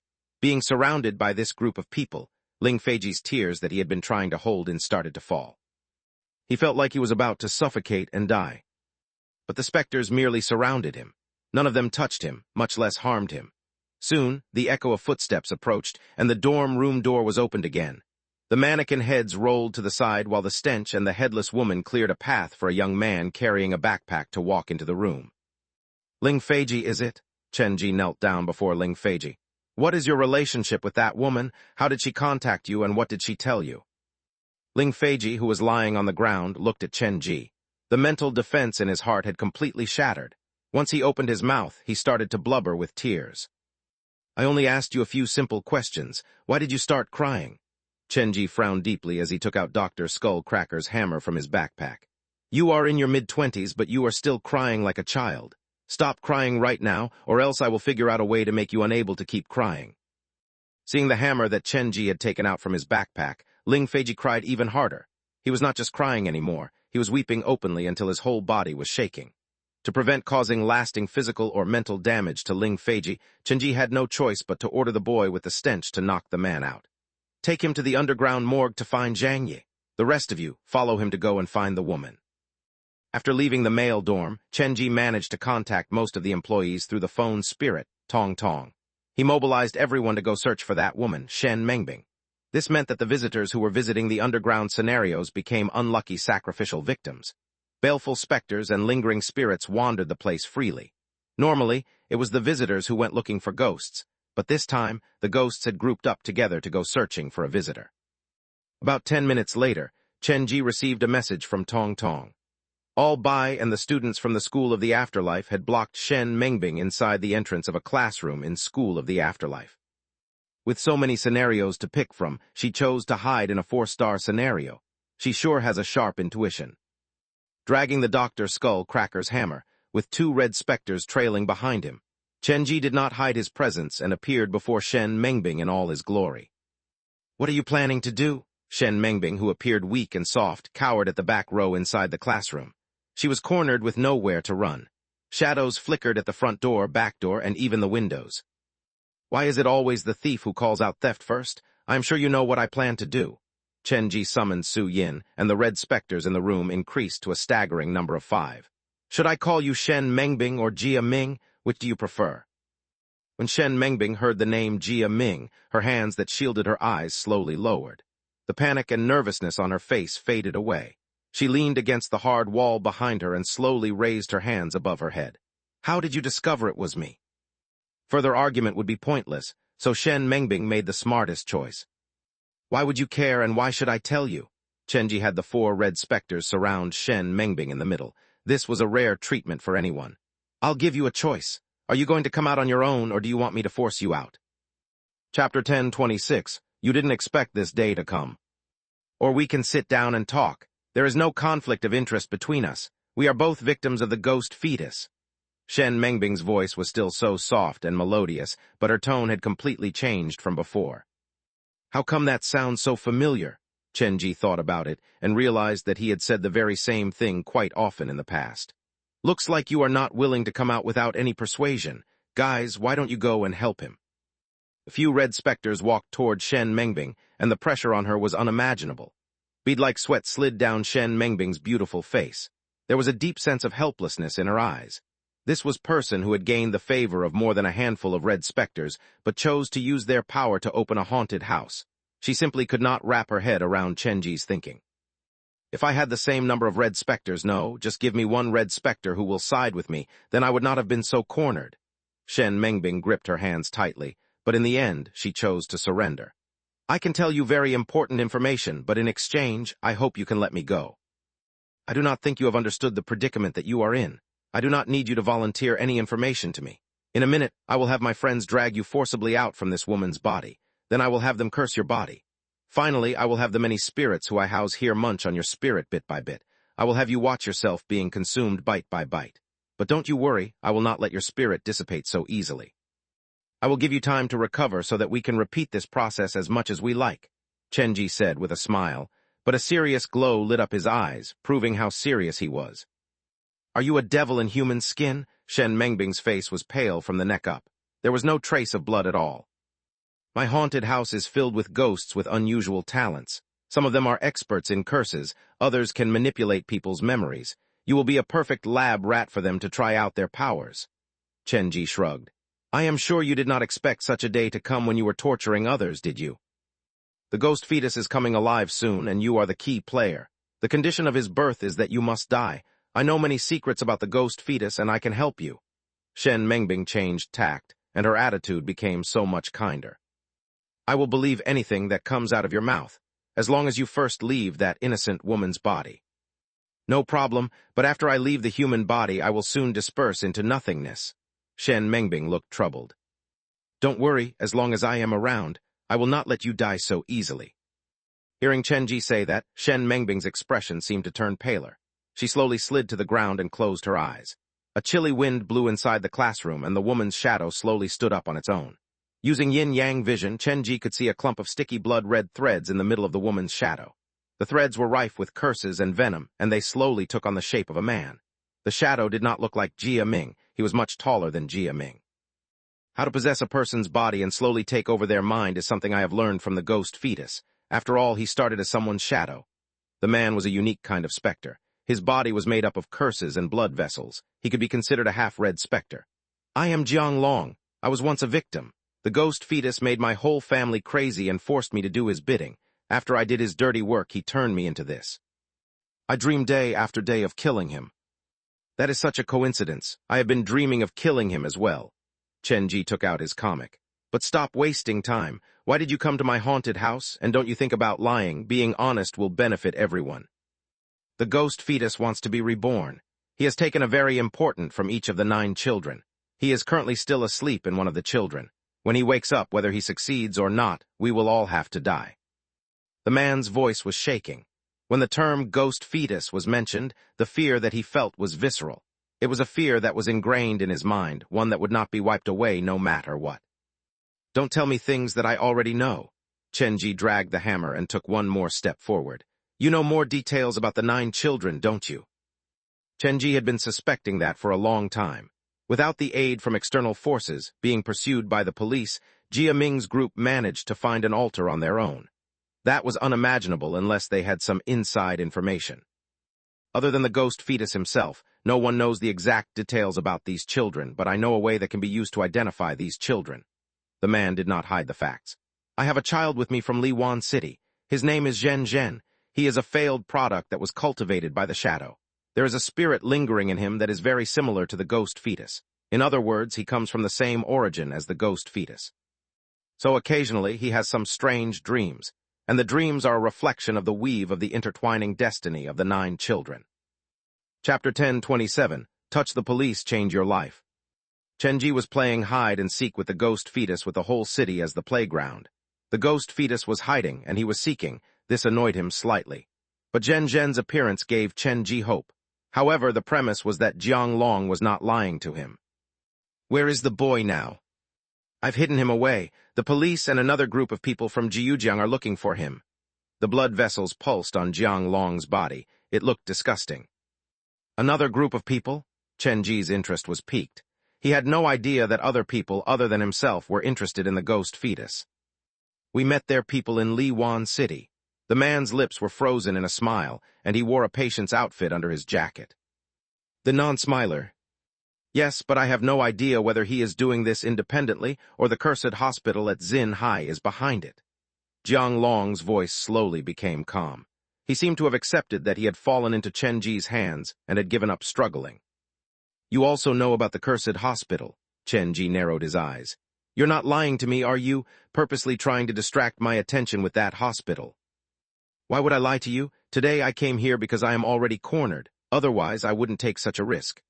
Jiang Long smiled bitterly. "The police won't stop chasing me, but the real despair came from the sighting of that non-smiler at my house last night. The madman was just standing there. We both saw each other." "But what does that have to do with you entering my haunted house?" Chen Ji was a constant visitor at the police station and had been in the interrogation room many times. He could not help but pick up some useful skills over time, so now he was quite familiar with interrogating others. "The shadow said that you have a door hidden in your haunted house. He became what he was after he entered that door." The shadow had possessed Jiang Long's body for a long time, so the latter knew a lot of the former's secret. "Did he tell you what is behind the door?" "You don't know that yourself?" After hearing Chen Ji's question, Jiang Long was startled, but he soon returned to normal. "The shadow never mentioned that. I wanted to enter that door myself because I wanted to become as strong as the shadow. The police are drawing closer, and now the non-smiler is after me as well. I need to find a way out for myself." Jiang Long's reasoning was sound. After giving it some thought, Chen Ji stopped the interrogation. "It's too dangerous to leave the child alone. Tell me where he is. I'll bring him here." The classroom turned quiet, and Jiang Long said after a long time, "He is in a basement in western Jiujiang. It's quite isolated. I'll take you there." Flipping the comic, Chen Ji placed Jiang Long in with the stench. "Well, everyone, it's time to go back to work. The man has been caught." Chen Ji had the employees return to their post as he dragged the backpack and headed outside. To prevent Jiang Long from doing some funny business, Chen Ji had Men Nan and the Red High Heels guard the door at the toilet and had All Joe and All Bai patrol the underground scenarios. After ensuring that there would be no more problems, Chen Ji left the theme park and headed toward Jiang Long's lair. The place was very far from the theme park and would rarely be visited by others. When Chen Ji left the theme park, a few plainclothes followed him. Chen Ji noticed them, but he did not stop them. After taking a long detour, Chen Ji found Zhen Zhen's hiding spot in the back alley of a building that was about to be taken down in the old city. Wouldn't be easy to find this place alone. Jiang Long had probably had his eyes on Chen Ji's haunted house for a long time, but the level of information was not equal. His plan was nipped in the bud before he had a chance to put it into action. The owner was long gone.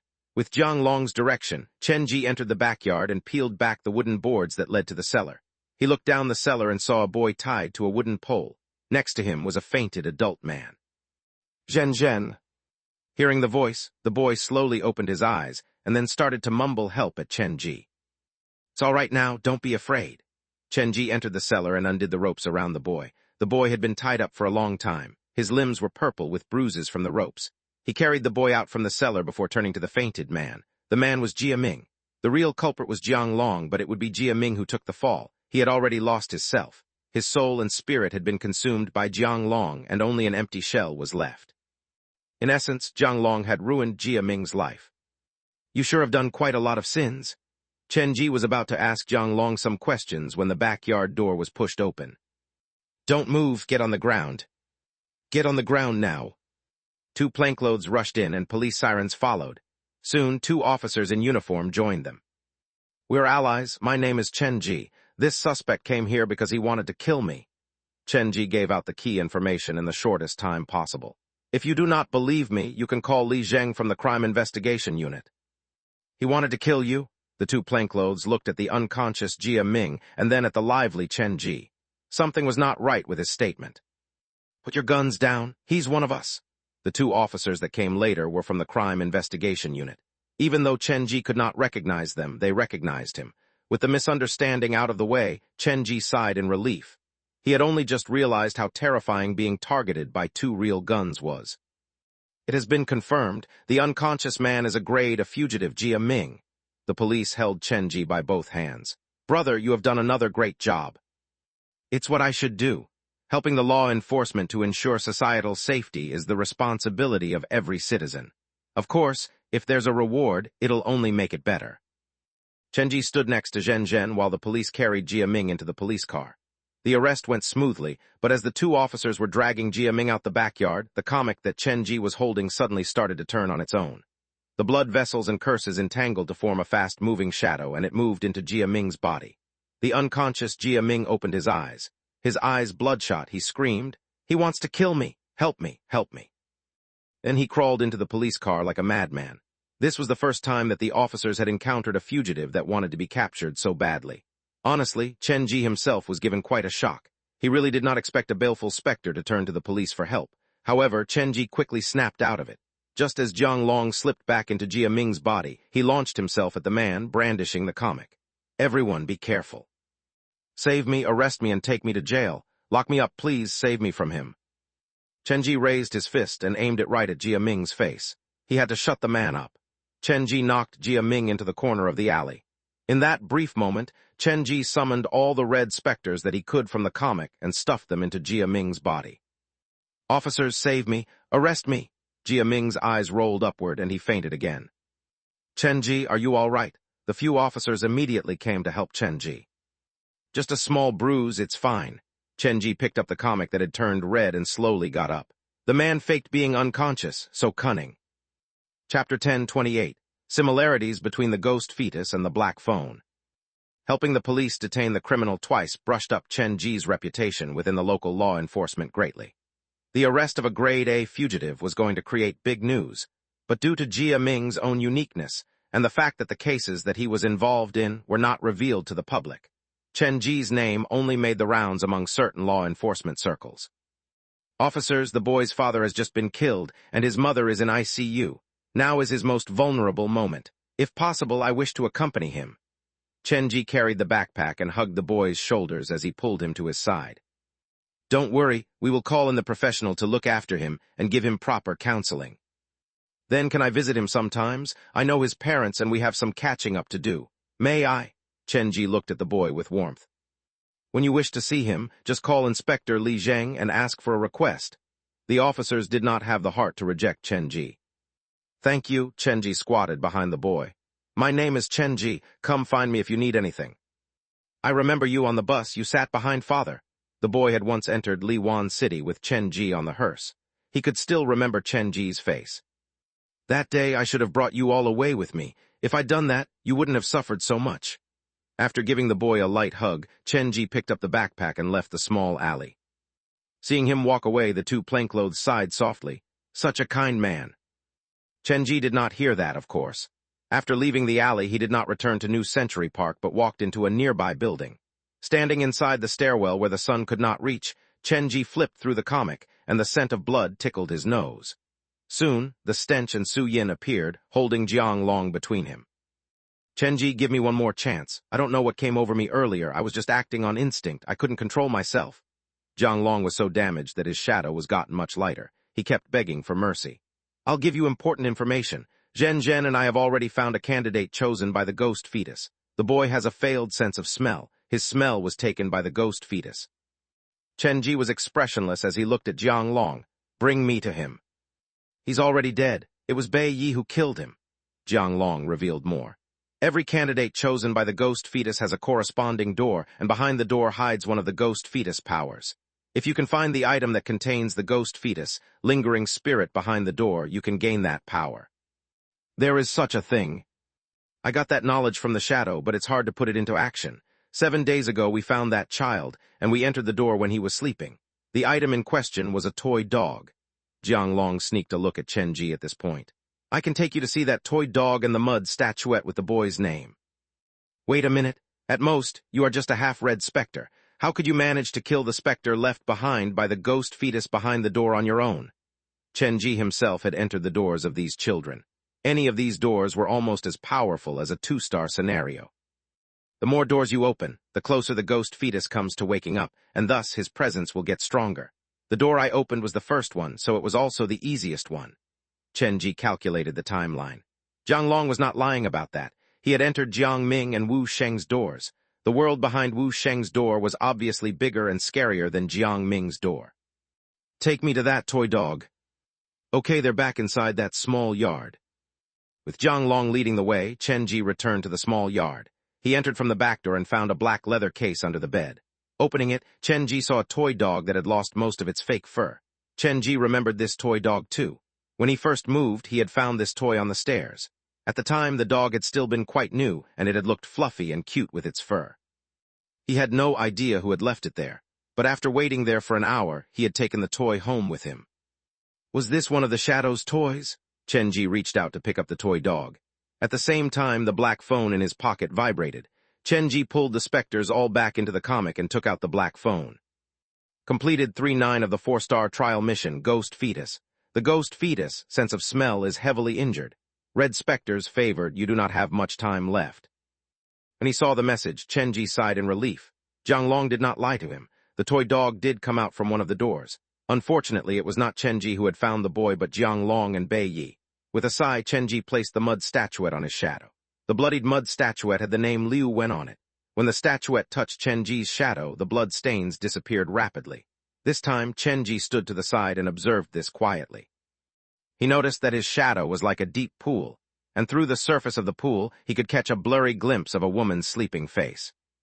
The wounds on Zhang Ye appear to be recovering. Looks like the black blood on the statuette is of great help to her. With his hand on the shadow, Chen Ji's eyes narrowed. The woman who appeared to be floating in an endless ocean flickered her lashes like she was awakening. When the last drop of blood was sucked away, the mud statuette with Liu Wen's name shattered. Liu Wen, Wu Sheng, Fang Yu, and the statuette with my name. After Zhang Ye absorbs all the black blood from these statuettes, perhaps she will wake up. Standing in the stairwell, Chen Ji looked at the shattered statuette. Reborn as a man, the ghost fetus has stolen different powers from 9 children, including the sense of smell, hearing, sight, and so on. But they correspond perfectly with the rewards that the black phone has been giving me. When I first got the black phone, the first power I was given was yin-yang vision. That is the power of sight. Then I got the talent of living doll, a power related to creation of human body. Then I got ghost ear and spirit sniff, which correspond to the 5 senses. They are similar to the various powers that the ghost fetus has taken away from these children. Is the ghost fetus also doing the same mission given by the black phone, or are they actually 2 sides of the same coin? Chen Ji was overwhelmed by a sudden chill. Perhaps this moment was predestined as soon as he picked up the black phone. Chapter 1029. Zio Bu, I've caught him for you. Chen Ji could still remember when he first found the black phone. In a few months' time, he and his haunted house had both experienced significant changes, but the phone in his pocket was the same as ever. Chen Ji stared at the screen and asked to no one in particular, "What is the actual truth?" The phone told him that he was getting closer to the truth, but he had no idea at all what that meant. Even for high-difficulty missions like the Ghost Fetus and School of the Afterlife, the black phone had only categorized them as trial mission. If these were just trials, Chen Ji stopped himself from going down that path. Now was not the time to worry about that. I have lost some of my earlier memories, but my shadow hasn't. In a way, he is the most reliable witness. Perhaps this Ghost Fetus trial mission is supposed to be a turning point. If I can communicate with the Ghost Fetus and get to know everything from him, I might know what I have been through and what happened to my parents. Everything could be answered in that moment, but he first needed to capture the Ghost Fetus and make him speak. A hide-and-seek of life and death, a game between me and my shadow. Perhaps this was a game from way back when. Chen Ji placed the toy dog into his backpack beside the wooden toys. 10 minutes later, Chen Ji returned to the haunted house. He was about to enter the underground scenario when he saw a smiling All Joe hugging Wu Jinpeng by his shoulders, and beside them were 2 fainted medical students. "What are you guys talking about? You look so happy." "Boss, is this our new employee? He's exceptionally gifted." All Zhao laughed happily. It seemed like he had befriended Wu Jinpeng when Chen Ji was away. Exceptionally gifted. Chen Ji turned to Wu Jinpeng with curiosity, his mind wondering if the man had stumbled upon some kind of special power during a moment of crisis. "Stop making fun of me," Wu Jinpeng said sadly. I also don't know why these two children were so scared of me. I just wanted to help them, but I accidentally ushered them into the trap of the old employees. Don't be so humble. To be able to scare the visitors so well until they fainted on their first day means that you have a talent at this. Chenji patted Wu Jinpeng on his shoulder. Keep up the good work. If you have any question, just ask All Joe. Seeing how well Wu Jinpeng had managed to mix into his new family, Chenji was relieved.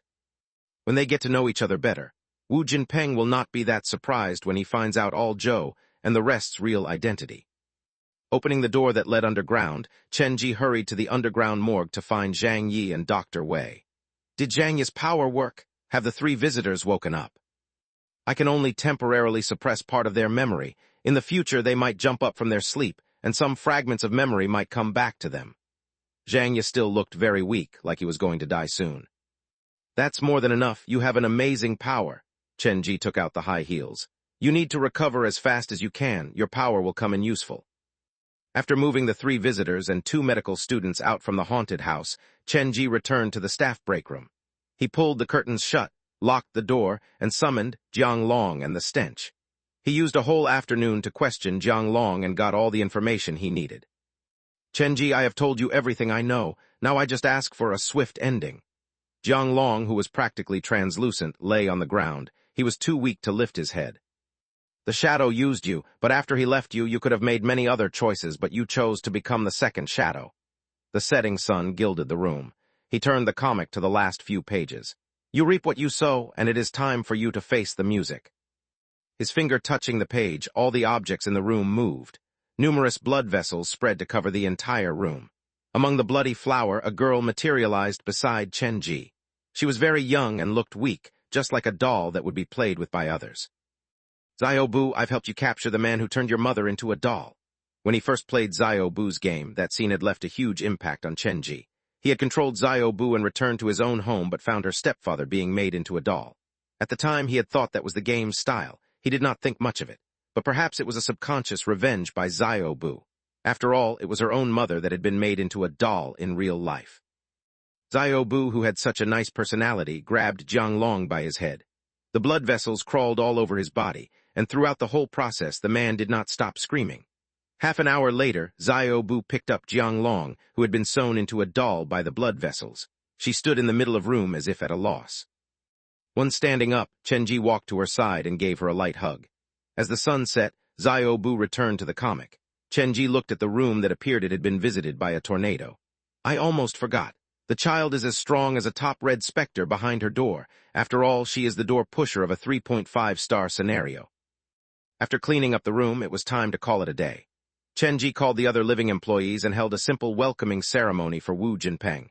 Seeing how friendly and close the employees were, Wu Jinpeng felt at ease. After everyone left, Chenji took out a long document. This was the result of his interrogation of Jiang Long. Jiang Long and Zhen Zhen had triangulated two candidates chosen by the ghost fetus. One of them had lost the sense of smell and had been killed. The other seemed to have a heart problem. They had confirmed the child's address but were pursued by the police before they could do anything. I have 5 nights left. That should be enough time. Tonight I should go take a look behind Fang Yu's door and then hurry to the coffin village. Reincarnation is what the well lady is obsessed with. Perhaps she can give me some crucial information. The lady in the well had been around for a long time, and she had entered the blood fog many times. Chenji believed that she had more to tell him, so he wished for a chat. Carrying his backpack, Chenji went to the underground scenario to fetch Zhang Yi and the red high heels before leaving the haunted house.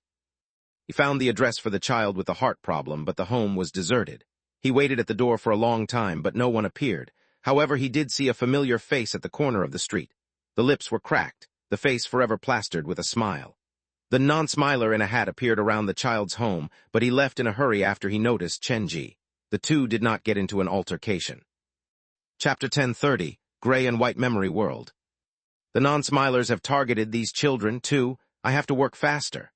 Chenji did not have to fight with the cursed hospital yet. What he wished for the most was for the ghost fetus to fight the cursed hospital so that he could reap the benefit in the middle, but the chances of that happening were very low. Glancing at the phone for the time, Chenji did not wait too long at the child's home. He took a cab and went to Fang Yu's favorite park.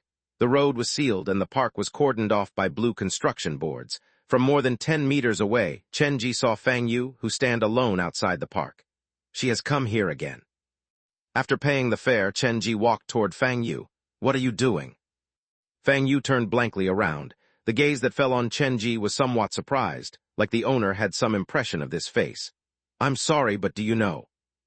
Yes, I do know Fang Yu. I am his best friend. Tonight I shall take you to meet him. Chenji answered so fast that it startled Fang Yu. The girl might not have a good memory, but she was not dumb. She was a little suspicious of Chenji.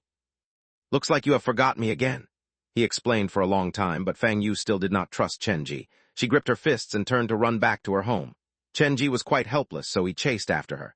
He could see things from her perspective. For a person with memory loss, the world was strange and filled with uncertainty.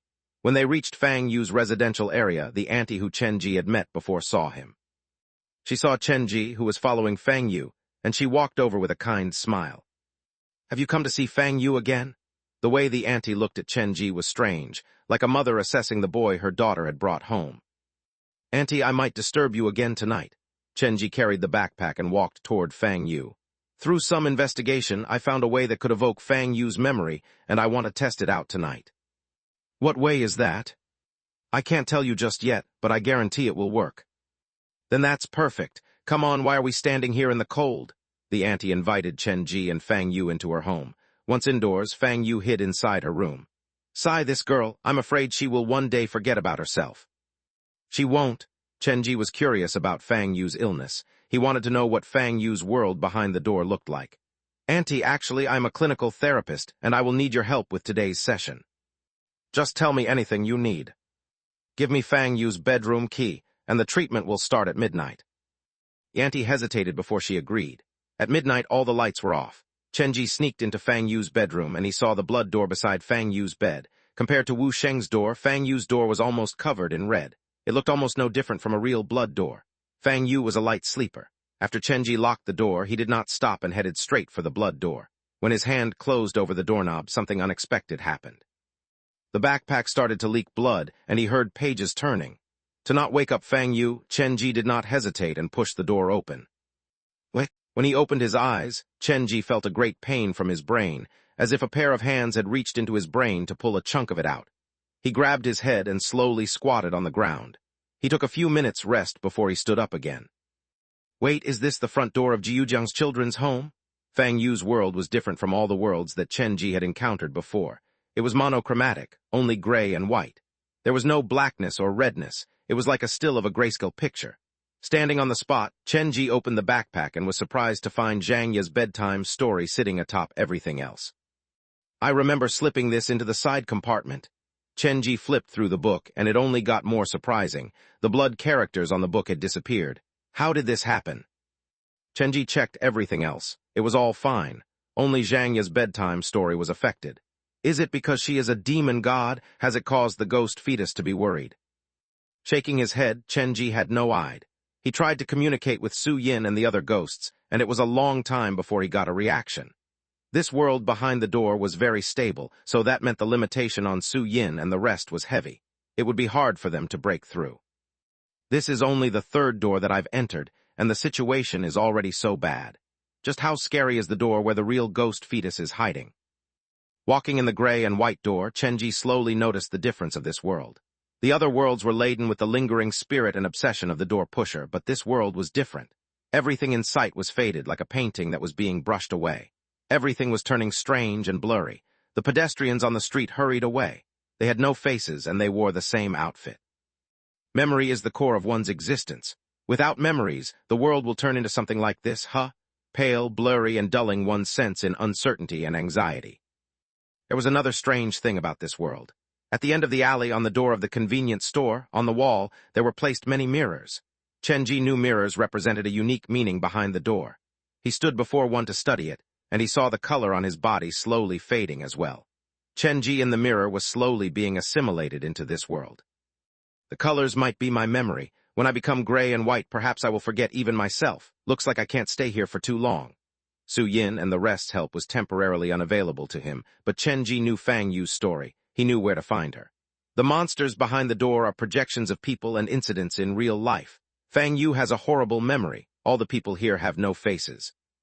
She has forgotten herself. so naturally she won't remember those horrible things.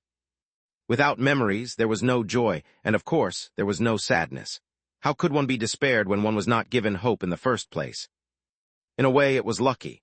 No one stopped Chenji because no one was interested in him. To them, Chenji was just a passing pedestrian, and they would forget about him after they turned the corner. That worked for Chenji. As time passed, perhaps after he made that one step, Chenji would forget what he was doing, where he was doing, and who he was.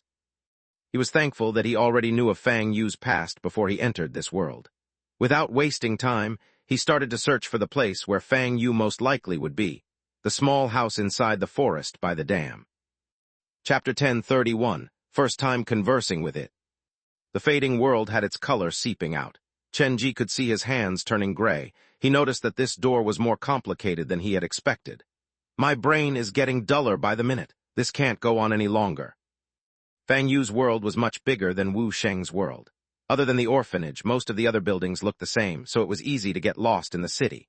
Chenji looked for a long time before he found a way to exit the city.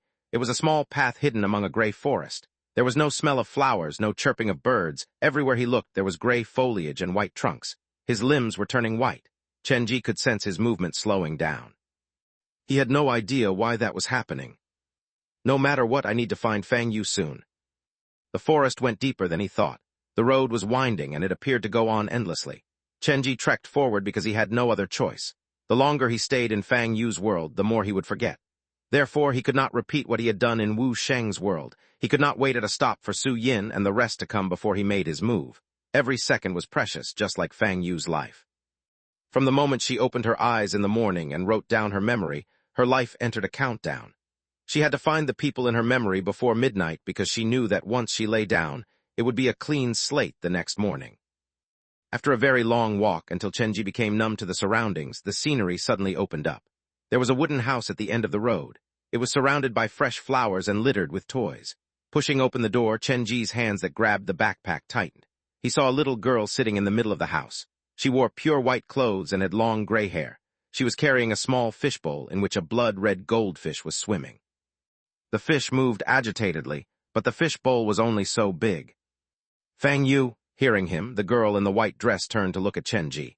She looked just like Fang Yu, but her eyes were like lifeless as if she was a puppet. I finally found you. It's time to go home. The girl's body shivered. Her lips moved, but she made no sound. It appeared like she was repeating the term home soundlessly. Chenji looked at the girl before his eyes wandered to the fishbowl. The only thing that had color in this world was that goldfish. Entering the room, Chenji pulled up the girl from the floor. The girl did not resist, like a shell that had no self. There are many people missing you back at home. They have not forgotten you. The girl hugged the fishbowl while Chenji put his hands around her as they walked out from the wooden house. Once they stepped out, the goldfish became more agitated, like it was trying to jump out from its small enclosure. Why are you hugging that fishbowl? Is the goldfish that important to you? Yes, a simple word, but that was the first voice that Chenji had heard in the world behind Fang Yu's door. Realizing that he could communicate with her, Chenji smiled. You must be lonely, staying here alone, right? Do you remember a boy who always stayed by your side, a boy who is a chatterbox?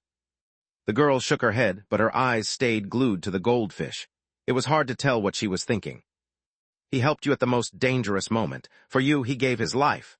Chenji carried the girl, but he was also studying the goldfish. Do you know what it means by the end of one's life? The girl did not answer. The opposite of life is death. After we die, we cannot hear his voice, see his face, or touch his palms anymore. Chenji was not just chatting with the girl. He was testing her out. Fang Yu only had 1 day of memory, but that did not mean that she had forgot everything. There was one person that she had not forgotten, and that was Zhang Yi. Chenji knew what Zhang Yi represented for Fang Yu. Before entering this world, he predicted that Zhang Yi would be the only light in Fang Yu's world. But after meeting Fang Yu, Chenji realized that things were not that simple. The only color and light in this gray and white world was a goldfish, a blood-red goldfish. In this world, has anyone spoken to you other than myself? Chenji carried the backpack and walked next to the girl. They walked side by side, but neither of them was looking at each other. Their eyes were focused elsewhere. After a long time, the girl replied, no. There was no expression on her face, and her gray eyes carried no hope. There was no despair either, only a still silence. Then, am I your only friend? Chenji spoke very slowly, like he needed to think for a long time before he could construct the sentence in his mind. Friend, the girl stopped moving. Her gray eyes looked at Chen Ji, the latter reflecting in her eyes. For some reason, the world in her eyes appeared to become more barren. You know. Fine, perhaps I got the wrong person. Chen Ji's hand landed on the girl's shoulder lightly. I used to have a friend like you. He is very lonely and always alone. I forgot how we met, but I knew we were always seen together. Puh. The clear fishbowl started to crack, but the girl continued to walk slowly ahead like nothing had happened. Why would such good friends end up like strangers? Chen Ji looked at the winding road as he summoned Su Yin's name in his heart. The employees were trying hard to break through. They were trying to cooperate to break down this world. I have forgotten many things, all the pain, despair, and experiences that I have enjoyed with my friend. When I came to, the friend had already left. What is the name of your friend? The girl's voice was soft. She kept her head lowered. I can't remember anymore, but I believe it is Chen Ji. Chen Ji stopped moving. He wants to have the same name as mine. The girl did not stop, and she moved along without waiting for Chen Ji. The cracks on the fishbowl became more obvious. The goldfish swam about in anxiety, and the clear water became muddled. I also know someone with that name. The girl's voice was slightly different from before. He has no friends. No one is willing to be his friend, including me. Is the child that repellent? No, it's the opposite. He is a very good kid. The girl kept her head lowered. The voice did not seem to come from her lips, but somewhere else inside this world. Why would such a good kid have trouble making friends? Chen Ji spoke slower and slower. Half of his body was now gray. Because he carries a deep secret. The girl slowly lifted her head that had gotten blurry. He is a child that refuses to die. No matter how you kill him, he will always return. Would you befriend someone like that? Chapter 1032, Shadow Playing Alone. A child that you can't kill no matter what? Chen Ji lifted his head, and his gaze passed through the gray foliage to look at the pale sky. Even if he was willing to be that kid's friend, the kid would still have no friends because he was most likely that kid himself. I do not believe there is such a kid in this world. If he really exists, I will be his friend, Chen Ji answered affirmatively. Then he turned to the girl. By the way, how do you know he is unable to die no matter how he is killed? When Chen Ji asked that question, a very long crack appeared on the clear fishbowl, and the water inside started to leak out. It was worth noting that the clear water inside the fishbowl turned a murky gray color once it leaked out from the crack. The water level lowered, and the blood-red goldfish struggled harder. Wounds started to appear on its body, dyeing the water in the bowl red. I have tried to kill him before. The girl's voice had completely changed. I wanted to be him, but once I woke up from my dream, he once again returned. Then do you know how he managed to do that? Chen Ji's heart was racing, but his mind was getting blurry like he was forgetting something very important. However, the most dangerous thing was, he had no idea what he had forgotten. Yes, the girl turned her head to look at Chen Ji. By then, her face had completely faded away, and a new face was coming to replace it. How did he manage to do that? The icy light fell on them. The two stood at the exit of the woods. The buildings around them were bleeding. On the left side where the girl was standing, the buildings were crawling with black threads that spoke of bad news, while on the right side where Chen Ji was standing, the buildings were dyed red as they crumbled.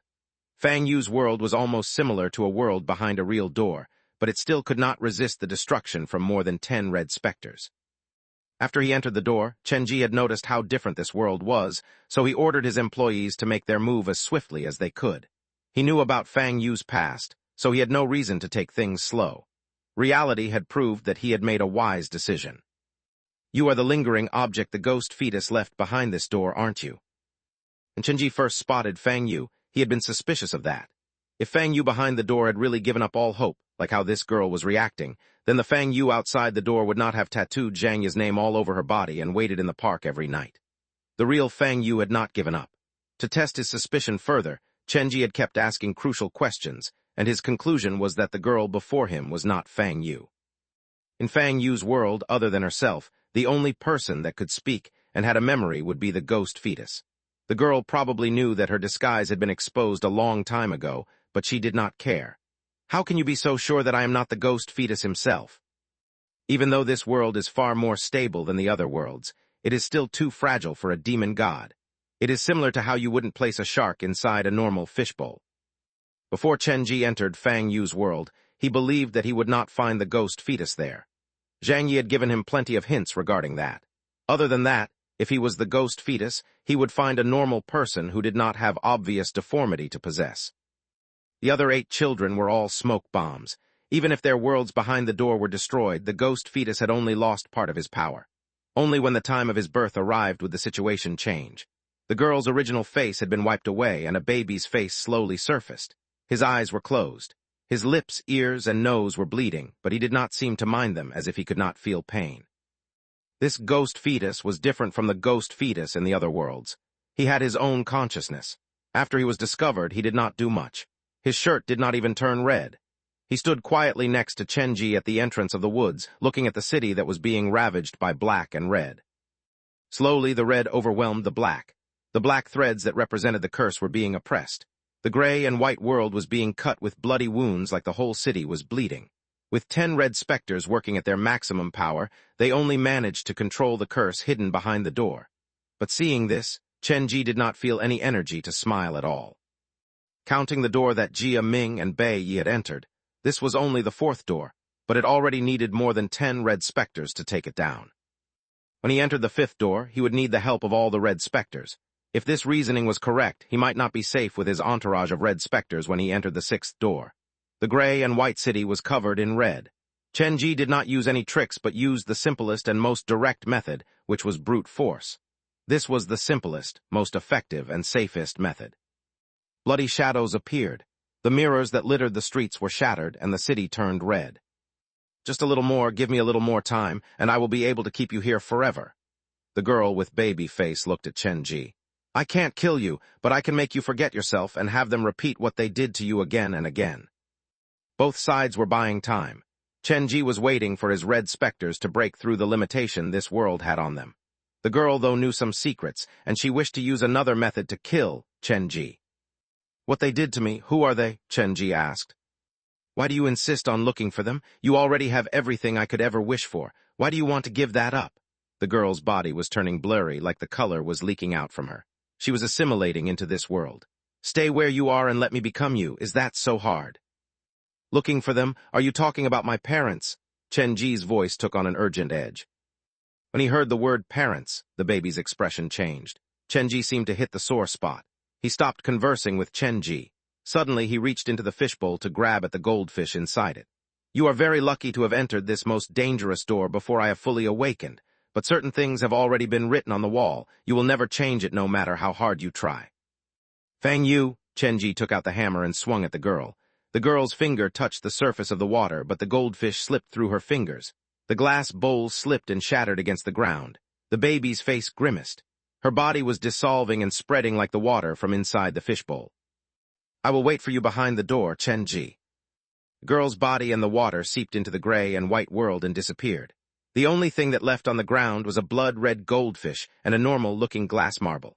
Chenji placed the goldfish on a larger piece of the broken glass where some mudded water still pooled inside. Then he reached toward the normal-looking marble. When his finger touched the marble, a strange memory appeared in his mind. At the 3rd floor of the haunted house at midnight, a single bed was placed inside a warm-looking room. There was a handmade bedside lamp sitting on the table. The faded light shone on the bed. The young boy was already asleep when his shadow crawled out from the bed and started to play with the toys in the room. The thin shadow sat among the many toys. He played with himself for a long time until midnight arrived, and he suddenly heard someone calling a name. The shadow turned to look at the sleeping boy, and then he slipped out from the room. Chapter 1033, Bad Kid. The shadow walked out from the room on the 3rd floor. He spotted a glass marble sliding down the steps. He followed it and came to the ground floor. There was no one around. The shadow carried on alone. He saw the marble enter the toilet and stop before the cubicle. The clock for midnight stopped chiming. The shadow moved to the cubicle. He bent down to pick up the marble, but noticed that the door of the cubicle was not closed tightly. He leaned on the door and looked inside. Everything he saw was red. Holding the marble with both hands, the shadow entered the door. He walked among the redness. Perhaps because of some memory loss, the buildings were blurry. It looked like the mirage of a red city. The shadow lost his way. He wandered aimlessly with the marble until a hand fell on his shoulder. It was a child's hand, and the fingers were dirtied with black blood. The shadow was jolted from the shock. He slowly turned around, but the image in Chenji's mind ended then. The door in the haunted house is connected to the Red City. Does the door lead to the center of the Red City itself? Chenji was confused. At least now he could confirm that the shadow had entered the world behind the door, and the corruption had probably started after he entered that door. Based on this memory, at least before he entered the door, the shadow was normal. Even though he would leave his host and go play alone at night, it was within an acceptable range. The shadow ran into a child with bloody hands behind the door. The child is the key to the change in the shadow. To turn a normal shadow into a demon god, just the thought of it was mind-boggling. Thankfully, I didn't enter the door when I found out about its problem, or else I'd probably be dead already. Fang Yu's world was collapsing. Chen Ji summoned his employees and picked up the largest fishbowl fragment from the ground. Fang Yu, Chen Ji looked at the red goldfish and he frowned with consternation. This was his first time dealing with something like this. The world behind the door was a reflection of the door pusher's memory. If the door pusher had forgotten all her memories and even herself, then what kind of form would she take behind the door? Hearing Chen Ji's voice, the goldfish wagged its tail anxiously. Its body was covered with wounds. I'll bring you with me for now. If you are really Fang Yu, it can prove something else. There are not only human-shaped specters behind the door, there are other things too that once might have been human beings. With the aid from the red specters, Chen Ji held the broken fishbowl and pushed open the black iron door. A scream shattered the peace of the night. As Chen Ji opened his eyes, he saw something flying at him and he quickly moved to the side to avoid it. The table lamp knocked against the wall. The glass cover cracked into pieces. If that thing had landed on his head, Chen Ji would have been bleeding profusely. Calm down. Chen Ji switched on the light and then opened the bedroom door. The kind auntie had been leaning against the door, eavesdropping. The sudden opening of the door caused her to trip into the bedroom. Both of you please calm down. The treatment is already over. The effect is great. Chen Ji looked at the two confused faces in the room. He walked to Fang Yu's bedside. Did you dream about turning into a blood-red goldish in a gray and white city? Did you see me there? Fang Yu, who finally calmed down, looked Chen Ji up and down. She nodded rather blankly. I think you appeared in my nightmare. That was the power of hypnosis, Chen Ji said seriously. This is the solution that I came up with after giving it much thought. Was it useful? We will find out now. Chen Ji turned to Fang Yu. Do you still remember the name Zhang Yi? Fang Yu's expression slowly froze. She grabbed his head with her hands and started to scream like she was going through serious mental trauma. Chen Ji did not expect this to happen. With the help from the auntie, they tried to console Fang Yu. After half an hour of comforting, Fang Yu collapsed on the bed and slept from extreme tiredness. She used to suffer from memory loss, but now she has completely lost her mind. The aunties did not look too happy about this. She has managed to remember some details from the past, but she needs some time to readjust to what she has remembered. She needs to slowly accept her past. Chen Ji looked at the clock on the wall. It was already 3:30 a.m. The time he had spent behind Fang Yu's door was much longer than he had anticipated. It was too late to hurry to the coffin village that night. Time moves much faster inside the door than it appears. It is hard to tell whether that is a good or bad thing. After leaving the auntie's place, Chen Ji quickly took out the black phone. As he expected, there was an unread message. Completed 4-9 of the 4-star trial mission, Ghost Fetus. The ghost fetus has lost an important part of his memory. Red specters favored, you do not have much time left. I wonder how important that piece of lost memory is to the ghost fetus. Is it possible for me to make use of this point to create some trouble for him, like tricking him into entering a door again? After reading the message, Chen Ji returned to the haunted house to rest. New day had begun. Chen Ji put on the makeup for his employees and took his backpack to find the child with the heart problem. But the child was still not home, and more bizarrely, the child's neighbors had all moved away. The whole apartment block was empty. With no other option, Chen Ji called a cab to head toward Hui AI Hospital in eastern Jiujiang.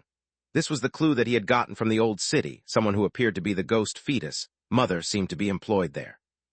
It was only 9:30 in the morning, but Chen Ji had visited 3 locations already, moving from western Jiujiang to eastern Jiujiang. I'm sorry, but is the nurse Yu in? Chen Ji stood at the registration counter. This was a private hospital, so there was not that many patients. Please go and swipe your ID at the machine over there to get your number first. I am not here to see the doctor. There is some problem with Nurse Yu's child, and I wish to have a chat with her. Sister Yu's child? The nurse on duty studied Chen Ji with half-belief. Then she pulled up the phone and made a call. Then a female nurse about 40 bustled over. You are Madam Yu Jai, aren't you? Chen Ji walked over to meet her. He used yin-yang vision and did not notice anything too out of place on Yu Jai. I am so sorry. What trouble has my son gotten into this time? Nurse Yu did not inquire about the reason Chen Ji was there. The first thing that came out of her mouth was an apology, as if this was something often that she had to do. "Do you mind if we go somewhere more private to talk? This place is not that suitable." Chenji led Nurse Yu out of the private hospital. He did not beat about the bush and came out with the question directly. "Did your son run away from home several years ago? He was living on the second floor of an apartment building in the old city, right?" "How do you know that? At the time, he was still in school." Nurse Yu was getting more confused by Chenji's presence by the moment.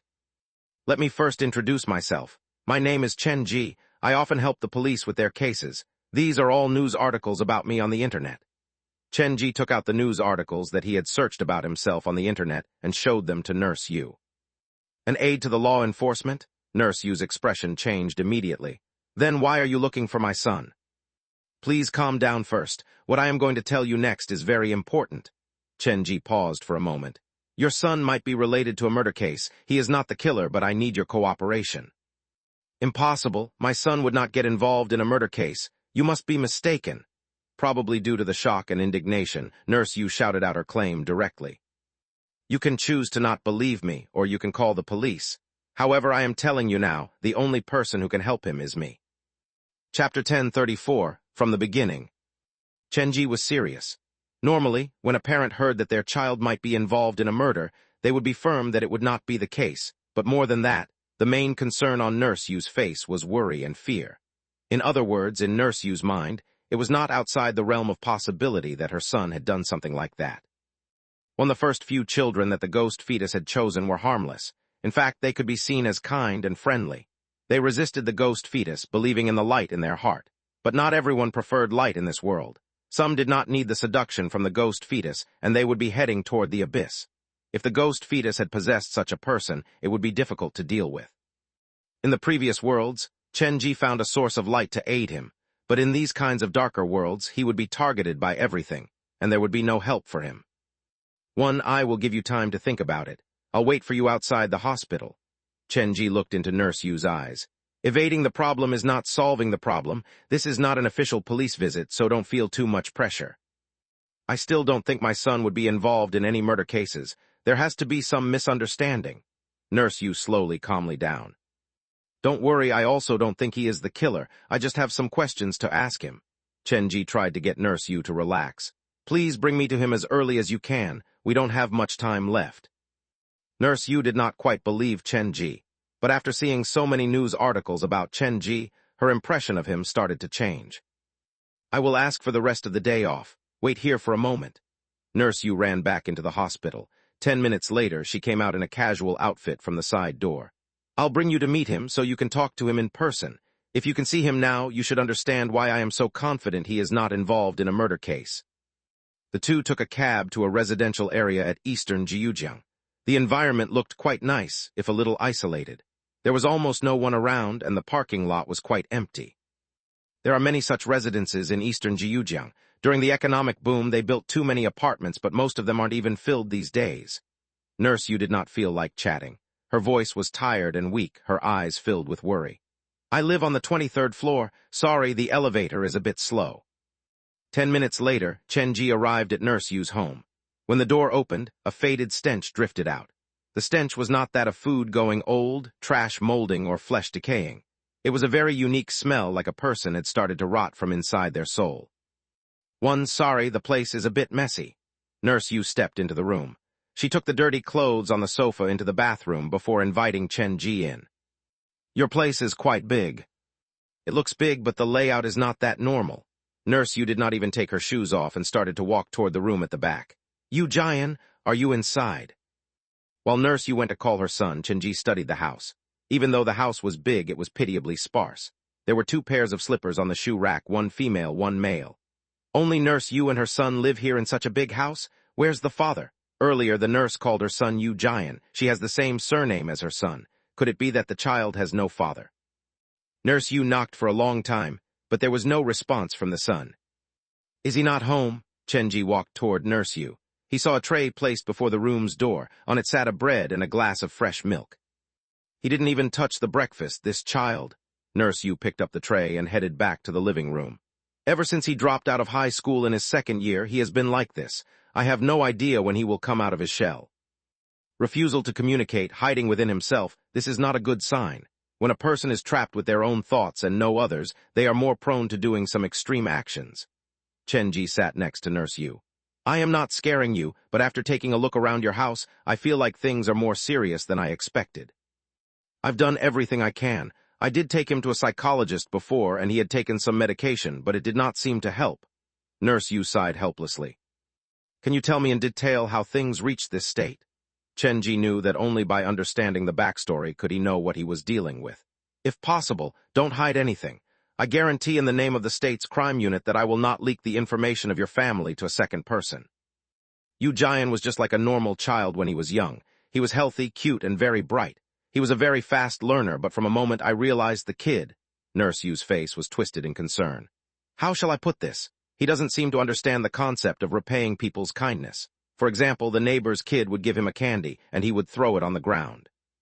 The kids were building a sandcastle by the beach, and they invited him to join them, but he went over to trample the sandcastle.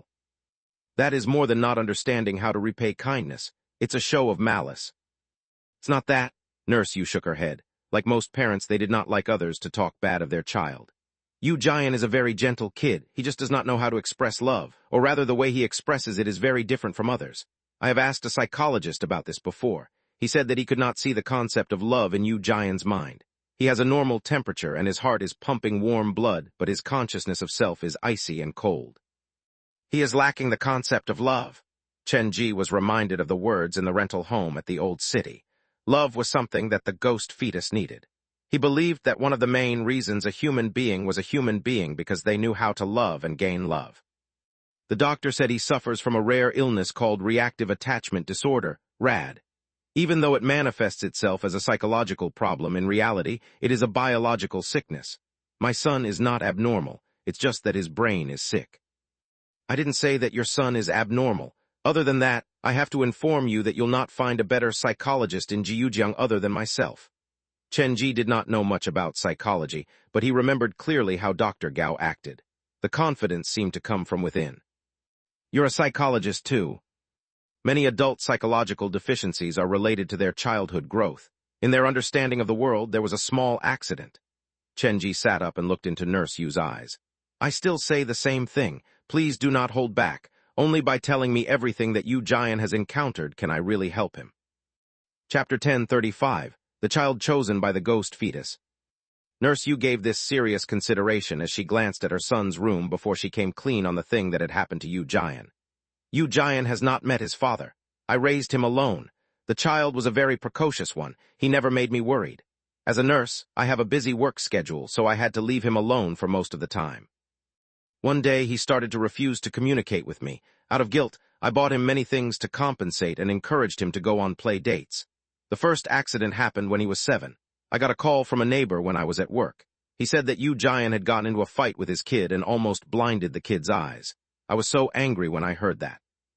I came back and gave Yu Jian a good smacking. But when I was doing that, he was glaring at me with this out-of-body gaze filled with hatred. He was crying but soundlessly. He did not plead but kept on glaring at me with that unsettling gaze as if questioning why I was beating him. But that was only the beginning. The kid seems to hate communicating with others. When he was in the presence of other kids, he would change into another person with the goal of destroying other people's happiness. It got slightly better after he got to school, but still, no one was willing to be his friend. His personality became more agitated, isolated. He would say fewer than 5 sentences to me a day. After he got into high school, he barely spoke to me. In fact, whenever I appeared in his sight, his gaze would glaze over with annoyance. At this point, Nurse Yu choked on her words. She felt like she had failed as a mother. Your son is easily angered and solitary. He also wanted to blind others during a play date. He seemed to be hating everyone around him, including you. Chenji frowned. He felt like Yu Jian was so far the person who acted the most similarly to the ghost fetus that he had encountered. They would be maddened by other people's happiness and indulge in destroying other people's joy. This was extremely psychotic, but it was not unheard of. For example, if 2 kids found a beautiful butterfly at the same time, one of them would gasp in its beauty, while the other would reach out to tear off its wings.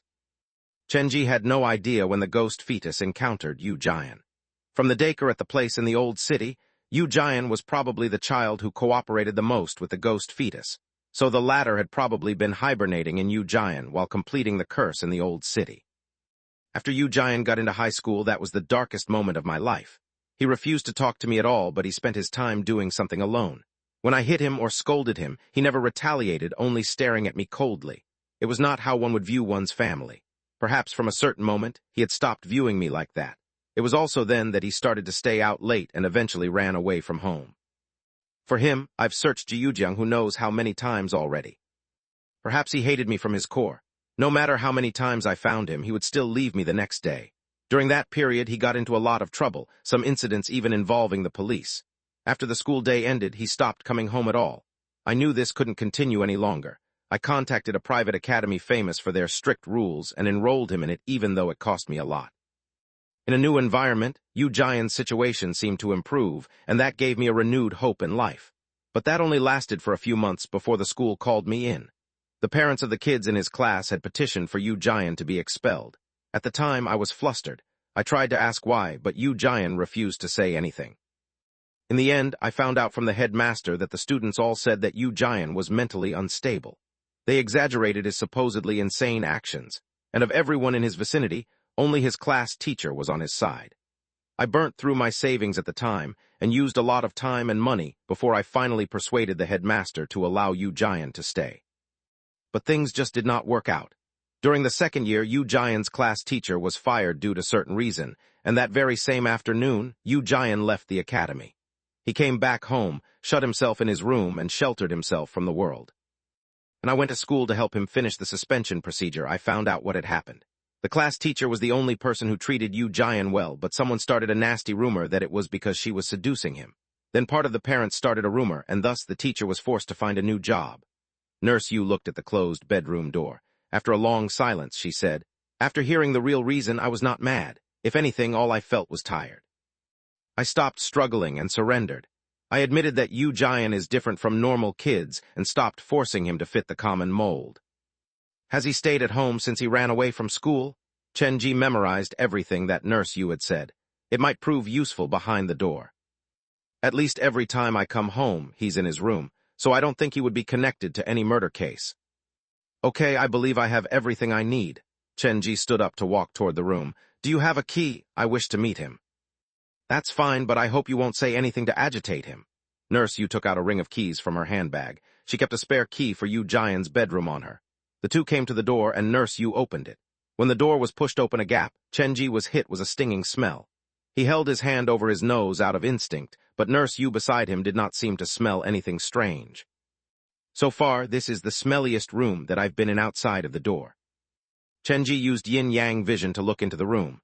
Outside his expectations, there was no pile of garbage or overthrown clothes, only many piles of used manuscripts. The paper covered the floor, the bed, and the table. They were filled with unfinished sentences, and most of them made no sense. Amid the sea of paper stood a barefooted man. He did not wear anything and was as thin as a rail. Seeing someone come in, the man did not respond. He raised his two hands, which were just skin and bone, and continued to write on his script.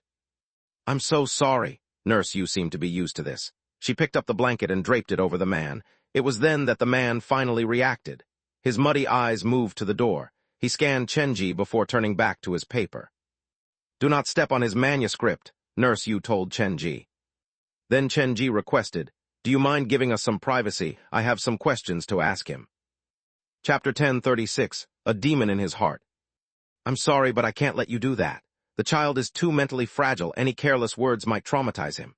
Nurse Yu rejected him outright.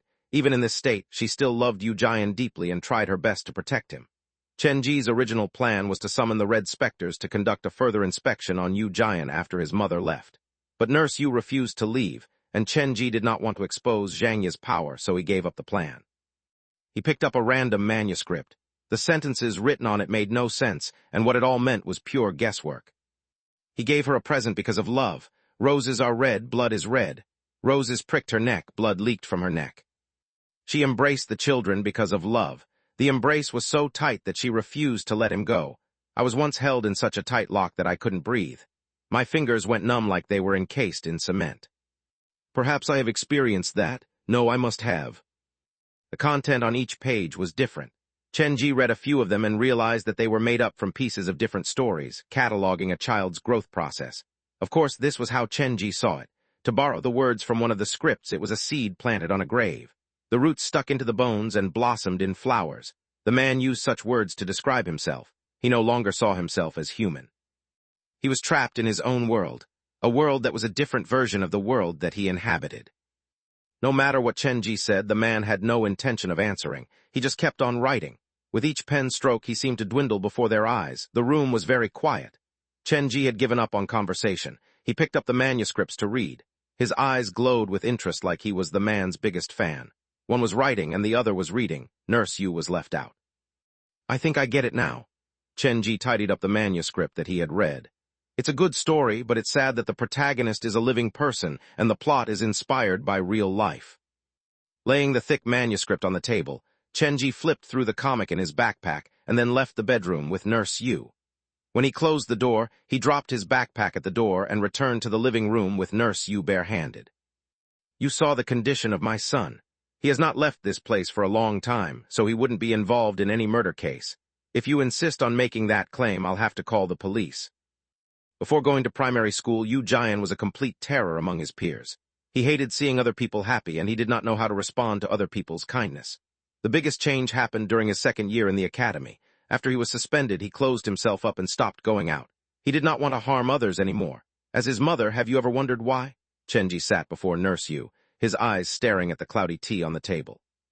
He was trying his best to change, to become a good kid, but no one gave him a chance. Everyone was bullying him, and eventually his mind snapped. Nurse Yu's explanation was clearly biased in favor of her son. A person with a demon living inside him will not crumble so easily from bullying. Something really special must have happened to him to give him a renewed appreciation of this world. Chen-ji leaned against the couch.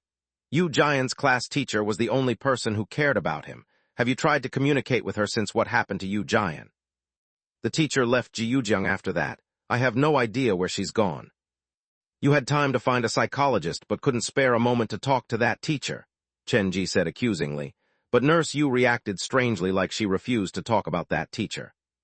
The truth is before your eyes, you can't evade it forever. The deeper you try to hide it, the scarier the wound will be when it is exposed. Chen-ji stood up. This is my phone number. I'll come back tonight. I hope by then you will have changed your mind. If Yu Jian continues to be like this, his whole life will be ruined. Walking to the bedroom, Chen-ji picked up his backpack. He stood at the door for some time, but he left without saying a word. Leaving the area, Chen-ji found a spot shielded from the sunlight and summoned Men Nan. So, what did you find? A lot of curses have been left on that guy. The reason he became like this is because he has been through too many curses. Men Nan's first words gave Chen-ji a surprise. Does that mean the ghost fetus once possessed his body? Yes. Ask Zhang Yi, what are the chances that the ghost fetus is still hiding in Yu Jian? Chen-ji was excited. Yu Jian was just like the ghost fetus, so he was the ghost fetus' best chance. He said that it's impossible to tell, but something happened that broke the bond between Yu Jian and the ghost fetus, so Yu Jian locked himself away from the world. Men Nan relayed the information from Zhang Yi. He was trying to resist the curse the ghost fetus left in him. Yu Jian's change was due to his encounter with his class teacher. That teacher will know what happened to him, but unfortunately, I don't have the time to leave the city to find her. After leaving Yu Jian, Chen-ji went to the police station. With Li Zheng's help, he met up with Zhen Zhen. The boy had recovered nicely. There was still no concept of death in his mind. He just thought that his mother was asleep and often asked the officers when his mother would wake up. The boy was very cute, and everyone at the station loved him. When they tried to get information from him, they would bring him snacks and candy. When based on Zhen Zhen's appearance, one would not tie him to the ghost fetus. Jiang Long, Bei Yi, Zhen Chun, and the mentally ill mother were unconscious. Other than the ghost fetus, only Chen-ji knew about Zhen Zhen's past. But Chen-ji did not plan to share that secret with others yet. He also hoped that the child would grow up without any childhood trauma. After asking Zhen Zhen some questions, Chen-ji asked the police to help investigate the child with a heart problem and badmouthed the non-smilers before the police so that they would pay attention to this bunch of monsters who kept up a smile at all times. The police helped Chen-ji save a lot of time, so he could focus on his investigation into Yu Jian. After visiting the school and interviewing some of the students there, Chen-ji realized that the problem was much serious than painted by his mother. The police had records on Yu Jian. Before he went to the high school, the man had been a total madman with extremely high intelligence, which was a dangerous mix. After finishing his preparation, Chenji visited Yu Jian again that night. Chapter 1037, The New Teacher. The visit to Yu Jian's home was no different from how it went in the morning. The room reeked of a smell that was only recognizable to Chenji, and cold food was left on the table. To further convince Nurse Yu, Chenji brought with him some documents, including Yu Jian's case files from the police station. Tomorrow, the police will come, but tonight, I wish to conduct some simple treatment with Yu Jian. You can stand outside the door to observe, but please don't interrupt. Chenji had only 4 nights left. He had to deal with Yu Jian that night. Okay, Nurse Yu nodded with worry in her eyes. Will the police come to take Yu Jian away tomorrow? He is too fragile. I'm afraid he won't survive a trip to the station. Don't worry, the police will not mistreat him. Chenji glanced toward the bedroom. The food on the tray was still untouched. It meant that Yu Jian had not left his room. The treatment will start at midnight after he goes to sleep. Why must it start so late? Nurse Yu had met Chenji less than 24 hours ago. Even though she did not think that Chenji would scam her, asking her to place her complete trust in a stranger was asking for too much. Because the treatment can only be done after he is asleep. To ensure that Yu Jian would sleep soundly, Chenji had even prepared a bottle of sleeping pills. They chatted until 11:30 p.m. Chenji got the key from Nurse Yu and stopped when he was at the door. Aren't you going in? Please stay quiet. Chenji silently summoned Men Nan and had him check the room first. After getting the green light from Men Nan, he sighed. Yu Jian was asleep. Now they only needed to wait for midnight. Yu Jian was most compatible with the ghost fetus personality-wise and was so far the only child who had voluntarily interacted with the ghost fetus. Thus, he should be the best candidate. However, the one thing that troubled Chenji was their falling out. Fang Yu had lost her memory. The other children lost their sense of smell, hearing, or sight. The deficiencies that they had were observable, but Yu Jian was different. The boy did not seem to be lacking in anything. What had been taken from him by the ghost fetus should be something very important to a human being. It could be an emotion like humanity or love. At midnight, Chenji opened the bedroom door and saw Yu Jian leaning against the wall with the covers wrapped around him. His head was lowered, and a blood-red door stood next to his bed. The door was completely dominated by blood vessels. They pulsed violently on the door like they were alive. The door looked much scarier than an actual door. What is that? Nurse Yu let slip a gasp. Even though it was not loud, it still disturbed Yu Jian. Chenji did not hesitate. He knew that the door would disappear if Yu Jian woke up, so he rushed toward it. Carrying the backpack, he pushed open the door with the aid from the red specters. The thick layer of blood enveloped him like he was stepping into a blood pool. Chenji was deprived of his breath, and he struggled with both hands as he started to fall. His eyes failed to see, and the sound of a book flipping echoed in his ears. It felt like many creatures were crawling all over him. He could not see what they were. They appeared to be congealed blood droplets, and they were congregating behind him. Why did you come to find me? A strange voice rang beside his ear. Chenji felt a pair of hands on his shoulders. The falling sensation was slowly disappearing, and he flipped open his eyes. Who are you? He shouted. The surroundings were quiet, and the atmosphere was strange. His eyes slowly focused. He looked around and realized that he was standing inside a school's equipment room. Behind him was a pure black iron door, and there were many students giving him a strange look. Another school? Chenji frowned. He reached into his backpack and looked at the students alertly. If anyone dared come for him, they would be rewarded with a hammer to the head. Chenji, what are you doing? There was a fatty with a round face in the corridor carrying a stack of exercise books. He looked at Chenji with a sigh. People are normally late by a few minutes, but you missed an entire class. That's quite an achievement.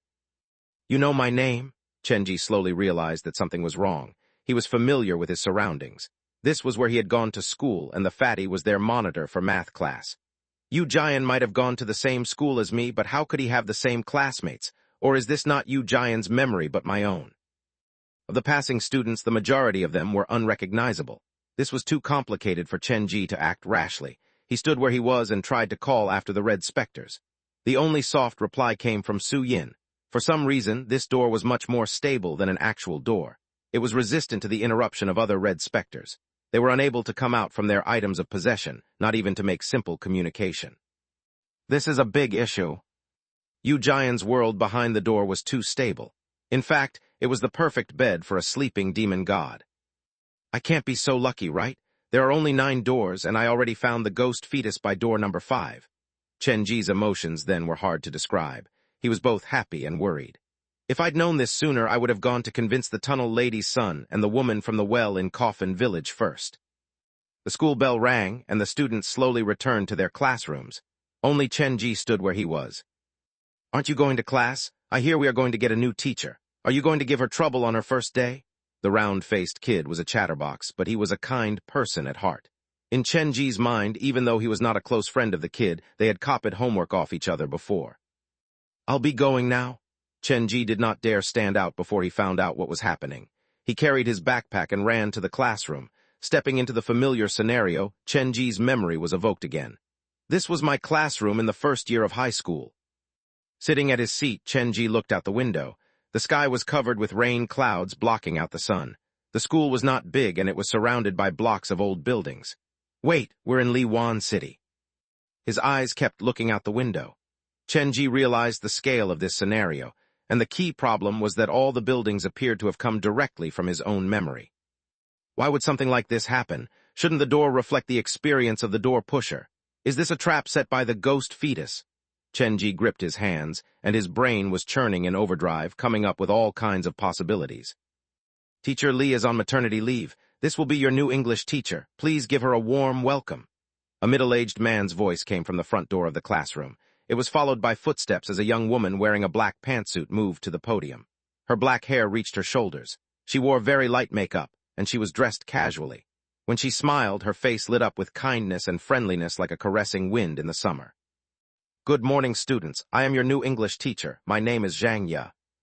For Chenji could not remember what the female teacher said next, because his mind was blown to smithereens when he heard Zhang Ye's name.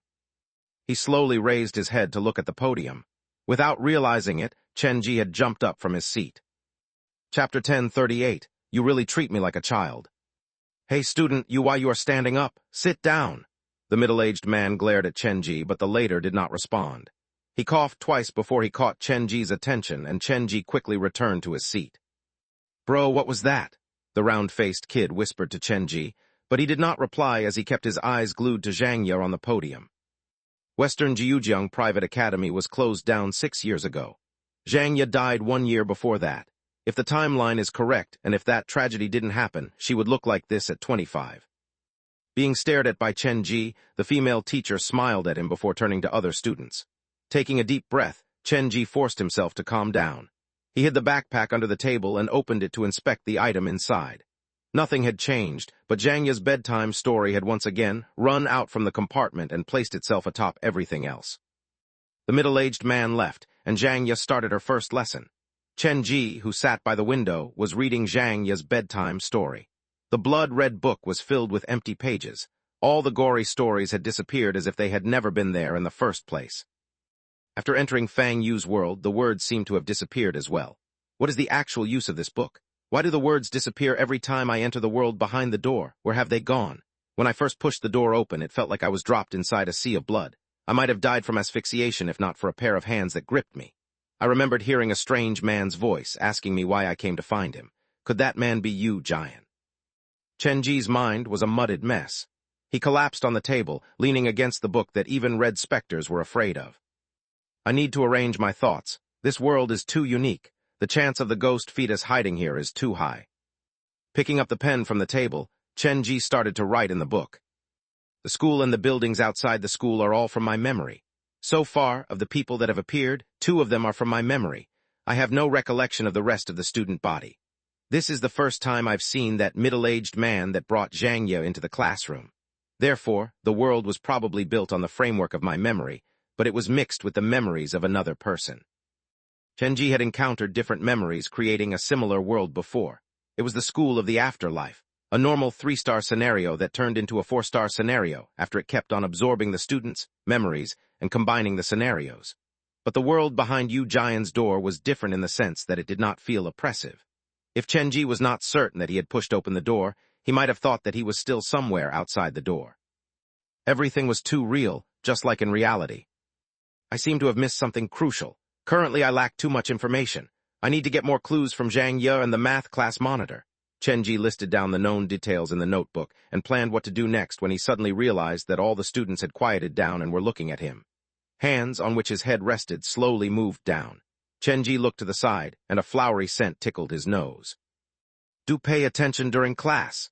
Zhangya stood behind Chenji and used her book to knock Chenji lightly on his head before she walked away. Watching Zhangya walk away, Chenji touched the spot where she had hit him earlier. The woman before him overlapped with that woman in his mind, and a mixed feeling was born in his heart. The class soon ended. Chenji had done nothing but stared at the teacher. If Zhangya really was my teacher in high school, I would have scored at least another 100 marks in my test. Stop kidding yourself, bro. The class is already over and you didn't even take out the textbook. The round-faced boy held his chin. It's time to wake up, bro. Stop dreaming. You should pay attention to your studies once in a while. You don't get it. It's not me who's dreaming. Chenji grabbed his backpack and left to chase after the teacher. He knew that it was rude to call her name out in the corridor, so he purposely sidled up to the new teacher before asking, Zhangya. Hearing his voice, Zhangya was startled before smiling at Chenji. You have to call me Miss Zhangya. How can I help you? You really don't remember me anymore? Chenji asked probingly. The world behind the door was made from the door pusher's memories. Therefore, the people in it would remember the door pusher. Of course I remember you. Zhangya looked at Chenji seriously, and her expression changed. You were that kid who was not paying attention in class earlier and was too busy doodling. Doodling? Chenji looked at Zhangya before him. He had no idea what kind of impression he presented to Zhangya at that moment. Perhaps she had really forgotten all about him. I was actually jotting down notes. Taking the storybook out from the backpack, Chenji showed it to Zhangya. What do you think about it? Is this a plan for the story that you're working on? Zhangya was surprised. When did I say that? No matter what Chenji said, Zhangya treated him as a teacher would a student. She kept a smile on her face. Quick, head back to class. I support your novel-writing hobby as long as it doesn't affect your schooling. The Zhangya before him had lost the shyness of youth and took on the maturity and gentleness that came with age. You really treat me like a child? Chenji took back with storybook. But aren't you a child? Zhangya unintentionally revealed a cute expression. Since you're the teacher, I'll listen to you and go back to class. Chenji carried the backpack and ran back to the classroom. Halfway through, he turned back to look and saw Zhangya enter the teacher's lounge. So, that is how Zhangya looks like when she smiles. It completely transforms her, and she is a bit ridiculously beautiful. One looking at his shadow, Chenji sighed. It's not often that I get to bully Zhangya, but she came as a teacher this time, and that is a bit of challenge. Returning to the classroom, Chenji spaced out during class. He used yin-yang vision to observe the small town from his seat. This was definitely Liwan City, but it was different from the chaotic and maddening Liwan City that he remembered. The people were kind, and the atmosphere was friendly. He could not sense a trace of negative emotions, much less the ghost fetus. Is this place like school of the afterlife? Will it change after midnight? You by the window, please come and solve this problem on the blackboard. A man's voice came from the podium. Chenji respected the teacher. He stood up, glanced at the blackboard, and loudly declared, I don't know how to do that. Chapter 10:39. This is probably happiness. The math teacher was stumped. He stared at Chenji for a while before slamming the ruler on the podium. Sit down and stop looking out the window. Du Ming, come and solve this. The round-faced kid walked to the board while Chenji reached into his backpack. Everything here feels too normal, so normal that something must be wrong. It felt like a lifetime before class was finally over. Chenji accosted the round-faced kid and led him to a corner. What are you doing? You're being too obvious if you want to borrow my homework to copy. I want to ask you something. You have to answer me honestly. Chenji pointed at himself. What kind of person am I in your eyes? A lonely, sarcastic, and unpopular student with horrible attitude in class. The round-faced kid did not hold back and let Chenji have it. Have you always had such a low opinion of me? Chenji looked at that familiar round face. Even though he knew that the boy was telling the truth, it was hard to be happy to hear that. I suppose so. The round-faced kid did not seem to realize the dangerous situation that he was in. Fine, I'll ask another question. Have any strange things happened at our school lately? Like noises coming out from a supposedly empty classroom or moving specimens in the lab? Chenji's openly curious face softened the kid's heart. He took out a result booklet from his school bag and handed it to Chenji. Why are you showing me this? Chenji accepted the booklet and saw that Du Ming was second in class. I'm a top 10 student across the grade and the second in class, and you come to me to ask about ghost stories in our school. What do your good results have to do with ghost stories? Will a good student not run into a ghost story? The reason my results are good is because I spend the time others waste on meaningless ordeals studying. That's enough. If you weren't such a nice guy, I would introduce you to a ghost story right this moment. Chen-ji was rather speechless, but considering the age of the person he was dealing with, he could understand why. I'm not going to lower myself to your level. Next question, did anything bad happen at our school, like school bullying or accidents among the student body? What is in that head of yours, really? The kid shook his head and took back his result booklet. Have you been under too much pressure lately? Then again, your results are fourth from the bottom, and they're getting worse. It will be hard to answer to your family. My suggestion is for you to focus on your studies and forget about all other nonsense. Putting the booklet back into his school bag, the kid left. The kid has the same attitude as I remember. Chen-ji had not been that good a friend with Du Ming. They had gotten close because they were both isolated from the rest of the class due to different reasons. They were like victims found in the same boat. There was no camaraderie. Soon the school became quite deserted and the place quieted down. Chen-ji did not leave. He decided to stay and explore the school. With this place as the center, he would then widen his exploration to the rest of the town. I have to be careful. The sun has almost set. The sky darkened, and the atmosphere became more sinister. The night will not be as warm as the day. The town will tear off its disguise and reveal its fangs, biting into every innocent person. Chen-ji turned back into the education block. He carried the backpack and looked into every classroom. He checked many rooms but spotted nothing out of place. He walked all the way to the roof where he heard footsteps. It's already after school hours. Who would be at the roof? Holding the hammer, Chen-ji entered the corridor. The door to the roof was not locked, and he squeezed it open slightly. The roof of the school was the place closest to the sky. If he lifted his head, it would feel like the heavy rain clouds were falling on him. Is no one here? The chilly wind bit into his skin and raindrops fell on his face. The rain came very suddenly. Pulling his gaze back, Chen-ji walked back down the stairs. As he planned to leave the education block, the rain started to pour. This should be normal rain, right? The rain behind the door might contain a curse or resentment.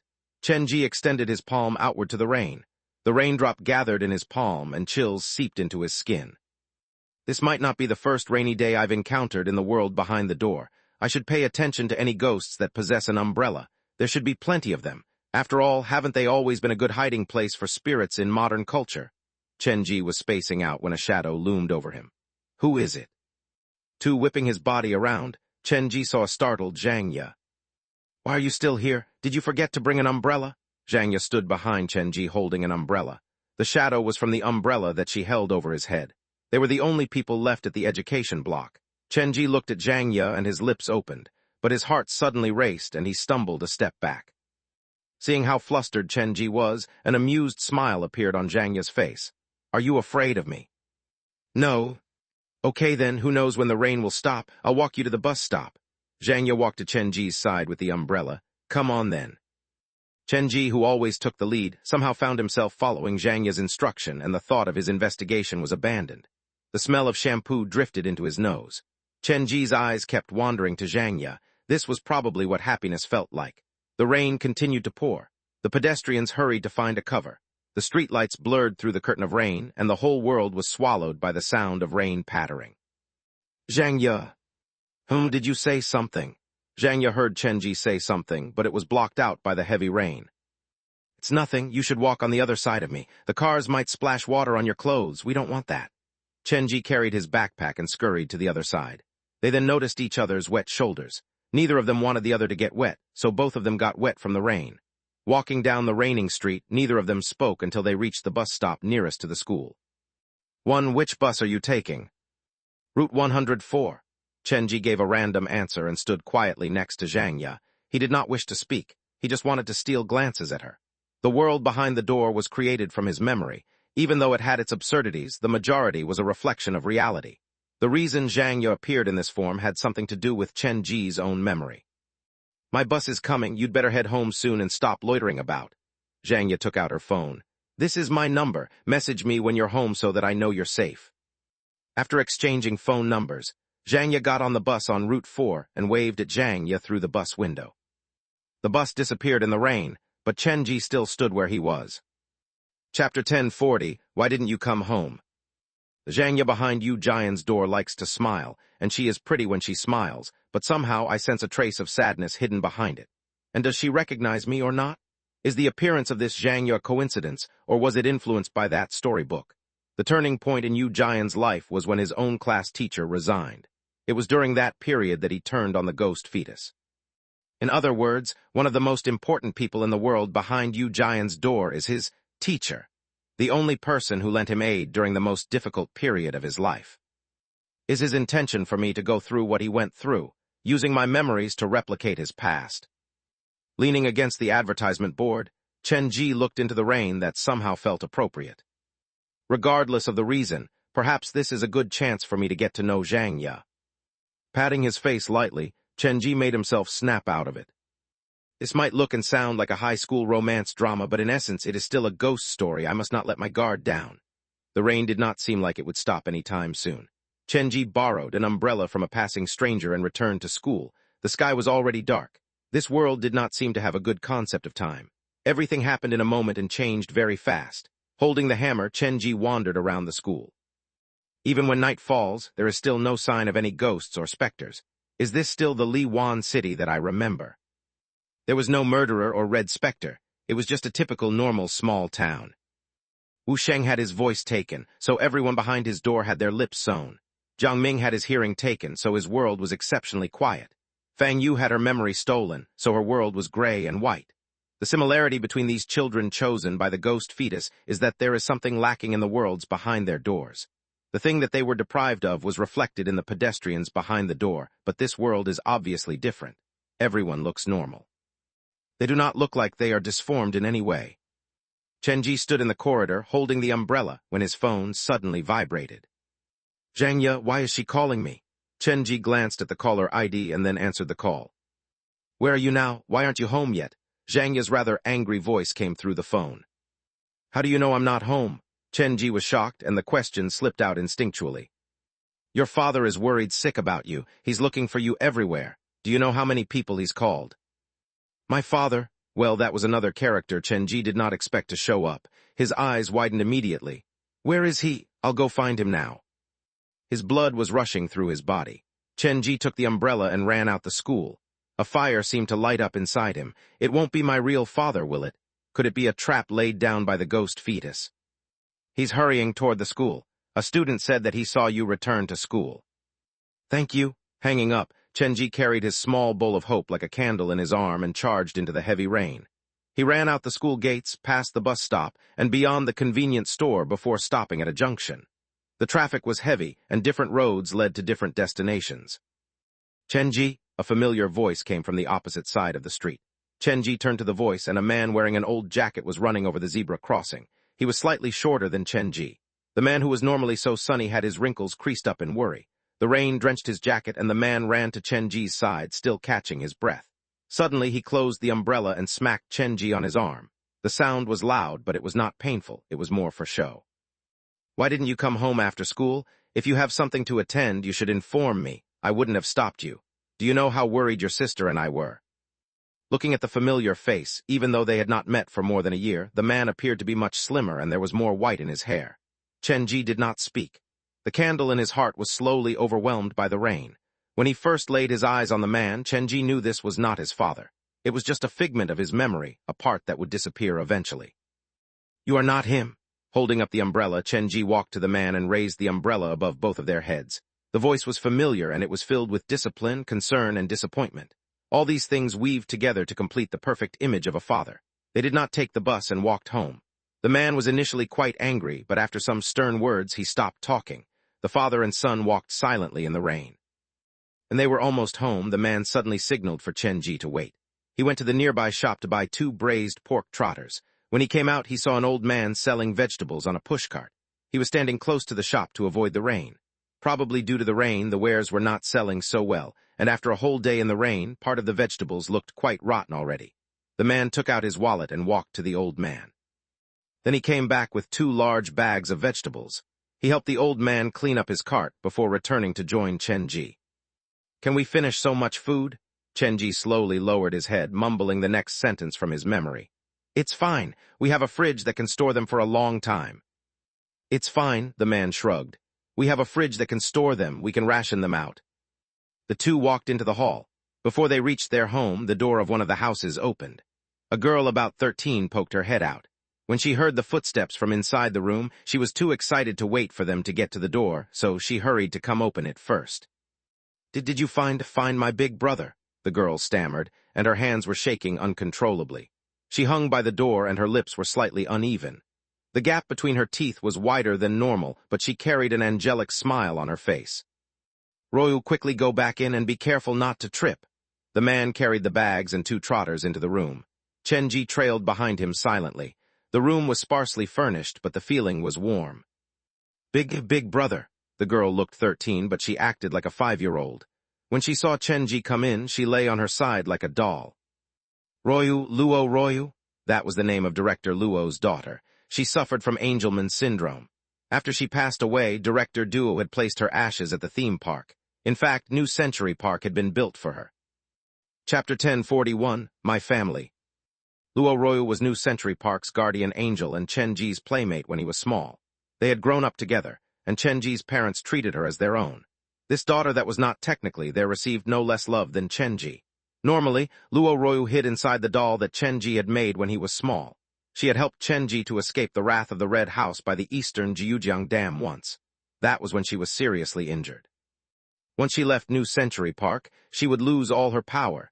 Chenji did not expect to see her behind the door, much less in this manner. "Dinner's ready." The man placed the trotters on a plate, stir-fried some vegetables, and called for dinner. Initially, the atmosphere was rather tense, but it soon relaxed. Chenji and the man were both smiling. Perhaps that was what family felt like. "Chenji, why did you come home so late today? Is it because you don't dare come home to face me due to another bad test result?" The man kept taking the vegetables and skipped the meat. He looked much older and ragged than his actual age. No, Chenji did not know how to explain himself. The closer they were, the harder he found it to explain the situation. He did not want to be treated like a monster by his own father, and it was not so bad to live in this false happiness. Working his muscles, Chenji looked around the house. He did not answer the man's question, but asked one of his own. "Where's Mom? How come I don't see her?" After saying that, Chenji instantly regretted it because he saw the light go out of his father's eyes. "Is that why you didn't come home?" The man obviously had misunderstood Chenji. "I miss her too, but we have to move on after her death." He did not continue the topic, but finished the dinner and stood up to walk into the kitchen. Sitting in the living room, Chenji assessed his current situation. "Single-parent family, the only person important to me other than my family is a teacher. This is a complete replica of Yu Jian's story. Now I can confirm he has imprinted my own memory into his history, so I have the chance to experience what he's gone through. But what is the purpose behind this? To get me to see his perspective? To force me to turn crazy, to become a recluse like him? The world behind Yu Jian's door is too normal and peaceful. Everything that I've experienced so far is warm and nice. But if it's someday taken away or torn apart, I'll be in such pain and despair." When Chenji was thinking, he felt someone grab his hand. Luo Royu leaned against the dining table, batting her eyes. Her clothes had dirty spots from the soup. "Get up from the table." I miss Mommy too, but I will not run anywhere. I will wait for her here." "Yes, we will wait for her here." Chenji hugged Luo Royu's head. This family was too warm, a memory that was deeply treasured in his heart.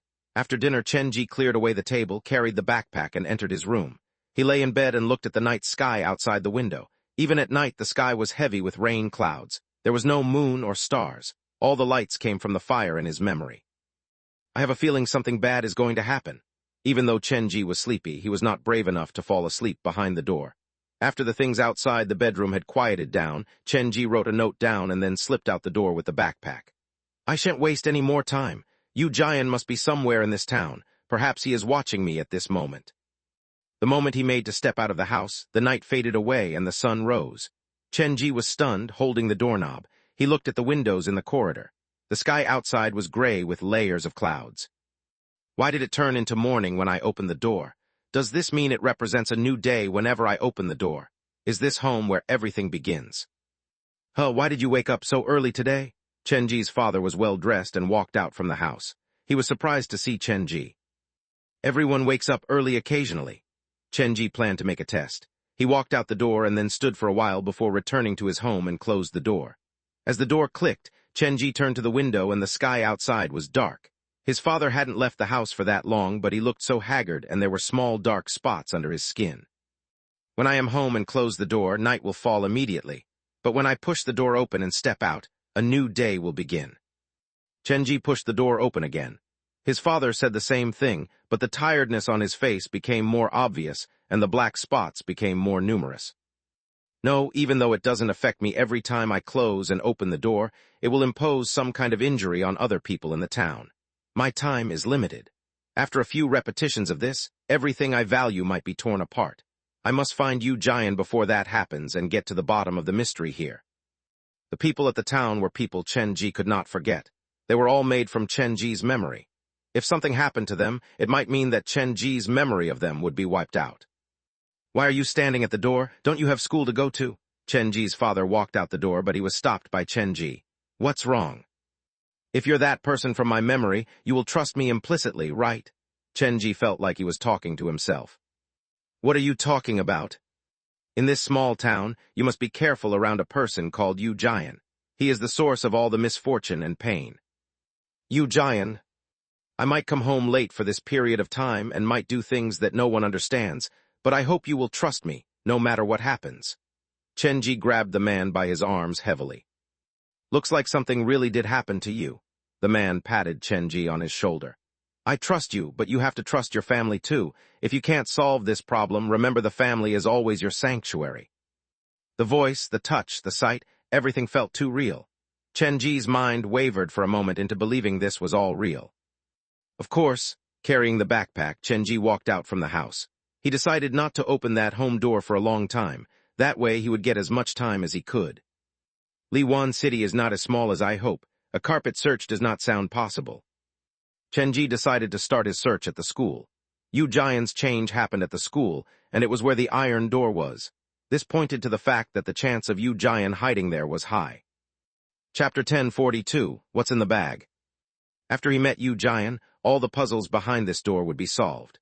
But more importantly, Yu Jian once actively interacted with the ghost fetus before. They had shared the same body for a long time, and he understood the ghost fetus better than anyone else. The moment he stepped into the school, Chenji used his yin-yang vision. He memorized the faces of all the students, not letting one slip from his eyes. The bell rang for class, and Chenji filed into class rather unwillingly. I heard you didn't return home yesterday. What happened? Ran away from home. Duming passed him a note. Chenji looked at it and crumpled it up. Even now, he had not understood the habit of passing note with dudes. The kid waved his fist at Chenji, but the latter ignored him and lowered his head to focus on the timetable taped on the desk. English class is the third class, so I will have to stay in class for the first 2 periods, huh? That is such a waste of time. Chenji formulated a plan for himself. He tossed it over to iron out the details and loopholes. After he made sure he was ready, he glanced at the clock on the wall. How come only 10 minutes has passed? The world behind the door was made from his memories.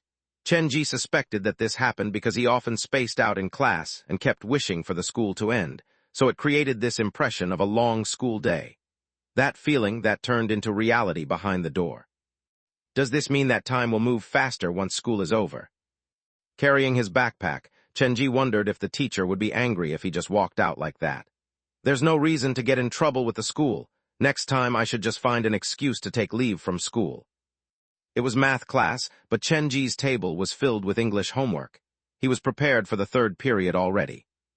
Hey, Du Ming passed him another note. What kind of club do you plan to join? Both of us are loners, so why not we join the same club? With a club activity, I'm sure we won't be completely isolated. Club. Yesterday after school, I saw some seniors giving out flyers. Some of the clubs even came to individual classes to get more members. Chenji attended a private high school, so the system was rather different from public schools. You can go to the classes if you're promoting a club. The fatty did not realize he had triggered an idea in Chenji's mind. I can use that as a cover to openly check every class then. How about chess club? There's no physical exercise and you can sit there and space out, isn't it perfect? Du Ming was not on the same wavelength as Chenji, but somehow they managed to keep the conversation going. Finally, the period was over. Chenji grabbed the backpack and rushed out from the classroom. I mustn't waste the time during break. For someone who doesn't have many friends, Yu Jian wouldn't go anywhere and most likely stayed in class. He ran through the 1st and 2nd floor, but when he prepared to get up to the 3rd floor, the bell rang. Chenji did not care for it and continued to look for Yu Jian. There were no students in the corridors. Chen-ji was like a teacher, carrying his bag using his yin-yang vision, floating through each classroom. "Stop right there. Which class are you from?" When Chen-ji reached the 4th floor, he was stopped by a middle-aged man. The man appeared to be the discipline teacher. He was the one who had introduced Zhang Ye to the class. "I am going to the toilet." "Why are you carrying your bag to the toilet? You're thinking about skipping class again, aren't you?" The middle-aged man had a stern face. "Wait, what is inside your bag? Why is there a sharp corner? Open it now and let me check." Chen-ji did not mind being caught being late, but he did not know how to explain the things in his backpack. The high heels were one thing. Even though they were bloodied, they looked expensive and sexy. Chen-ji could say that they were a gift. That should be a reasonable excuse. But how could he explain the hammer, a hobby, a way to defend himself? No matter how he looked at it, the explanation was lacking. "Well, quickly open it." The middle-aged man felt he had caught Chen-ji. He reached out to grab the bag. Chen-ji stared at the man's balding head, wondering if he should end this interaction with a whack of the hammer. After dealing with so many murderers, Chen-ji had mastered the tricks of hiding a body to a certain degree. With this one whack, this high school romance drama will officially turn into a mystery thriller. Even though this was a world behind the door, Chen-ji had his own principles. He did not make his move, but turned and ran. In a bizarre turn of events, Chen-ji, who was often chased by red specters behind the door, was now being chased by a balding middle-aged man. "I can't resort to violence. Perhaps that is what the ghost fetus or you giant want me to do. They wish to push me step by step toward the deep abyss." The more he thought about it, the more he believed that. Chen-ji ran very fast, but the middle-aged man was fitter than he looked. He was running up to a dead end when a familiar voice came from the corner. "Chen-ji, Mr. C." Zhang Ye stood at the door to the teacher's lounge. Her eyes were filled with surprise. "What are you guys doing?" "Miss Zhang, quick, help me stop him. This is too much." The middle-aged man gasped heavily for air. He held his back for support. It did not feel like much when he was doing the chasing, but when he stopped, it was as if his lungs were burning. "He wants to check my bag." Chen-ji hid behind Zhang Ye. "I just wanted to go to the toilet, but he insisted on stopping me." The middle-aged man heard Chen-ji.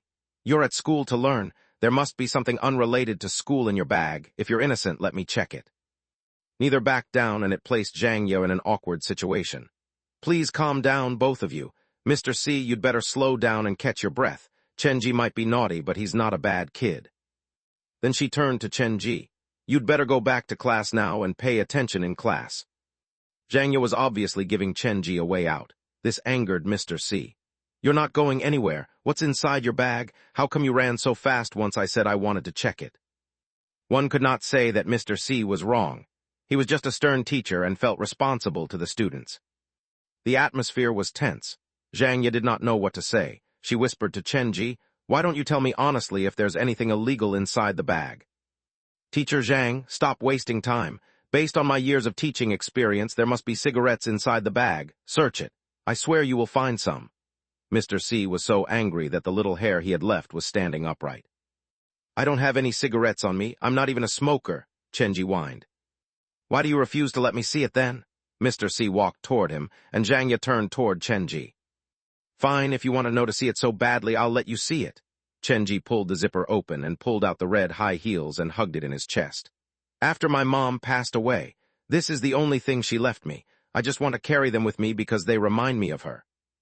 Keeping his head lowered, Chen-ji hugged the heels tighter, and he continued in a shaking voice.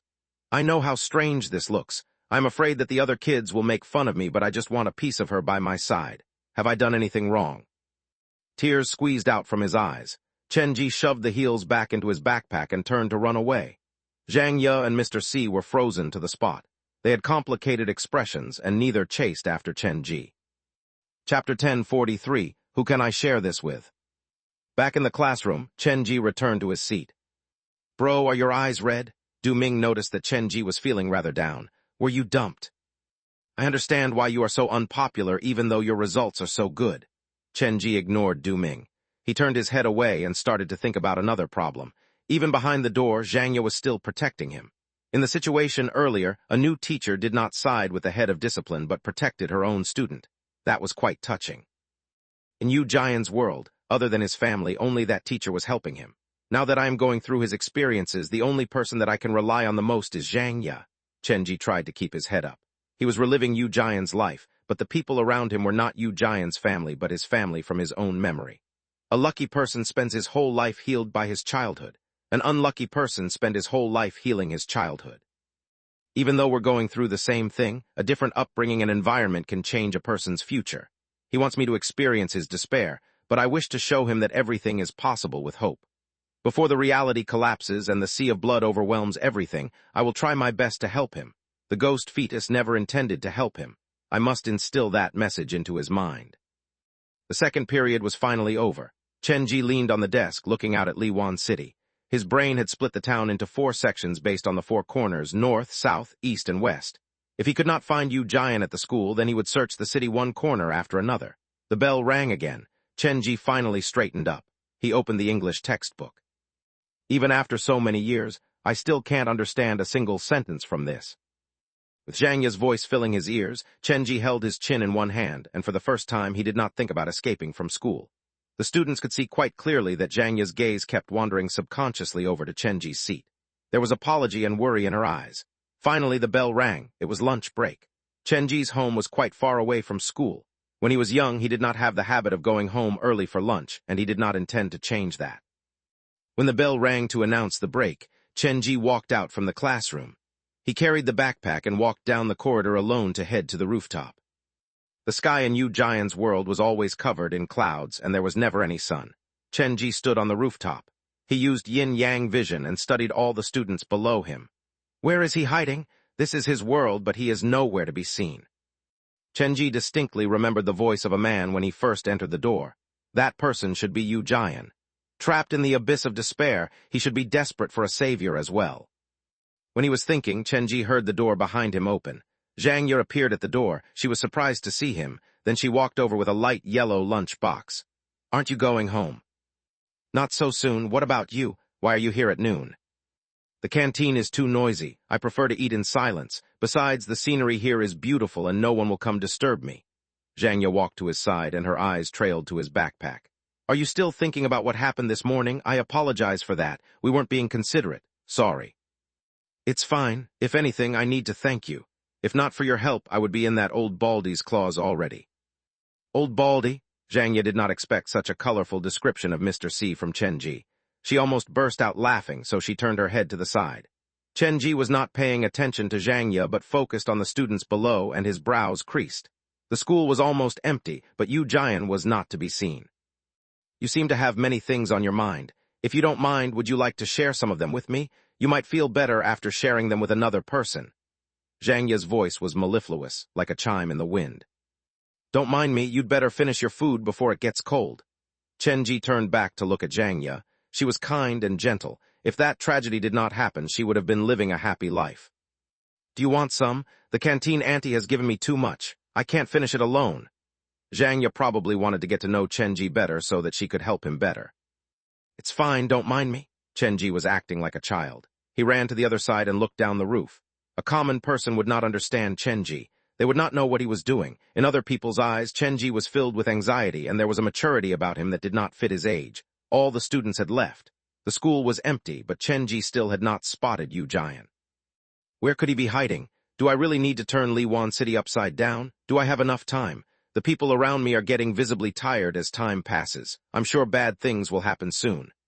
Chenji was worried, but that did not help at all. He carried his backpack and turned around. He noticed Zhang Ye sitting on the chair by the wall and staring at him. Sorry for making you worried. Chenji would never hurt those who only wanted the best for him. He walked toward Zhang Ye and sat down beside her. The items left on the roof were mostly defective. That was why they had been moved there. If you have any trouble, you really can share it with me. Perhaps I can help you. Zhang Ye was being too kind. Such people existed in the real world, and they were often the first to get hurt. Being near Zhang Ye, even behind the door, Chenji felt weirdly safe. He put down the backpack that he had been carrying and sidled toward Zhang Ye. I'm looking for a person. His name is Yu Jian. Why are you looking for him?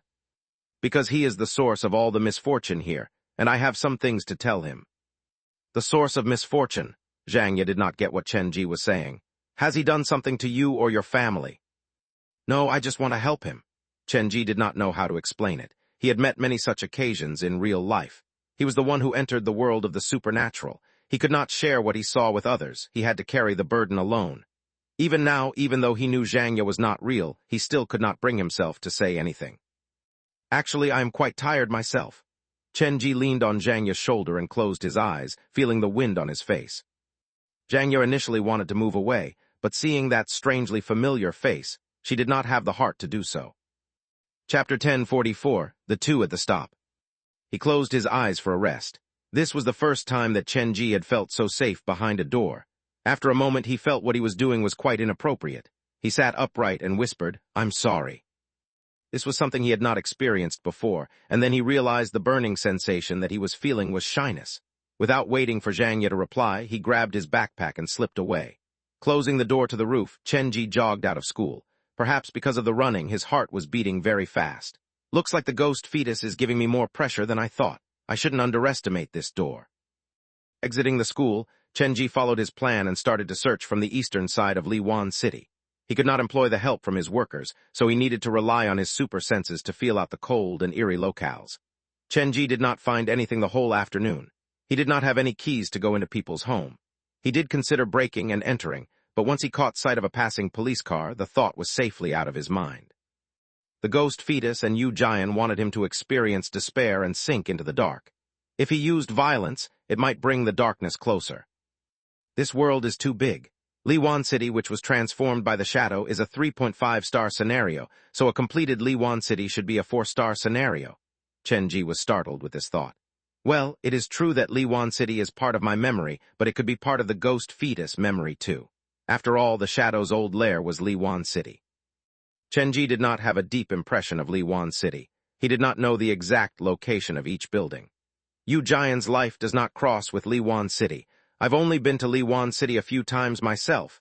Is it possible that this world also combines the ghost fetus memory? He was frightened by this thought. If that was true, the chance of the ghost fetus hiding there had multiplied. I still cannot contact my employees, not even for simple communication. Now it's a race against time, seeing whether my employees will break through the limitation first or the tragedy of this world will arrive first.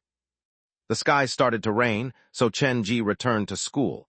He tried to communicate with other students, but they seemed to hate him and purposely stay away from him. Was I this hated during high school? Chen Ji tried to think back to that time of his life. He felt like this was something Yu Jian had added. Playing truant, coming late to school, bad results, lack of a smile for anyone, I'd advise you to accept your fate. Du Ming twisted open his thermos. He blew on it and then took a sip. Actually, it's not that bad. Loneliness is a one-man party, they say. Chen Ji ignored Du Ming. He was concentrating on how to solve this problem. If Yu Jian had locked himself inside a room somewhere without his employees' help, Chen Ji would not find the guy. Looks like I still need to focus on the important figures in this world. Perhaps I can find some clues from Zhang Ye, my dad, and Luo Royu. Chen Ji turned to look at Du Ming. Technically speaking, this desk mate was an important figure, too. At least he had a lasting impression of Du Ming for him to appear.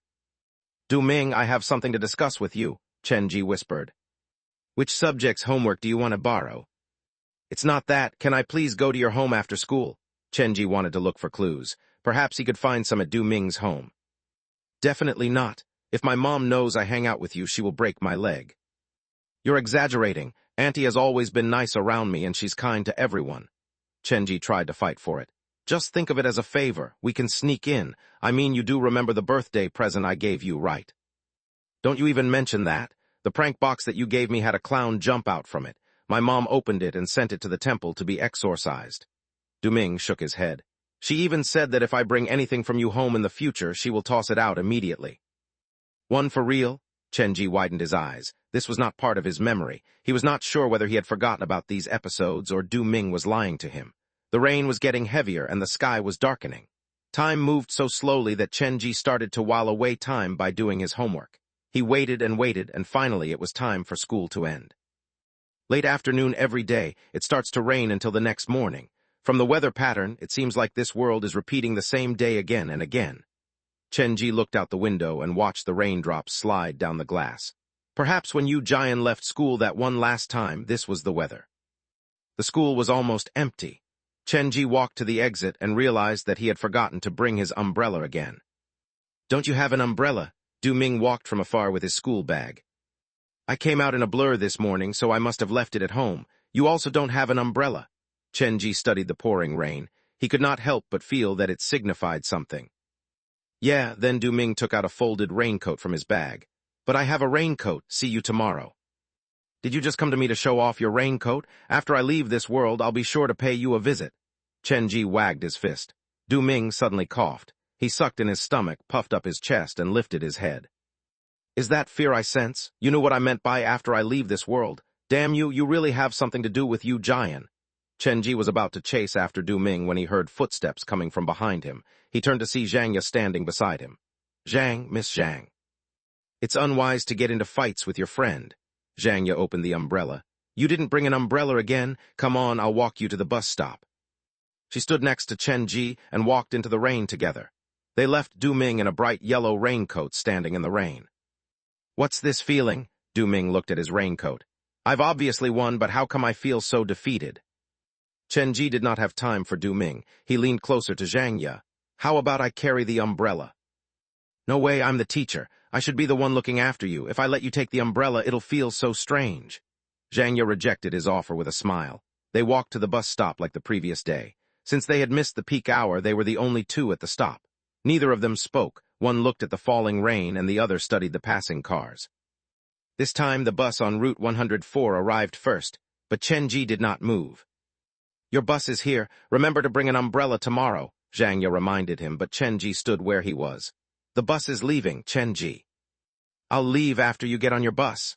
Chenji looked at their reflections in the puddles. This way, at least we'll be together a little bit longer. Chapter 10:45. Something I've been meaning to do 2 in 1. The deep gray city was shrouded in heavy rain. The traffic on the road dwindled, and eventually only the falling rain could be heard. Everyone on the street appeared to be rushing somewhere, and the small bus stop by the roadside was like an abandoned corner that had been forgotten by the world. Chenji held his backpack as he continued to study their reflections in the water puddle. Zhang Ye held the umbrella, and surprise crossed his eyes. She was obviously startled by the statement that Chenji had made. As the bus on Route 104 slowly trundled off down the street, it was replaced at the stop by the bus from Route 4. Miss Zhang, your bus is here. I will see you tomorrow. Chenji waved his hands, and his face had a very happy smile on it.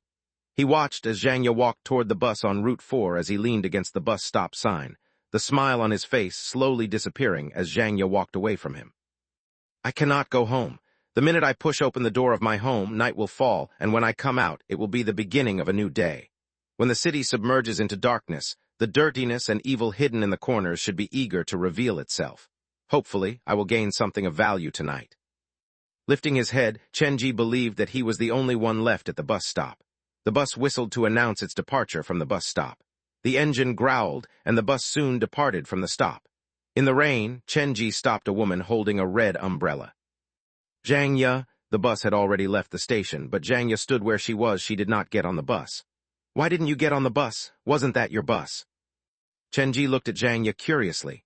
The woman held the umbrella and slowly walked back toward the bus stop. I've spent every day ever since I was here preparing my study material for the next day, and then I leave on the last bus of the day. Zhang Ye pointed at the sign that Chenji was leaning against. The bus just now was supposed to be the last bus. You did not get on it, and you did not take an umbrella. I'm afraid that you will not return home again, just like last time. Chenji, who was always quick with words, found himself stammering at that moment. He did not know how to answer or how to come up with a reasonable excusable. It seems to me that you are afraid of going home. Zhang Ye walked to stand before Chenji. Can you tell me why? It is nothing important. Did you get into an argument with your family, or have you run into actual trouble in your life? Concern was deep in Zhang Ye's voice. Her kindness and warmth were something innate, and that made it exceptionally difficult for one to purposely deceive her. I know that under that troublemaker exterior, there is a kid with a good heart, but in that same heart, there appears to be many other things. I have noticed that you have never really smiled sincerely since I first met you. Chenji did not respond. The rain continued to pour. Even though they were standing under the bus stop, the rain was so heavy that the splash was enough to make both of their clothes wet. Neither of them left. After a while, Zhang Ye opened the umbrella and looked at Chenji rather helplessly. If you are unwilling to share, I cannot force you to do so. She waved at Chenji. Come on. Where are we going? Chenji was startled. This time he was truly surprised. We will go to my home so that we can get you a fresh change of clothes. You will get a cold wearing that set of wet clothes for so long. Is that really a good idea? It will be a worse idea for me to abandon you at this bus stop.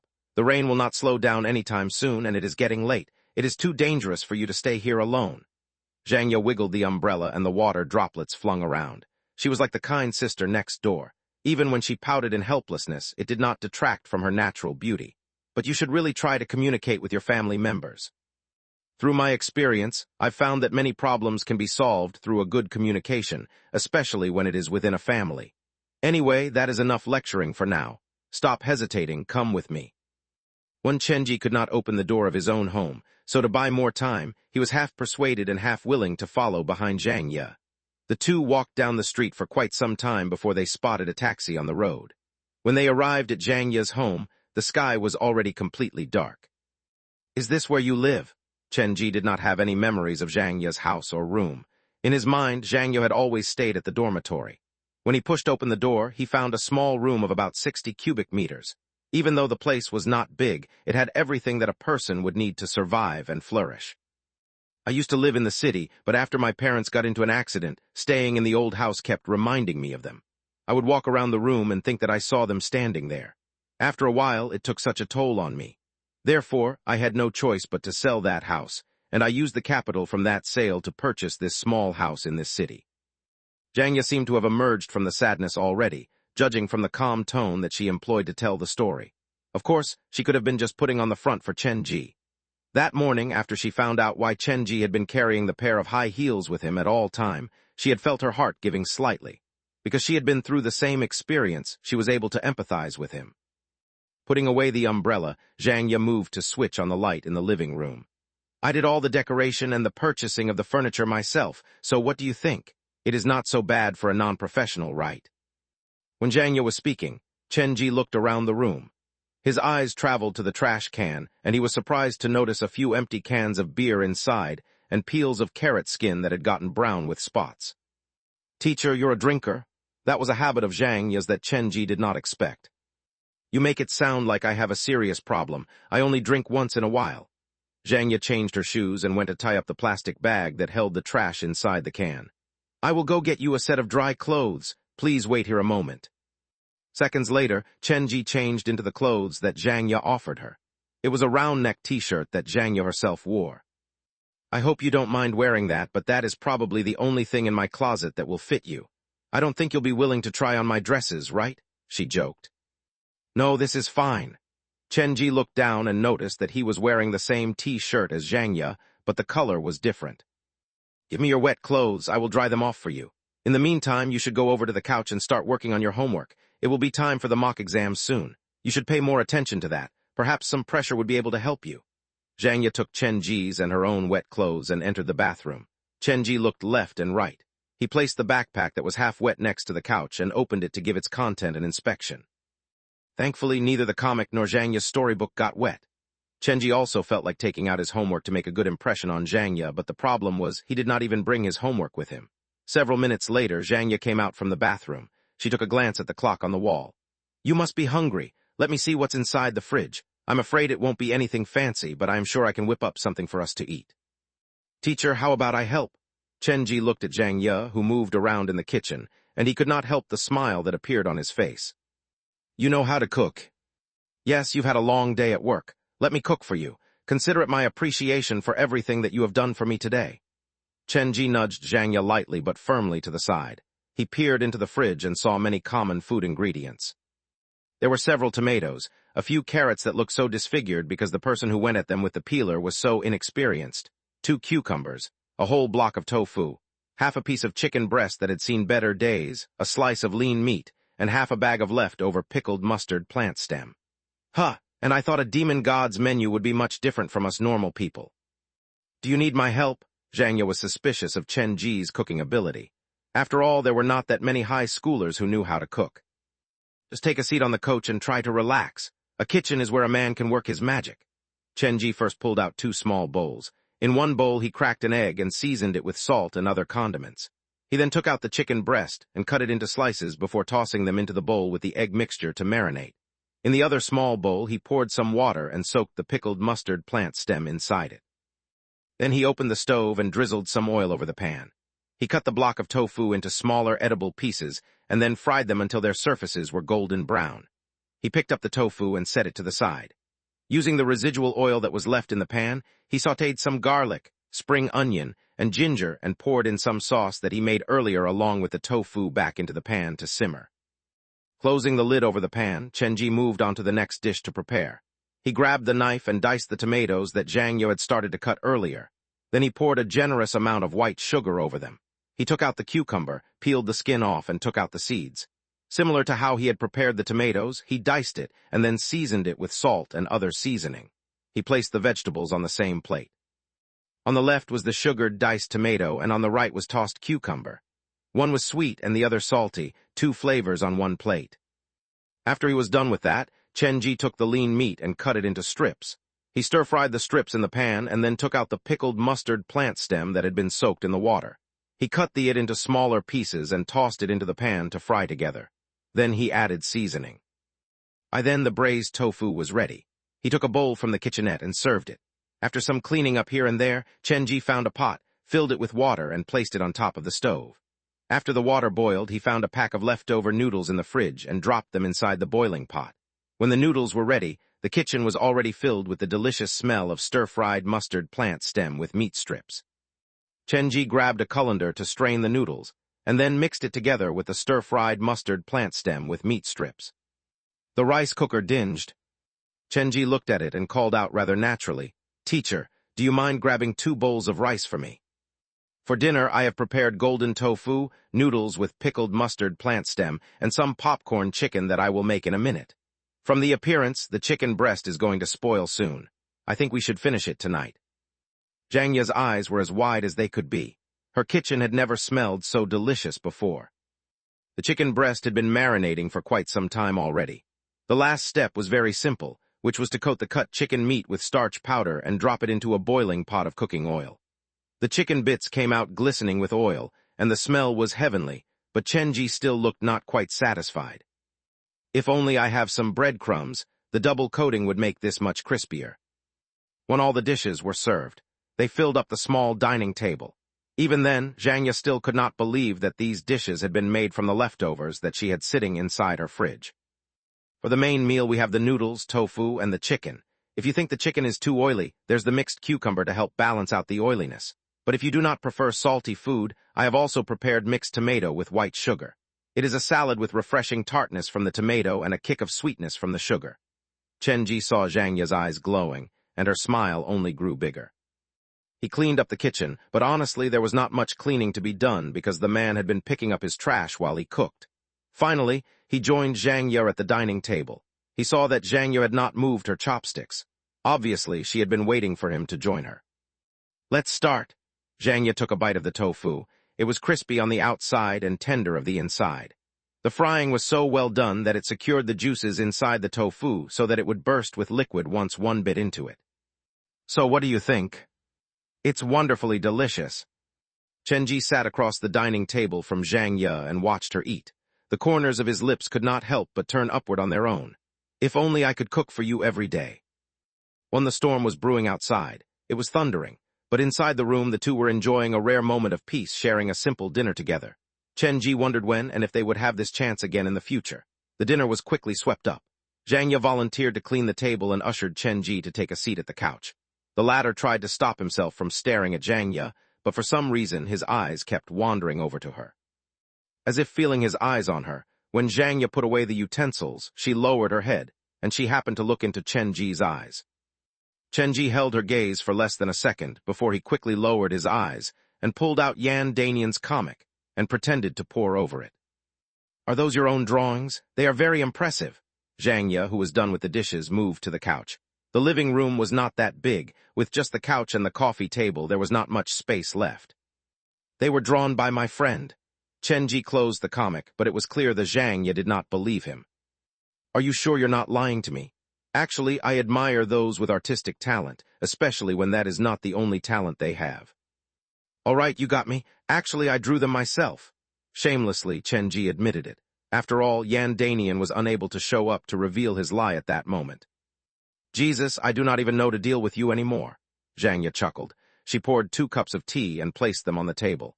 How come I feel like you know pretty much everything other than studying and paying attention in class? You are just about right there. Chenji thought about it. Indeed, it was true that he was multi-talented and was skilled at many different things. Well, someone sure is confident in himself. Zhangya shook her head. But it is not bad to have one's own hobby and to focus on it, to train and channel one's energy into the interest. It's an empowering feeling. Chenji could pick up the traces of disappointment. He was suddenly reminded of something. In real life, Zhangya was studying to become a ballet dancer, and she even won first place at a big competition for it. But in this world, she had somehow turned into an English teacher, a career choice that had pretty much nothing to do with dancing. He sidled closer to Zhangya, picked up the cup of hot tea, and handed it to her. Actually, I can see that you have been trying to put on a strong and powerful front for the world to see. But from the first moment I saw you, I knew that you have many things hidden in your heart. You just could not find the avenue to share them, or perhaps you are too afraid to say them out loud. The tea in the cup was wafting with vapor, and the two sat together. A home-cooked meal pulled them closer together. It should be Zhangya as the teacher who counseled Chenji, but from some indeterminate moment, it was Chenji who tried to open Zhangya's heart. Other people only saw you for your good personality, kindness, and gentleness, but I care whether you have been wronged or not. Has life been unfair to you? He had silently scooted close to Zhangya. Chenji picked up Zhangya's bedtime story. I never had that concern about other people before, but after getting to know you, I have a feeling that I am close to someone who is covered in scars, but tries her best to show the world that she is fine with a plastered smile on her face. After a long time, Zhangya lifted her head. She looked at Chenji, and as per her habit, she tried to respond with her practiced smile, but she failed. Actually, I thought you felt familiar when I first saw you, perhaps because we come from the same background. Zhangya took a sip from the tea. You might not believe this, but I used to learn ballet. That was the love of my life. I loved it more than anything. When I was dancing, I could feel myself being one with the wind. I could fly, open my wings, and drift off from the earthly worries of this world. But what happened? When I was at school, no one was willing to be my friend.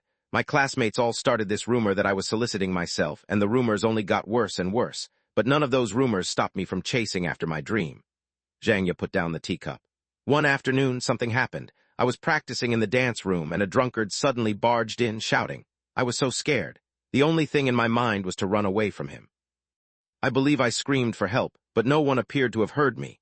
Still in my dancing outfit, I ran downstairs and finally saw a teacher walking my way. I quickly hid behind him, and he helped me stop the drunkard from getting any closer. I thought that was the end of that horrible incident, but who knew it was just the start of a nightmare? The next day, when I came to school, everyone was whispering and pointing at me behind my back. Before the first period was even over, I was called to the office. To my surprise, the drunkard was also there. The man and the teacher who saved me ganged up together and said that I was trying to seduce the drunkard in the dance hall. I don't even know why they would do something like that. Perhaps the drunkard was afraid that I might press charges, so he struck at me first. As for the teacher, who knows why he chose to side with an outsider and not his own student? Perhaps he was bought out with money. In any case, no one was willing to stand on my side. Everyone at school took that as the truth. Zhangya found it difficult to continue. After that, I could not bring myself to enter the dance hall anymore, much less practice alone. In fact, I had a hard time being alone after that for a long time. Chenji patted Zhangya's shivering shoulder and allowed her to lean on him.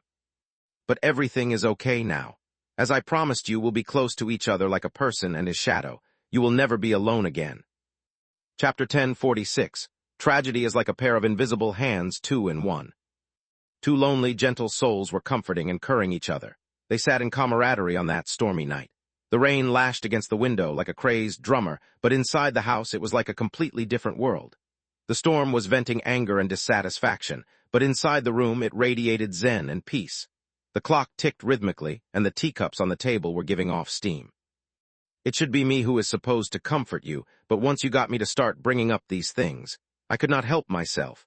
I believe that I have already gotten past the ugly history, but I know I am just lying to myself. At the end of the day, Zhangya was an adult, so she soon adjusted her emotions. Chenji also pulled his hands back. He knew how to gauge the situation and knew how to maintain a comfortable distance from each other so that it would not become too awkward between them. The distance was not too far, but it was not suffocatingly close. This rain is probably going to keep on going all night. Zhangya stood up to look out the window, and then she pulled back the curtains. She went back to sit on the other side of the couch. Well, you now know about my past, but from today I will stop running away from it. Promise me that you will try to do the same. Take the first step and try to move on. As she said that, she took out her phone. You need to give your father a call. I am sure he is worried sick about you. Other than that, I wish to have a brief talk with him. I do not wish for what happened to me to repeat itself with you. If you face any trouble in your life, trust that I will do everything within my power to help you overcome it. Being the target of nasty rumors, being ostracized, being the butt of the joke, Zhang Yu had gone through all of that. She could identify and empathize with the victims, so she cared very much about her students. Despite, or rather, because of all the wounds on her body, it helped Zhang Yu evolve into a kind and gentle soul. She did not become a dancer like her dream, but she became a teacher. Perhaps at the back of her mind, if the teacher did not lie that day but came forth with the truth of the incident, everything might have gone down a different path. She could not change the past, so she chose a different path. At least in her class, she would not allow a similar tragedy to repeat itself. Everything appeared to be going well, but Chenji could not stop the anxiety that was burgeoning in his heart. To have a person experience despair, one had to first give him a good taste of happiness before taking everything away from him. Do you still not trust me? With the encouragement from Zhang Yu, Chenji called his father's number, and the call was connected after it only rang twice. I am now at my teacher's place. It was a simple, warm conversation between family members. There was nothing wrong with it. The father and son shared a friendly relationship. They respected and understood each other. There was no situation where the parent was placed on a higher hierarchy, and the child had to listen to the orders of the parent, no matter what, simply because the parent was the parent. After Chenji finished his part of the conversation, he handed the phone over to Zhang Yu. Zhang Yu and Chenji's father spent quite some time discussing Chenji's future and his education. At around 11 p.m., Chenji carried Zhang Yu's sheets and lay down on the couch. He buried himself under the covers. This is so soft. Be careful, keep yourself tucked in or you'll catch a cold. Zhang Yu stood at the bedroom door. Her place was not big. It only had one living room and one bedroom. You are the one that should be careful. Remember to lock the bedroom door. Chenji waved at her. Haha, it's not your place to remind me of that, but thank you anyway. Good night. Good night, may you have a sweet dream tonight. After the bedroom door was closed, Chenji lay on the couch alone, and he found his brain was drawing a blank. I have not had such a happy and easy dinner in such a long time already. Furthermore, this is the most relaxing rest I have had in an even longer time. I have a hard time believing I am currently in a world behind the door. His mind was completely relaxed. He might just drift off without him realizing it, and that would be extremely dangerous. I cannot let my guard down because the ghost fetus and Yu Jian should be waiting for the moment to strike. He turned the light off and waited until midnight. He walked into the bathroom to change back into his own clothes. Even though they had not completely dried, it would do given the circumstances. It's about time to leave. There are no clues about Yu Jian at Zhang Yu's home. Staying any longer will just be a waste of time. Rationality told Chenji that he should leave now and use the rest of the night to search Liwan City, but when this thought entered his mind, his body tried its best to reject it. It was as if there was another voice in his head that was telling him to stay in this warm cocoon of comfort. The reason I am here is to search for clues in Zhang Yu's home. I will not get another chance like this. In other words, this will be my last time here. In many ways, this will be the last time I ever do something like this. When he reached the door, Chenji stopped. He turned his head back to glance at the door to Zhang Yu's bedroom. At 18, Zhang Yu became a red specter, and at 25, Zhang Yu became a responsible teacher. The combination of both should be the real Zhang Yu. Honestly, when Chenji first received Zhang Yu's love letter, there was only fear in his heart, and death shrouded him like a heavy cloud. The first time Zhang Yu showed herself was during the live stream for Chenji's search for the murderer during the murder at midnight trial mission. He encountered the murderer inside the small cabin in the woods, and it was Zhang Yu's timely reminder that saved his life. Then he picked up his courage to visit Western Jiujiang Private Academy. After he found out about Zhang Yu's story at the dance studio, even though he was still afraid of Zhang Yu, in that fear there existed a trace of empathy. Due to this feeling, he voluntarily helped Zhang Yu search for the killer responsible for her death. He could still remember the details from their first meeting like it was yesterday. Truthfully, that was not that long ago, but the things that they had experienced since then could not be summed up easily in 1 or 2 sentences. Before this, I was only given the chance to meet Zhang Yu, who had become a red specter. This time, behind the door, I've been given the chance to get to know a different side of her. Chenji walked to the bedroom door and placed his palm lightly against the door. He had no idea whether Zhang Ye was already asleep or not. He hesitated for a long time before he whispered, "I'm so lucky to have met you in this life." Carrying his backpack, Chenji picked up the black umbrella under the table and left the red umbrella behind. He quietly opened the front door. Chenji did not fall to the desire to spend the night at Zhang Ye's. He hurried out into the rain. Following his initial plan, Chenji decided to continue his search at the eastern side of Liwan City. The city in the rain was completely different from how it presented itself normally. There were no streetlights and no cars on the road. It feels like I am the only one left in this world after the sun has fallen. Chenji was a person of the dark. He inspected the buildings one by one, but his search led him to nothing. He did not spot anyone outside or inside the buildings. The place is getting more and more oppressive, and I feel more and more uncomfortable, but the problem is that I cannot pinpoint wherein lies the problem because there is no obvious change to the things and people around me. The heavy rain finally petered off at dawn. Chenji arrived at the school early in the morning. He leaped over the fence and entered the school grounds. He opened the classroom window, jumped through it, and went to his seat. The students gradually filed into the class. The first class of the day was English. Before the teacher arrived, Chenji asked Du Ming for his homework and copied it under the record time of 10 minutes. "Thank you. In the future, I shall repay you by offering you a free ticket to my haunted house." Chenji returned Du Ming's homework. It was then that he noticed something was off.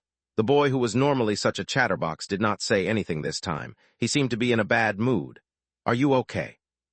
Du Ming still did not answer. He kept his head lowered like he was afraid to look at Chenji. "What?" After the morning classes, Chenji stretched lazily. He was about to have a chat with Du Ming, but the little fatty grabbed the school bag and left like he could not wait to get away from the class, or probably from Chenji. "Something is not right. I have to get to the bottom of this." Chenji hurried after his deskmate. As he walked out the door, he bumped right into two other male students. "I am so sorry." Chenji did not want to get into any unnecessary altercations, so he quickly apologized. "Oi, look where you're going next time. This is such bad luck." One of the students patted his clothes like any contact with Chenji would leave traces of bad luck on him. He seemed to have unfettered hatred for Chenji and mumbled under his breath. His voice was low, but with his super hearing, Chenji could hear him clearly. Basically, he was using ad hominem against Chenji, calling him a B** starred for being raised by a single parent. How he was so unlucky that even his own mother had chosen to abandon him. "My friend, it is not good to talk about another person like that. In the future, I will come and explain to you why it is not good to talk that way about another person," Chenji said with a smile on his face. He memorized the faces and voices of those two boys, and then left in a hurry. It was not that Chenji was open-minded enough to not care about their comments. He simply thought that there was no reason to take things too seriously with people who were about to die. The two male students thought that Chenji was afraid of them, so they grumbled behind him with derision. Chenji noticed something sinister from their behavior. Tragedy was about to arrive. The things in this world had started to target him personally. Have the ghost fetus and Yu Jian finally lost their patience? Due to the interruption from the two students, Chenji failed to catch up to Du Ming. He took a detour around the education block before arriving at the rooftop with his backpack. Opening the door, Zhang Ye was sitting alone where they had sat yesterday. There was a lunch box placed next to her. It was like she was waiting for someone. "Miss Zhang, I'm surprised that you came." Zhang Ye waved for him to come over. "When did you leave this morning?" "I left once the rain stopped. That was the first time I spent the night at another person's house. It was quite embarrassing."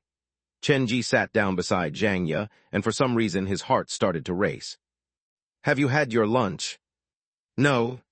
It's not good for your development for you to keep skipping lunch like this." Zhang Ye opened the lunch boxes that were stacked together. "Coincidentally, I prepared another box today." "What?" After the lunch break, Chenji returned to the classroom, and Zhang Ye returned to the teacher's lounge. The second period after the lunch break was still Zhang Ye's class. Chenji was quite happy, but during that class, the classroom door was suddenly pulled open. Mr. C waved at Zhang Ye from outside the door. It appeared that he had something important to tell her. Before she left, Zhang Ye had a smile on her face, but when she returned, her brows were creased deeply together. However, she soon reverted to her usually bubbly self. She knew better than to allow her personal emotions to affect her students. After the class was over, Zhang Ye hurried out.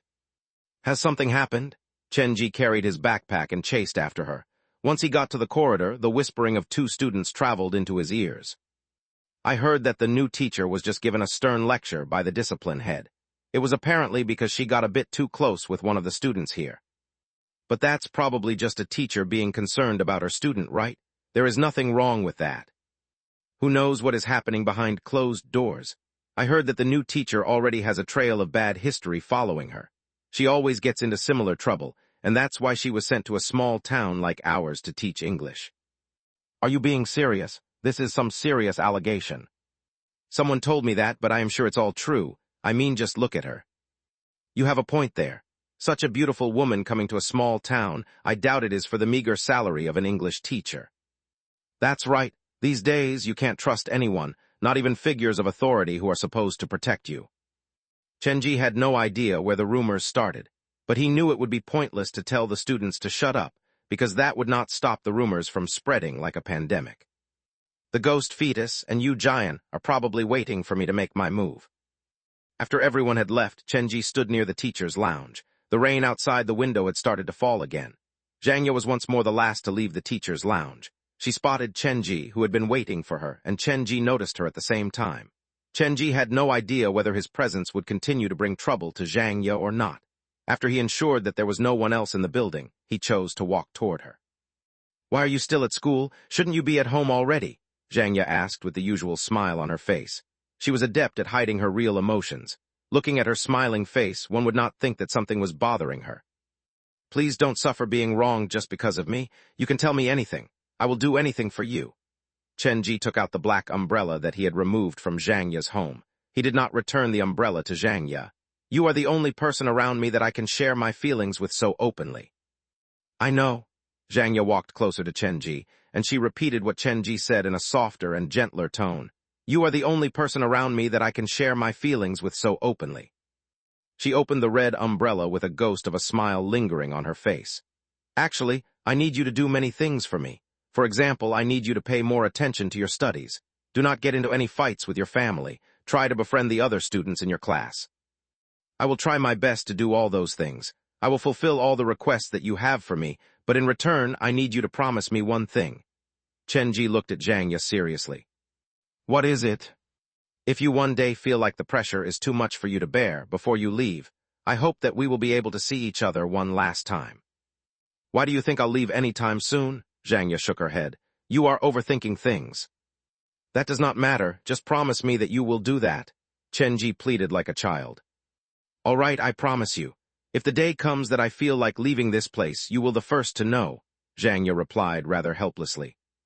"Okay then," Chenji's face lit up like a child. "You are such a kid sometimes." This time, Zhangya's smile did not feel so forced. It was a genuine smile. "Since you brought your umbrella today, you should go home now. Remember to send me a message when you reach home. If you find it difficult communicating with your family, you can give me a call anytime. I will help you communicate with them." "Don't worry about me." Chenji lived up to his promise. He did not wander about the city that day. After Zhangya left, he left the school by leaping over the wall just in case the guards saw them and started yet another rumor. Chenji purposely tried to increase the distance between them, and he returned home early that day. Big brother." When Luo Royu saw Chenji, she happily came to the door to welcome him home, but Chenji did not step into it. "Royu, are you home alone?" Yes, daddy, still work." Luo Royu looked at Chenji confusedly as if wondering why he was not stepping into the house. Her blinking eyes kept staring at Chenji. "And I will wait for him here." Without closing the door, Chenji sat down. Luo Royu followed him and leaned against him. With nothing better to do, Chenji decided to tell her some stories to pass the time. As the only member left in the Ghost Stories Society, Chenji had a library of stories to tell. However, in the stories that he told Luo Royu, he purposely left out the darker parts and only told her the brighter parts of human nature. After who knew how long, Chenji's father finally returned. He looked even more tired than the day before, and the arms that carried the bags of vegetables had obvious black threads all over them. Chapter 1047, You Have Her, I Have Sinned 3 in 1. "What are you doing standing outside? Why don't you come in?" After seeing Chenji, the fatigue on his father's face depleted slightly as the man forced himself to show his son a smile. "Also, how did you end up at your teacher's house last night? Do you know how much trouble you might cause her?" The familiar nagging came, but the man did not complain to Chenji about how difficult and tiring his job was, and he did not use that as an excuse to demand that Chenji do something for him. "Come on in then.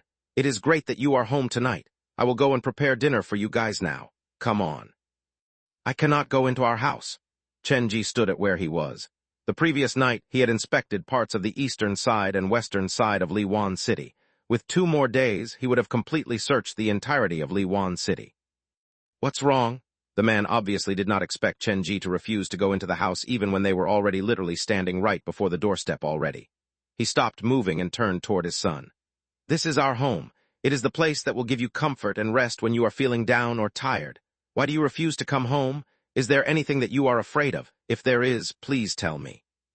Indeed, in Chenji's mind, his home was a place of warmth and comfort, but that was not the case in Yu Jian's mind. Once he stepped into the home, the night would fall, and the sun would only rise after he left the home. Chenji honestly had no idea why Yu Jian would have this kind of impression of his family and home.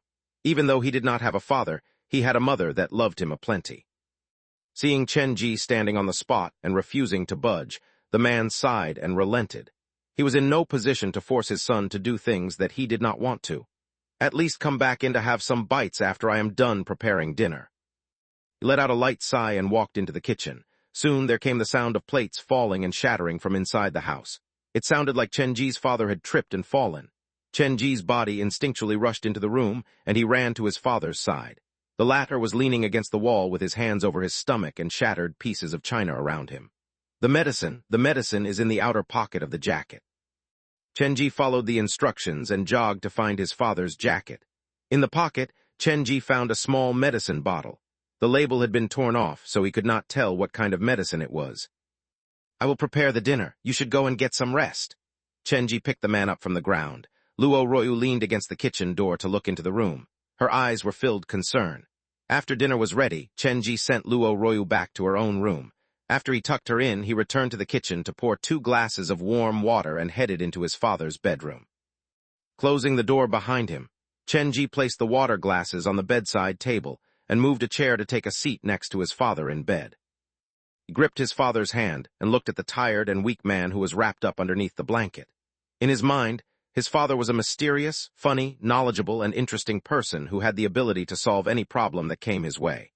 His wide back had always stood before little Chenji, helping him block the wind and the sun. He had never imagined that he would one day be in this position, sitting by the bedside of his ailing father. The pain from his stomach caused Chenji's father to curl up in a fetal position. He arched his back and turned away from Chenji as if he was unwilling to let his son see him in this state. It has been almost 20 years already. We never had the chance to have a talk like this before. Life has been pushing me forward, and honestly, I have gotten used to the high pace. Before the day you guys left, I didn't realize that the independence that I knew was merely an independence in terms of a survival skill. Chenji had many things to say, things that he would have trouble sharing with others that were not those who were closest to him. What are you talking about? The man's face was pale. He leaned against the pillow and hesitated for a long time. It appeared like he had something to tell Chenji, but in the end, he decided against it. Who did you learn to cook with? Was it someone at school? That person is a good teacher. The dinner that you prepared was delicious. Perhaps it was from the good cooking genes that I have inherited. Chenji passed the warm water to his father. What was the medicine that you took earlier? It is just some medicine for the stomach. It is no big deal. If you are ill, you'd better focus on curing it. You know that you can let go of the responsibility you have toward the family temporarily. I will help you take care of Royu. The man before him was a figment of Chenji's imagination. In a way, Chenji was calmly having a conversation with his own father in a very unique way. The two had a very long chat and unraveled the misunderstanding that could have existed between them. Chenji was most worried about the man's physical body. He hoped that he would have an early rest, but the man stubbornly requested for Chenji to stay by his side and kept on impressing on him the responsibility of becoming the head of the family. The man was like a broken record, and the thing that he repeated the most was take care of yourself and your little sister. When the sun was rising, the storm stopped. Chenji once again walked to the door. However, before he could step out, there came another sound from his father's bedroom. He quickly ran over to check on his father. He saw the man sitting by the bed, all dressed up with one hand on his stomach and the other rummaging through the drawer as if looking for something. You should skip work today if you are not feeling well. Chenji helped him find the medicine. Looking at the black threads on the back of his father's arms, Chenji was sure that that was not some kind of normal illness but a curse. The ghost fetus and Yu Jian were cursing Chenji's memory. They were behind Chenji's father's weakening by the day.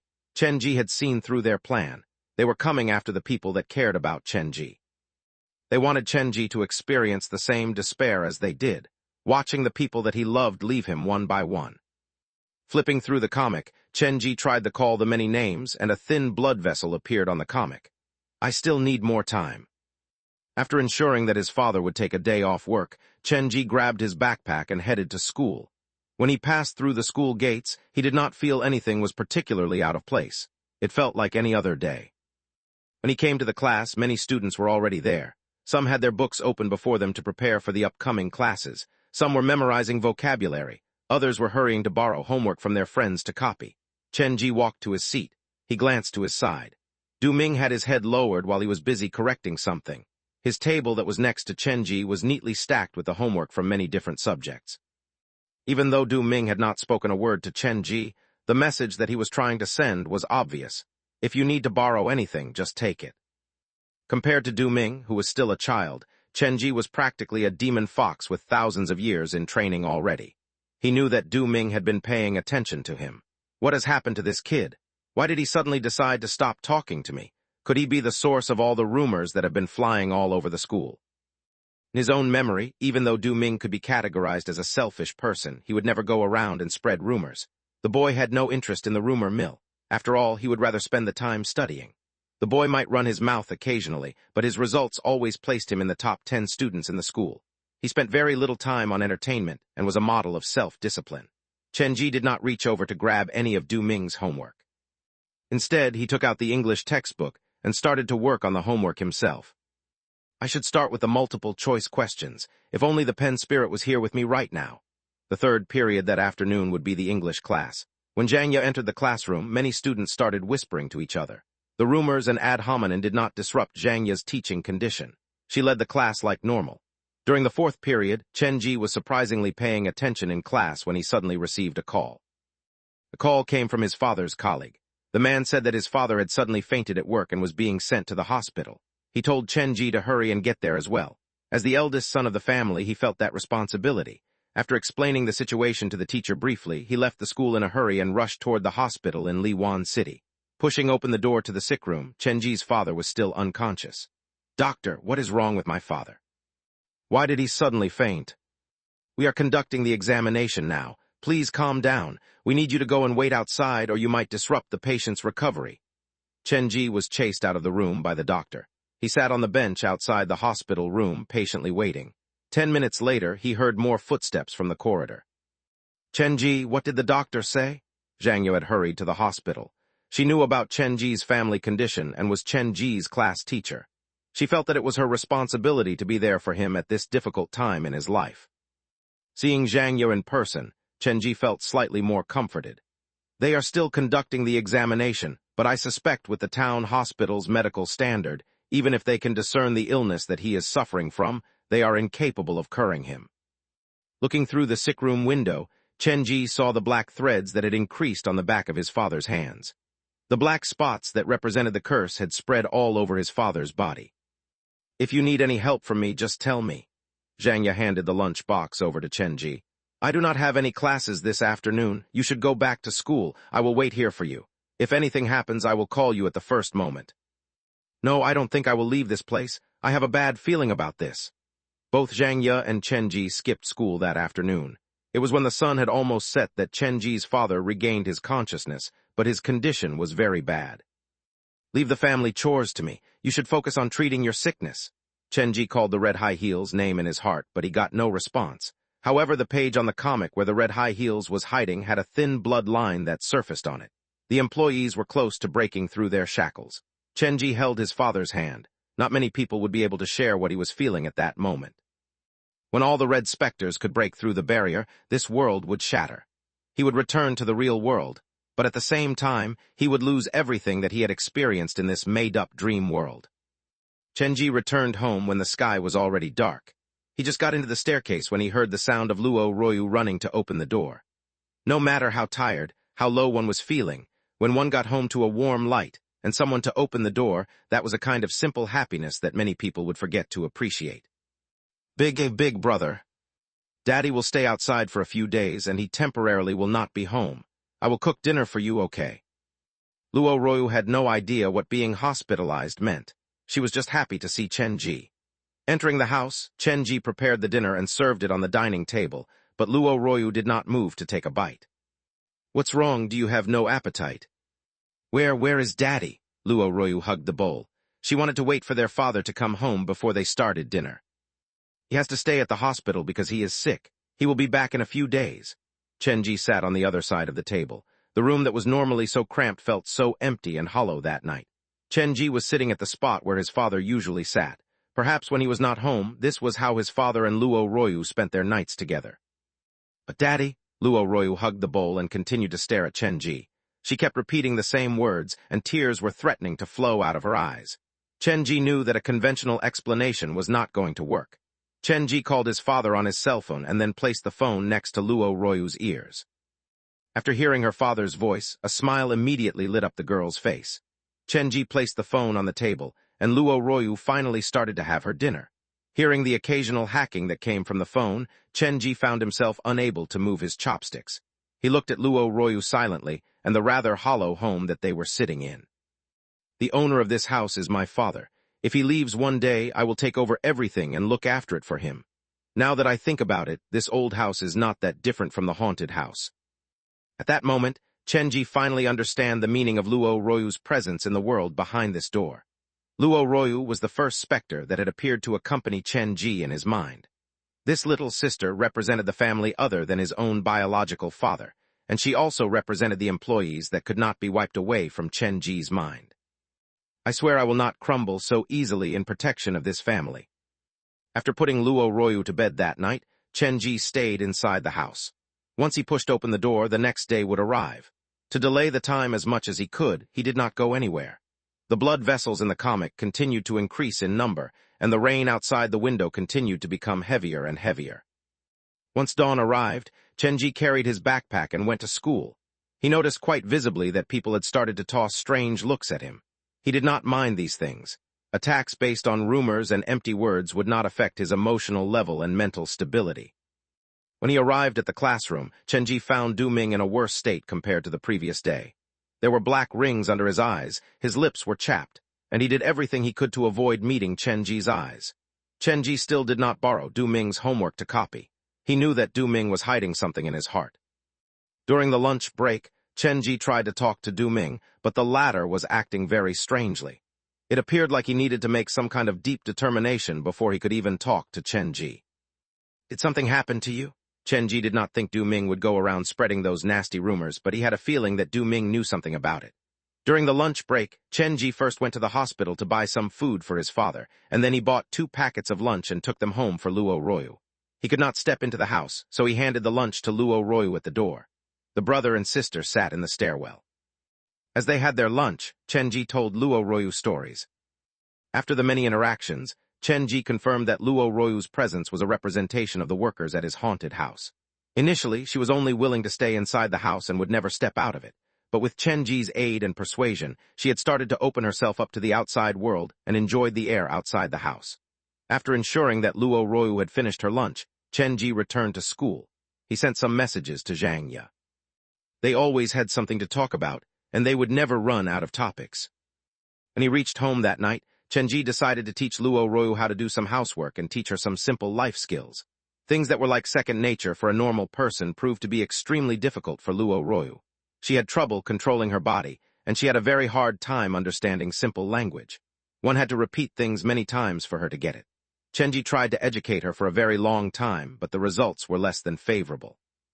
Even so, Chen Ji still lavished her with praise. The night turned into day and day into night. The days passed in a blur. Chen Ji had never once closed his eyes. His mental state had reached an extreme. On the 9th morning after Chen Ji entered this world behind the door, the comic in his backpack finally a few pages that were completely dyed red, and he finally could gain contact with his employees. The final showdown should happen any time now. Carrying the backpack, he pushed open the door of his family home. The gray clouds pressed low in the sky like they were trying to suffocate the people in the world. Not only the people at the school, even the neighbors had started to give Chen Ji and Luo Royu strange looks. The rumors had spread that far. When he went to school, the first class of the day was English. Chen Ji was ready for it. For the past few days, Du Ming did not utter a single word to him. The usual chatterbox had become so unusually quiet. He stopped communicating not to only Chenji but also everyone else around him. His face blanched day after day like he was suffering from some illness. His results were affected. The small quiz that they had yesterday sent his placement back 10 spots. "Do you need any help?" After these 9 days, Chenji had practically turned the whole of Liwan City upside down. Even though he still had not found Yu Jian through different clues and ideas, he had a general idea where Yu Jian was hiding. The competition started the moment he stepped through the door. Leaning on the table, Du Ming's long sleeves accidentally scooted up his arms to reveal the bruises underneath them. He looked even more tired than Chenji. "Your family beat you, simply because you scored worse in the test yesterday." Chenji's voice was small, but Du Ming heard him clearly. The latter's hands clenched together before they slowly loosened. The boy ignored Chenji and buried his face into the textbook. The class started, but halfway through the first class, Chenji and the rest of the class heard the sound of an argument coming from the corridor. The sound came from the teacher's lounge. Instead of calling it an argument, it was more like the one-sided venting of a woman. When he heard that voice, Du Ming's face paled even further. The boy looked like he was in physical pain. There was some self-recrimination, some embarrassment, but more than that, there was an emotion that was hard to pinpoint. They waited until the class was over. Chenji immediately grabbed his backpack and prepared to leave, but as he got up from his seat, Du Ming suddenly reached out to grab at his elbow. "What's wrong?" "I'm sorry." After saying that, Du Ming let go of his elbow. By then, Chenji had a brief idea of what had happened. He took a deep breath and ran out of the classroom. The door to the teacher's lounge was locked. Chenji pushed away the group of students who had gathered around the window, and he looked in through the window. 4 parents were surrounding a female teacher and scolding her rapidly and relentlessly. Their spit flew everywhere, and their faces were twisted in disgust and anger. Mr. C tried his best to mediate and promise to the best he could by the parents. The argument in the teacher's lounge went through the roof. The students outside the office treated this like some kind of concert. They were having the time of their lives. Some even cheered the parents on. Only Chenji stared at the female teacher quietly. Questioning that came from nowhere, the sin that was pinned on her for no reason, and the rumors that became more and more ridiculous by the hours. Chenji felt the urge to blast into the room with Dr. Skullcracker's hammer and smash everything into pieces, but he did not do that. He asked himself, what would he do if this happened to him in real life? What would a boy at his age do when he experienced such a thing in his life? What could he do at this very moment? In reality, he could not do anything. He could only stand outside and watch because anything too obvious would only make a bad situation worse. Was Yu Jian feeling this helpless before? Being possessed by the ghost fetus, he was much stronger than me. He could have easily killed everyone in the room, but he did not do that. The ghost fetus would have continued to urge him to do so, to turn him into a demon who hated everything, but he went against the ghost fetus' wishes. This should be when the separation between Yu Jian and the ghost fetus reached its limit. More and more students gathered outside the teacher's lounge, and finally the teacher inside relented. The office door was pushed open. The person who led the heckling bunch of hens was a middle-aged woman. She looked very stern, and her face was still covered in anger. When she first stepped out of the teacher's lounge, her eyes seemed to zero in on Chenji, and her anger reached to the top of her head immediately. She was about to unload on Chenji when the female teacher, whom they had been giving a dressing down earlier, stepped forward to stand between the woman and Chenji. "Whatever you have against me as a teacher has nothing to do with the innocent student." The female teacher did not say anything else, but her countenance was firm. She was unwilling to move even one step, completely different from how gentle she was normally. The woman called her something very nasty that would have gotten this book banned if it was written down before being pulled away by the other parents. They left the school compound with Mr. C bowing and apologizing profusely to them. "Go back to your classes now. There is nothing to see already." The female teacher urged the students to leave. Then she glanced at Chenji and whispered in the gentlest tone she could manage, "You should also return to class." "I'll talk to you in the afternoon." That was all Chenji said. After the crowd dispersed, he walked away from the female teacher. He returned to the classroom and saw that Du Ming was leaning on the table, pretending to be asleep. "Du Ming, why did your mother come to school today?" Du Ming did not say anything in response. All Chenji heard was heavy breathing. "She seemed to have misplaced all the wrongdoing and fault on Miss Zhang, but I am the one who was behind all those things." Chenji tightened the grip around the pen that he was holding, and his voice was getting louder and louder. "It was me who affected your studies, it was me who borrowed your homework, and it was me who interrupted you during your studying to chat every single day. The whole classroom would be able to be my witness, but they were all pointing their fingers at Miss Zhang. Why? Why did they do that when I am the one who made all the mistakes?" Stop, that's enough, Du Ming finally shouted back at him. He was highly agitated. He seemed to be in a tenser situation than Chen Ji. Seeing Du Ming in that state, Chen Ji did not wish to push him any further. He left the boy with one last statement. The two of us are the recluses of the class. Neither of us has a friend. The only person that we can share our story with is each other. In a way, you are actually my only friend. Hearing Chen Ji say that, Du Ming's breathing became very agitated, like he was suffering from asthma. He appeared to be in great pain. Chapter 10:48. The Distance Between Life and Death 2 in 1. Are you all right? Chen Ji twisted open a bottle of water for Du Ming. How about some water? Du Ming collapsed onto the table, buried his face into his textbook, and held his stomach with both hands. I did not mean to do it.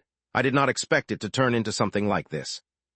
What exactly did you do? Chen Ji did not get mad.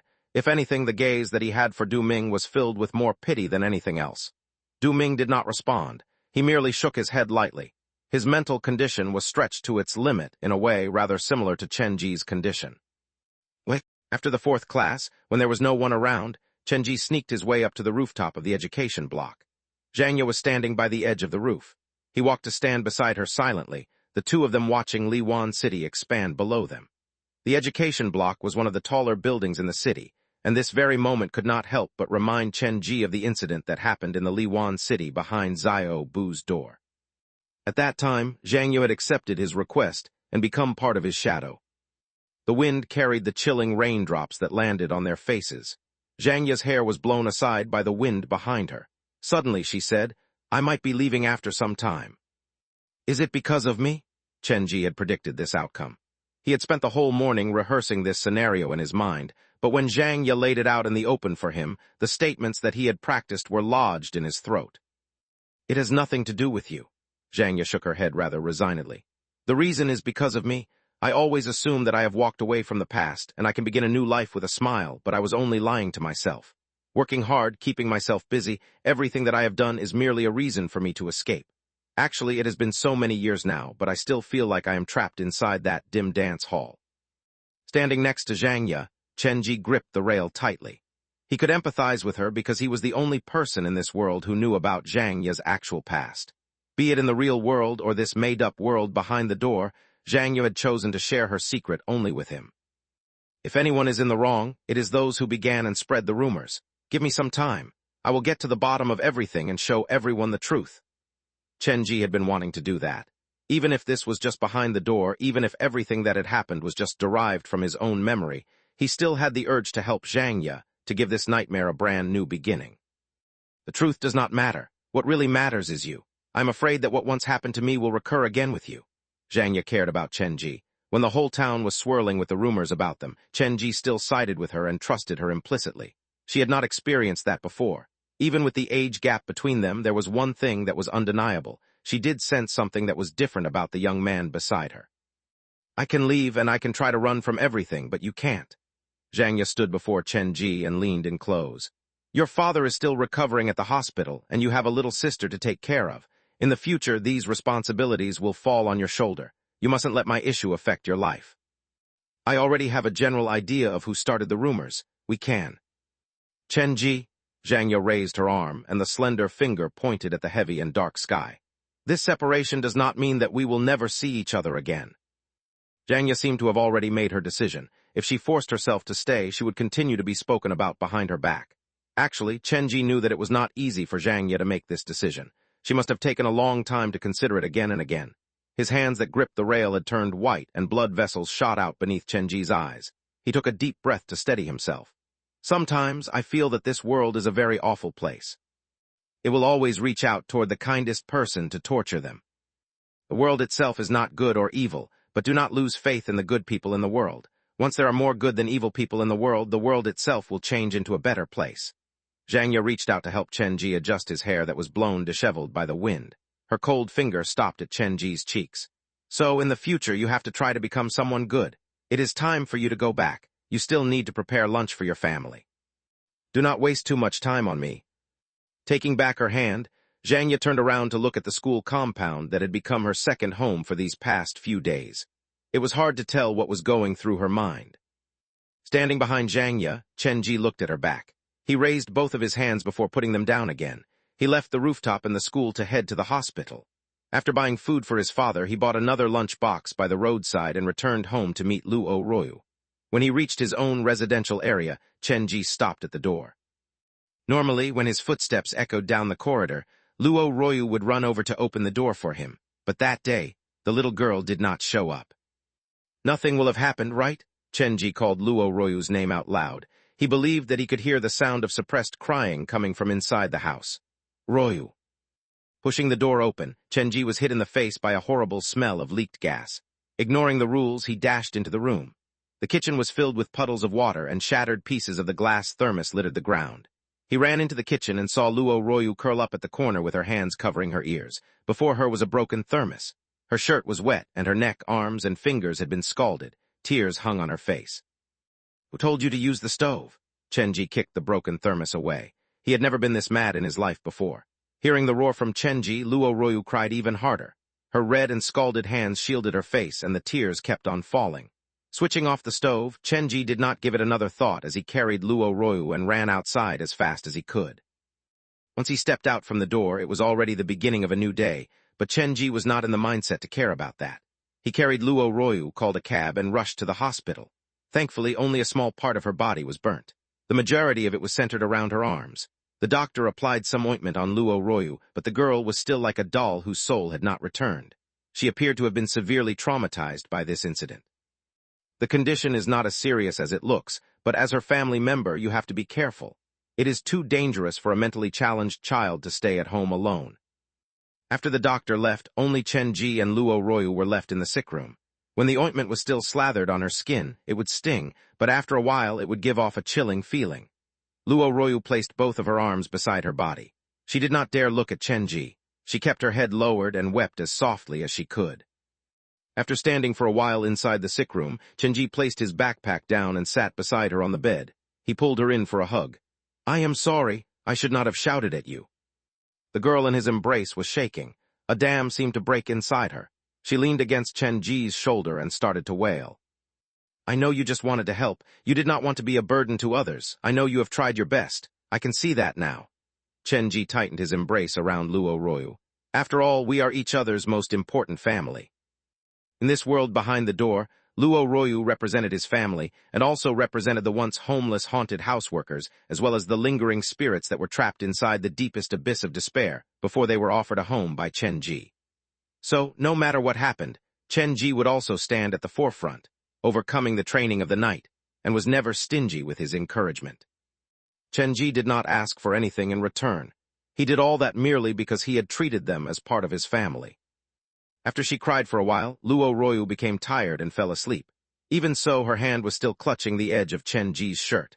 After tucking Luo Royu into bed, Chen-ji left the room silently. The blood vessels in his eyes were getting more and more pronounced, and the comic in his backpack had started to change. The tragedy is slowly approaching. Since this is a dream weaved from my own memory, I shall shatter it myself. Since he had returned home in the afternoon, it was already a new day. When Chen-ji arrived at school, they were already halfway through the first period. He went to his seat and noticed that Du Ming, who was never late, did not go to class that day. When the first period was almost over, the teacher even went over to Chen-ji to ask if he knew why Du Ming had skipped class that day. Du Ming, who was a well-recognized, studious person, skipping class was something that Chen-ji did not expect. The second period only began for 10 minutes when a shrill woman's voice came from the corridor. "What else do you wish to do if not come to school? What else can you do? Go back to class immediately." The woman sounded like she was lecturing someone, but the voice of the person being lectured was not heard. This was a one-sided altercation. The voice slowly approached the classroom, then the door was pulled open. A woman appeared at the door. She was as angry as she could be. The expression on her face was scary. "Well, are you coming over here or not?" She dragged the thing behind her rather harshly, and Du Ming was shoved into the classroom. The little fatty looked worse for wear. He kept his head lowered and did not dare to look at anyone. "Well, get to your seat." After saying that, the woman turned to the teacher who was conducting the class and bowed slightly. She added in a much softer tone, "The kid overslept, but he was afraid of being punished, so he did not dare come to school." "It's all right, Du Ming. Please just take your seat." The teacher seemed to be slightly afraid of the woman himself. "So sorry for bringing so much trouble for you, sir." The woman's face changed as quickly as the actors from Chinese opera. She plastered on a very fake smile and then left in a hurry.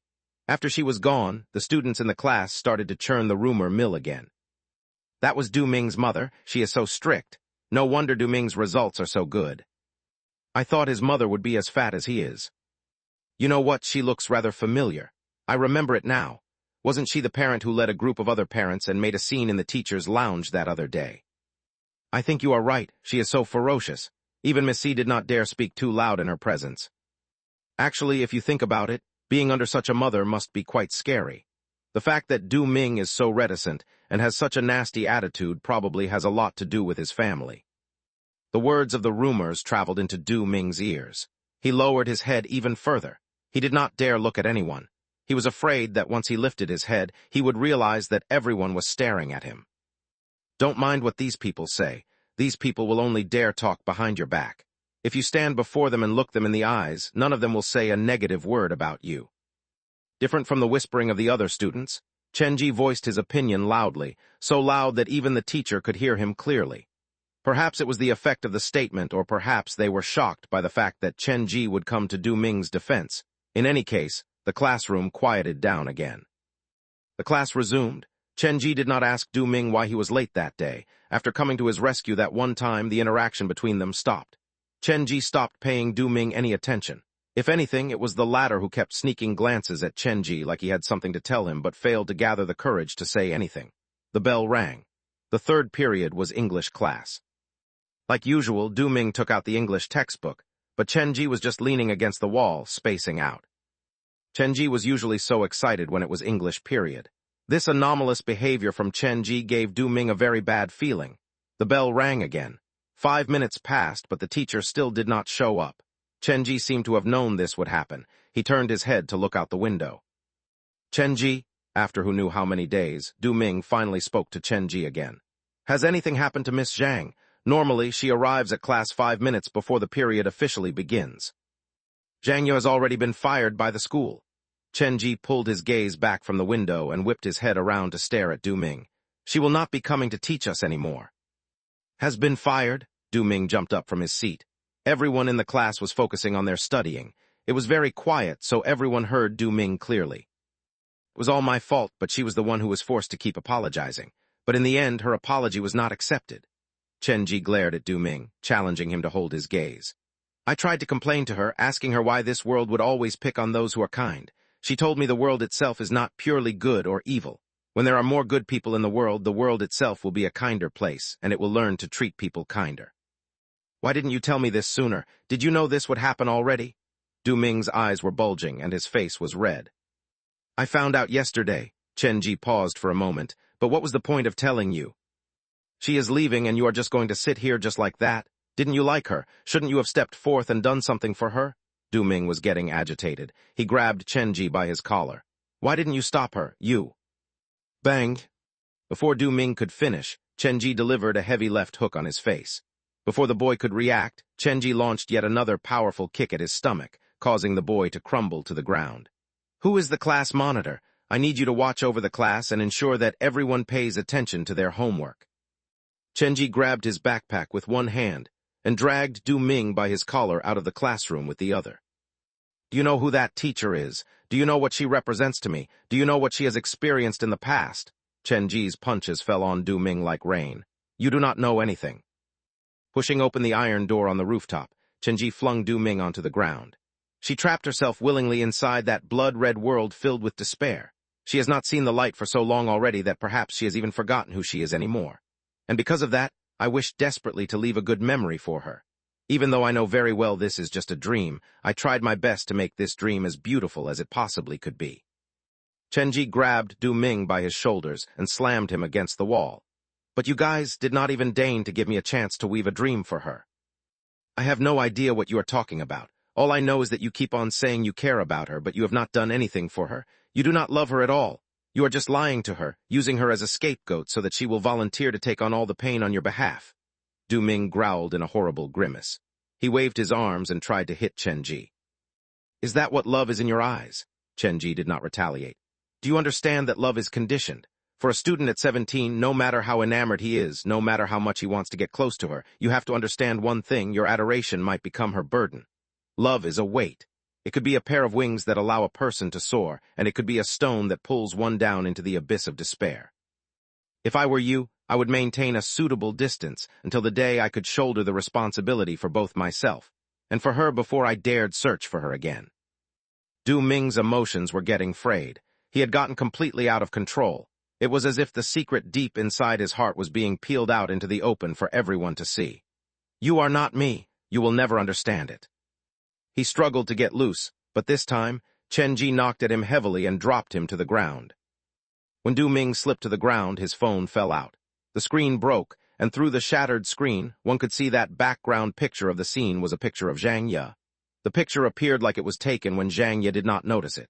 In the picture, Zhang Ye had a faded smile on her face, and it appeared that she was conversing with someone. You also like her? Chenji looked at the broken phone screen and took out the hammer from his backpack. Do not use the term also. You do not deserve it. When she was being pointed at and scolded by everyone, where were you? When she was tortured by the rumors, what did you do for her? Du Ming wiped away the blood from his face and climbed up from the ground. You have done nothing for her.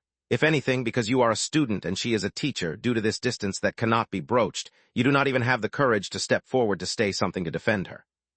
Du Ming shouted from the bottom of his soul, but it sounded like he was not scolding Chenji, but the person that he once was. Perhaps from your perspective, the distance between a student and a teacher is far enough for you to feel despair, but have you considered this? There is a distance in this world that is the difference between living and dead. When Chenji saw Du Ming's phone, he understood everything. You like your teacher, but you can use everything in your power to try to close the distance.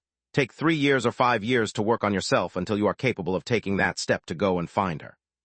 But the distance between life and death, that might not be crossed even in a lifetime. Picking up the phone from the ground, Chenji looked at Zhang Ye in the picture.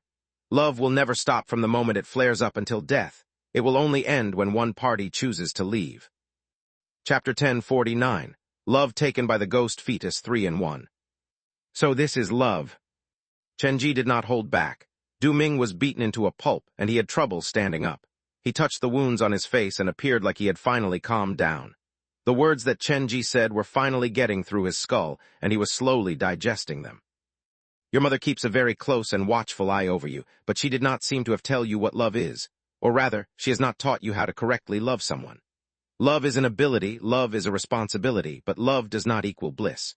It is not only an adoration and admiration you have toward the person you have a crush on, but it includes your attitude toward your family, your friends, and the world at large. Those who understand what love is have kindness running through their veins and a warm glow suffusing their hearts. Even when they are walking in the dark or through a fog, they will not get lost. Du Ming came from a very strict family. The way his mother treated him was similar to a military-like education. Of course, if this was allowed to continue in the future, Du Ming would have no choice but to become a good contributing member of society, but it was destined that there would be a part of him that was missing. The wind howled on the rooftop. Chenji gave Du Ming enough time to think about what he had said, then he picked up the phone and squatted next to Du Ming. Was it you who started the rumors around the school about Miss Zhang? Chenji clicked open the phone's photo album. Most of the pictures had been deleted. There were only 2 pictures left that were saved in the album. One was the picture of Zhang Ye that was taken when she was not paying attention, and the other was the picture of Zhang Ye and Chenji walking out from the school sharing the same umbrella. The second picture was taken from the back. From that perspective, it appeared like it had been taken without the subject's knowledge as well. It was not me. Du Ming took a long time before he uttered that. He raised his bruised face. My mother went through my phone without me knowing one day. She discovered the pictures and asked me who the woman in the picture was, so I told her that she was the new teacher. But what does that have to do with the rumors? After she saw the picture of you sharing an umbrella with her seemingly going home together, she had a very bad impression of this intern teacher, so she spread the news among the parents' group. Du Ming's eyes were filled self-recrimination and guilt. He hated how helpless and worthless he was at that moment. A parents' group? When did this happen? Did my father know about it? It was on the day you left the school with Miss Zhang. Your father should have known about it. At the time, the people in the group managed to recognize you from your back, and many of them went after your father to demand an explanation. Your father tried his best to come to your defense, but I believe no one was paying him any attention. They merely continued to pile on him until he was kicked out of the group. I thought he would have told you that already. My dad has known about this all along? Chenji adjusted the timeline in his mind. That was the day he spent the night at Zhang Ye's home and did not go back home. His father did not blame him or get angry at him, but used his actual action to prove his trust in his son. The parents all thought this kind of teacher would not be able to be a good model for the students. They all thought she has a reputation problem, so they came to school to find a solution. Some of the parents told their children about this and warned them to stay away from predatory adults like Miss Zhang. Du Ming had known everything all along, but he did not say anything. No wonder he could not gather the courage to speak or even meet Chen Ji's eyes. He merely placed his homework on the table, as if he was using this kind of method to express his apology. Zhang Ye's written test and interview score was the highest among all the intern teachers, so naturally, the school would not fire her for just a few pictures. The stalemate between the school and the parents continued for a few days. At this point, Du Ming's voice took on a deeper shade of guilt. Because of this, I started to feel dissatisfied with my parents. I have never resisted them before, but on this issue, I refused to budge, but my resistance did not gain the understanding of my family. If anything, my mother thought the time that she had spent years teaching was being spoilt and negatively influenced by the new teacher. In other words, your mother had pinned the failure to her own education onto Zhang Ye. Chen Ji realized before this he had completely forgotten about a crucial person in this story, and that was Du Ming's mother. The woman was the person who cared about Du Ming the most in the world, but at the same time, she was also the one who harmed him the deepest. Before this, it eluded Chen Ji why Du Ming was so unpopular with his good results, and sometimes he would appear to be so selfish and cold. People would come to talk to him, and the boy would freeze them out. Now Chen Ji could see why. The real explosion of the conflict happened a few days ago when I came home with a less than satisfactory test result. My mother thought that it had to be because of Zhang Ye, and if she left me in the hands of this new teacher, it would have ruined my future. Du Ming's expression was a mixture of bitterness and pain. He was like a bird trapped inside a gilded cage. The people outside the cage admired his singing, and they all praised his trainer for it, but they had never considered the internal feeling of the bird before.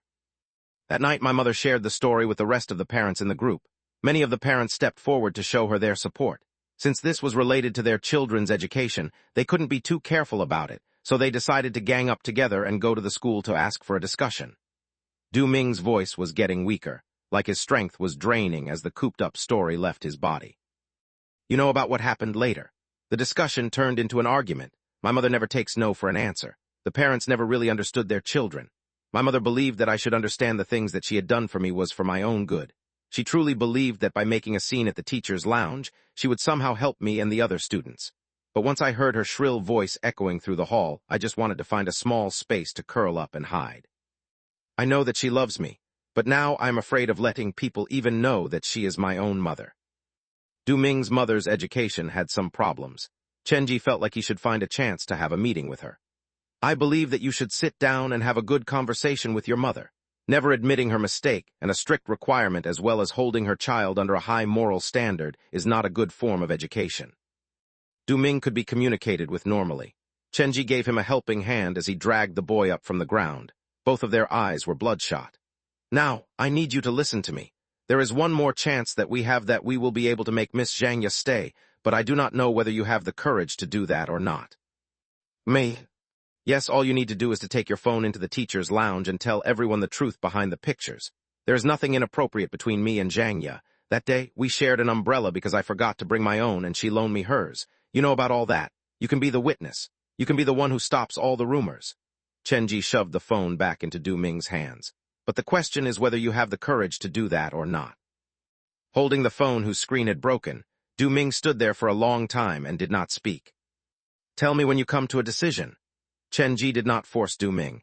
He looked at Du Ming quietly, but in his mind, it was Yu Jian's shadow that was overlapping the boy's body. Du Ming's fingers tightened and his eyes were red. After a long time, he slowly opened his lips. I cannot do that. How did you interrogate me earlier? Your pain is no lesser than mine, so why don't you have the courage to face it? Actually, you wish to sink in this abyss, don't you? Chen Ji wanted to help Zhang Ye, but at the same time, he was helping Du Ming. If Zhang Ye really left just like that, Du Ming would live with the guilt forever, and that would become a knot in his heart that would never be unraveled. If I go there and explain everything, my mother will be so mad. After all, she did all those things because of me. It was how she showed her love toward me. Du Ming put away his phone. Grayness started to appear at the bottom of his eyes and the color drained from his face. He appeared suddenly lifeless. It was not easy for him to come to this decision. Miss Zhang still has you, but my mother's only rock in the world is me. My father left when I was still very young. She is being so strict on me because she has placed all her hopes and dreams in me. Is it for your own good that she has turned into a selfish monster, taking away your happiness, taking away your ability and capability to love others? Does your mother often remind you how difficult it is for her, how hard she has to work, how much she has invested and sacrificed for you? Chenji could understand, but he could not approve of it. Your mother is not raising you as a son. She is raising you into a version that she hopes you will become. I do not deny that she loves you deeply, but that love should not be built on the basis of avoiding a person of his personality. Love is mutual. Yes, it is rare that a balance can always be achieved, but most of the time it should be equal and fair. Du Ming heard Chen Ji's words and gritted his teeth. Chen Ji did not disturb Du Ming and allowed his words to settle while he studied the little fatty who stood before him. Physically, Du Ming was not disformed in any way, but psychologically he was missing something important, something that a human being should be born with. That thing was love. I will go with you and explain everything to the school. Chen Ji grabbed Du Ming by his shoulder. I do not mind being expelled. I can give up everything because this is my mistake. I should be the one being punished, not Zhang Ya. With Chen Ji's continual persuasion, Du Ming finally gave a nod. Seeing Du Ming change his mind, Chen Ji sighed in relief. He accompanied Du Ming and they left the rooftop together. They knocked on the door to the teacher's lounge. Chen Ji and Du Ming, who were covered in bruises, walked to Mr. C's table. What happened to you two? Did you get into a fight? When Mr. C saw Du Ming, he was given the shock of his life. After all, Chen Ji had given the boy quite a beating. He had knocked the boy literally off his feet before he could knock some literal sense into him. Mr. C, actually, Miss Zhang is nothing like the rumors say. She did not do anything that violates the rule of her career and being a teacher. Du Ming took out his phone. The picture that was first shared among the parents' group is this picture. The real incident that happened that day was Chen Ji forgot to bring his umbrella, and Miss Zhang was afraid that he would get wet in the rain, so she told him to get under the umbrella with her. That was the whole truth. I was just standing beside them at the time, and I heard everything. But when your mother came yesterday, that was not what she said. Didn't you tell her about this? I did, but she refused to believe me. Du Ming placed his phone on Teacher C's table. So it is all a misunderstanding. Look at how this thing is blown up. I need you to call your mother and tell her to come to school now. We will need to explain this all in the open. Mr. C wanted to resolve this problem. Zhang Ya was the best teacher that he had ever had the privilege to interview. To fire a valuable talent like that because of a mere misunderstanding, it did not feel right to him. Du Ming called his mother, and his mother promised to arrive soon. Mr. C also gave Zhang Ya a call, but the call was not connected. Will something has happened to Miss Zhang? Chen Ji wanted to go to Zhang Ya's home to check, but Mr. C did not allow him to leave. According to the discipline head, he was one of the main characters, so he had to be there as a witness for Zhang Ya. They waited for about half an hour when they heard rushing footsteps coming from the corridor. Without knocking on the door to the teacher's lounge was pushed open, and a middle-aged woman strode in. Her face was already carved with impatience and annoyance, but when she saw the condition Du Ming was in, her expression changed immediately, and she quickly jogged to Du Ming's side. What happened? Who did this? Was it him? The woman glared at Chen Ji. How many times I have told you not to hang out with people like him? He is a bad student, so why do you insist on spending time with him? Since I am already here, Mr. C, I demand that you change my son's seat. I want him to be away from this bad influence as far away as possible. Madam, you have been called here because we need to discuss the thing that you told us earlier. The parents have misunderstood Miss Zhang. Mr. C took out Du Ming's phone. Miss Zhang did not do anything inappropriate with any of the students. They shared an umbrella because Chen Ji forgot to bring his umbrella that day. Who told you that? The middle-aged woman's face darkened almost instantly. It was Du Ming who told me that. Even if you do not believe Miss Zhang, don't tell me you do not trust the words of your own son. Mr. C assumed that it would be easy to convince Du Ming's mother, but he did not expect the woman to be so determined and desperate for Zhang Ya to leave. Impossible, someone must have forced him to tell this horrible lie. The middle-aged woman whipped her head around to glare at Chen Ji. How did my boy get all these wounds? It must be you, right? It was you who forced him to tell these horrible lies. Admit it. Du Ming's mother was like an angered lioness, and her voice kept on raising. The sound of the argument attracted the attention of all the other teachers in the room. Du Ming lowered in head, but his mother was impervious to the scene that she was causing. If anything, she only raised her voice louder and louder. Madam, you must calm down. I was the one who interviewed Miss Zhang.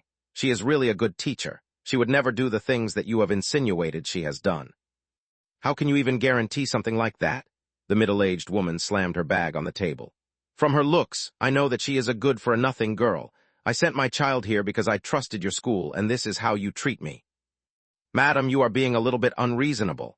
Mr. C was cornered. He had said everything he could, but he could not change the middle-aged woman's mind. He thus turned to Du Ming.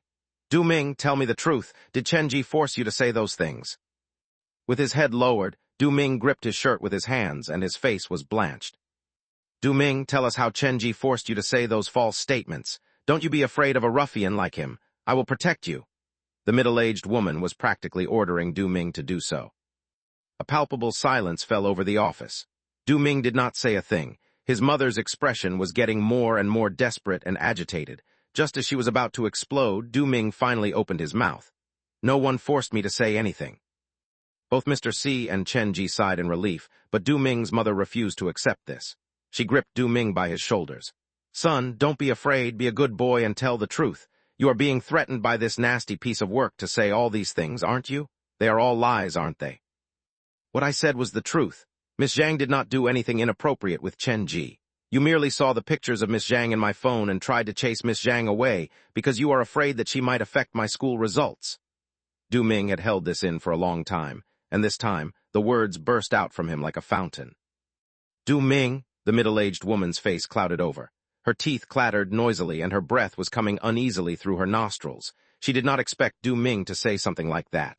The fury and sense of betrayal fired up her mind. All I ever did was for your own good. Why can't you ever see that? Du Ming did not dare reply. At that moment the bell rang. Many students ran out from the classroom and gathered at the corridor. I have to carry out the roles of both a father and a mother at the same time. Do you think it is easy for me to raise you all by myself? Do you the amount of pressure that I am under? The middle-aged woman practically hissed through her teeth. I have placed all my hopes and dreams in you, and this is how you repay me. Du Ming's mother's voice was getting louder and louder. The students gathered in the corridor could hear her clearly. More of the students started to gather. They leaned against the window to enjoy the show. I'm talking to you. What is in that mind of yours? For that filthy woman, you do not even want to listen to my words anymore, huh? What has she done to charm you like this? The middle-aged woman grabbed Du Ming by his shoulders. After your father left us, I am the person who has been the kindest toward you. Everything I did was for your own good. As long as you are well, I will be happy. Why can't you understand that? In this whole world, I am the single person who loves and cares for you unconditionally. Du Ming, you disappoint me so much. The words were like knives cutting into Du Ming's heart. The blood leaked out from the wound, and they were all in the name of love. He gasped hungrily for air. His hands held his clothes tightly until his fingers snapped and his knuckles turned white. The sound of the argument was getting so loud that the students who were not gathered in the corridor could hear it clearly. The students' faces appeared on the window, one head piling over another like a wall of strange, inhuman faces. Many eyes wandered all over the room, scanning the figures who were gathered inside the teacher's lounge. Du Ming felt like he was being stripped and left naked on a stage with the spotlight gathered on him. He tried to cover up his privates and desperately sought somewhere to hide. Du Ming's mother has come to school again. I could hear her during class. Du Ming's mother sure has a temper. Quick, this is a good show. They have gotten into another argument. Du Ming comes from a single-parent family. His father abandoned them. No wonder he is always acting the way he does. He stutters when he is called to speak in class. The words traveled into Du Ming's ears, torturing his mind. The very last shred of pride that he tried to protect was trampled on. His chest rose and fell unevenly. He covered his hands over his ears. He just wanted to run away from this place. His pupils darted about anxiously. His mother's interrogation and scolding fell on him like a waterfall. The strange looks and remarks of the students from the corridor rushed into and overwhelmed his mind. Stop talking. Please stop talking. I'm begging you. His mouth opened and closed like a goldfish. His body was shivering. His legs buckled and staggered backward. They carried him to the edge of the window. His fingers that had gotten numb fell on the edge of the windowsill. Du Ming was like a drowning victim who finally found a pocket of air. His hands shoved the window angrily open. His leg leaped over the window, and it was as if the weight was lifting away from his body. The wind blew into his fall. As his world turned upside down, a pair of hands grabbed him firmly. Have you lost your mind? What Du Ming saw was Chen Ji's blurry face. It all felt like a dream. Death is not going to solve any problem. Using all the strength in his body, Chen Ji managed to yank Du Ming back to safety. Since Du Ming's mother entered the picture, Chen Ji had noticed the boy's emotions beginning to fray. That was why he had kept his guard next to him, afraid that some accident might happen. His precaution was right. Everyone in the room was shocked. No one expected Du Ming to do something like this, and that included his mother. All the teachers in the room turned to look at Du Ming. There was not a peep from the students outside the teacher's lounge. The world seemed to have frozen in that moment. "Why did you do that?" Du Ming's mother was the one who broke the silence after a long time. There was an obvious change to her voice. It was as if there was another person speaking from inside her. "Why would you choose to die rather than to listen to my words? It has been proven again and again that I am the person who cares the most about you in this world. I am the one who truly understands you and loves you." Black stains started to surface on the middle-aged woman's face. This world behind the door that mimicked the real world the most started to change. Black threads surged out from the corners, and a horrible stench started to rush in from all sides. The heavy clouds pressed even lower from the sky. The rain unloaded on the world, washing away the layer of disguise that had covered the small town. The black rain, red rain, gray buildings, and curses weaved together to form this nightmare. "We are kindred spirits. In this world, only I will be able to understand you, only I can help you. I am the only one who cares about you sincerely. So why did you choose to die rather than listen to me? All I ever wanted was for you to become a better person, to become someone like me." The middle-aged woman raised her head. The black curse dispersed to reveal a baby face. The ghost fetus. When this face appeared, Du Ming's body started to change. The rolls of fat were like a cage made from a curse, and it was entrapping a boy who was as thin as a stick figure. Du Ming's phone fell to the ground. The woman on the screensaver was no longer an image of Zhang Ye, but an unfamiliar woman who was wearing a pair of spectacles. Chapter 1050, Red Spectre Zhang Ye 2 and 1. All the illusions faded away. This small town was nothing but a nightmare used to trap Yu Jian. In this nightmare, Yu Jian was wrapped up in a thick shell, and the ghost fetus became his own mother, the person that was supposed to be closest to him. Perhaps the ghost fetus wanted to use this method to get Yu Jian to understand him, to have the boy see the effort that he had made for him. After all, they shared the same perspective and background. They were both monsters that emanated evilness from the bottom of their hearts. The ghost fetus believed that Yu Jian was the same kind of person as him. Yu Jian believed that the ghost fetus could help him accomplish many things. They were like the shark and the remora, feeding off each other and committing multiple crimes. But one day, Yu Jian found the teacher that would change his life. He started to go against the ghost fetus and violate his order. And Chen Ji saw Yu Jian trapped inside Du Ming's body. All the questions that he had so far were cleared up and answered. He was thankful that he did not resort to violence the moment he entered this world. If he had gone against his principles and ruined this small town, he might become one of the bargaining chips the ghost fetus would use to convince Yu Jian. The ghost fetus would definitely have told Yu Jian that everyone had a demon living inside their heart, that it was something normal. Everyone would go for destruction and despair. That was human nature. There was no need to follow what the female teacher said. The ghost fetus would manage to convince Yu Jian, and if the ghost fetus succeeded, Chen Ji would not only need to face the ghost fetus but also Yu Jian, who was empowered and taken over by the ghost fetus. The worst situation has not appeared. My effort so far has not been wasted. Chen Ji used actual actions to give Yu Jian a lesson that he would never forget. If meeting that teacher was the only stroke of light in Yu Jian's life, a light that granted him a glimpse into the real world beyond the despairing mist, then Chen Ji offered him a pair of hands, wanting to pull him out of the devouring mist. The ghost fetus ultimately failed to gain Yu Jian's approval. Everything he did, if anything, only caused Yu Jian to resist him even further and harder. The black threads that were pulsing with curses crawled all over his body. The ghost fetus could not understand it. The eyes that looked at Yu Jian started to take on the flavor of evil and resentment. "I've treated you so well and given so much to help you, and this is how you treat me." The baby's face was twisted. The hatred in his heart was at its maximum. He could not understand why this would be the result after he had done so much for Yu Jian. He kept saying these things like a broken record. It felt as if he had repeated these exact words to another person before. He repeated them again and again. The pressure that pulsed around him became scarier and scarier. Soon, he became more terrifying than a normal red specter. "This isn't the real ghost fetus, right? Has he been hiding behind this door all along?" Chen Ji could not really tell. One thing that he could not rely on was his luck. After all, during the spinning of the wheel of misfortune, he always got the unluckiest prizes. He would always form these unbreakable bonds with unknown specters and red specters. Yu Jian had lost consciousness, wrapped in layers of curses. Chen Ji was unable to shatter the shell of curses, but leaving him there alone would not be a good idea. After giving it some thought, Chenji took out the comic from his backpack. Whether the ghost fetus before him was real or not, he decided to deal with the ghost fetus here and now.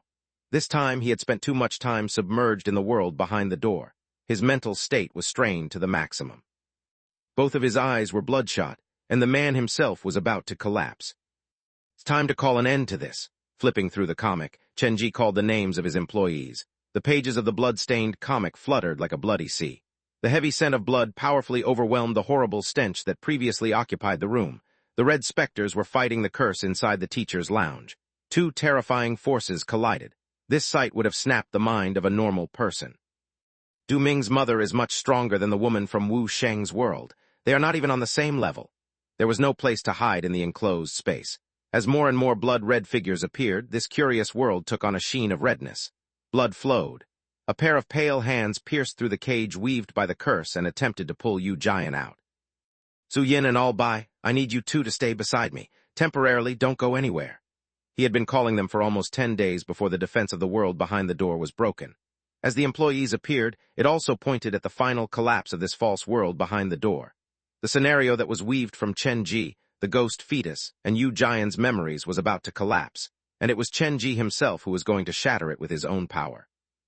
The two of you should go and give it a test. Chenji summoned the stage costume Red Spectre and the water ghost that he had met in Jiang Yuan apartments. They had been locked inside the comic for a long time. This was their first time in the open, but the first thing that they saw was the ghost fetus who was getting stronger.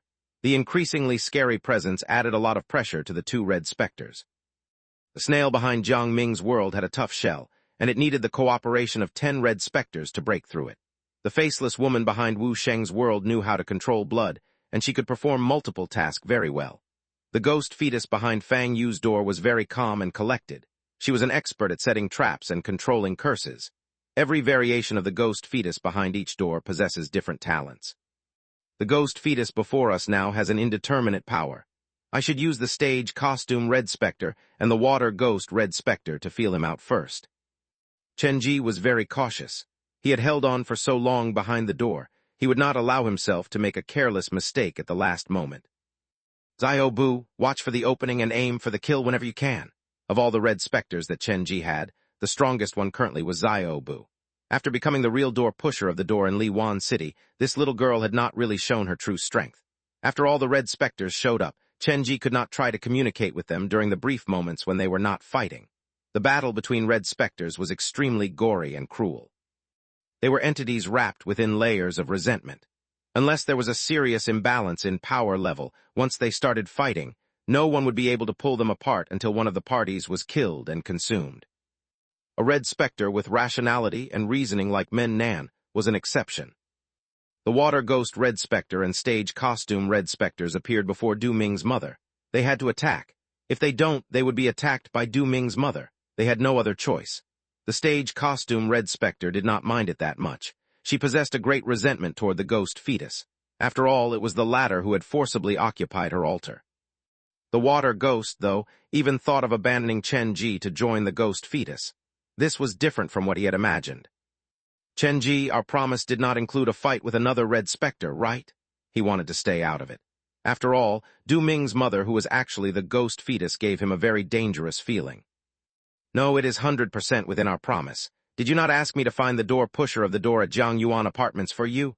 The ghost fetus is the door pusher. After you kill him, you will be the real door pusher. Chenji did not lie, or at least, he believed he had not said a single statement that was false before. Our promise was that we would kill the door pusher together. The water ghost Red Spectre was only powerful in water. He was unable to gather his full strength on dry land. Soon his body was cut and wounded by the curse. Help me, help me. One that given by others is called charity. That fought for and earned by oneself is called dignity. Chenji kept his eyes on the water ghost Red Spectre. The black thread of the curse slipped through the water ghost's body through the open wounds, and it made its way to his heart. The water ghost slowly lost his rationality. All the negative emotions in his mind were amplified. If this continued, he would turn into a collection of negative emotions that could not be communicated with.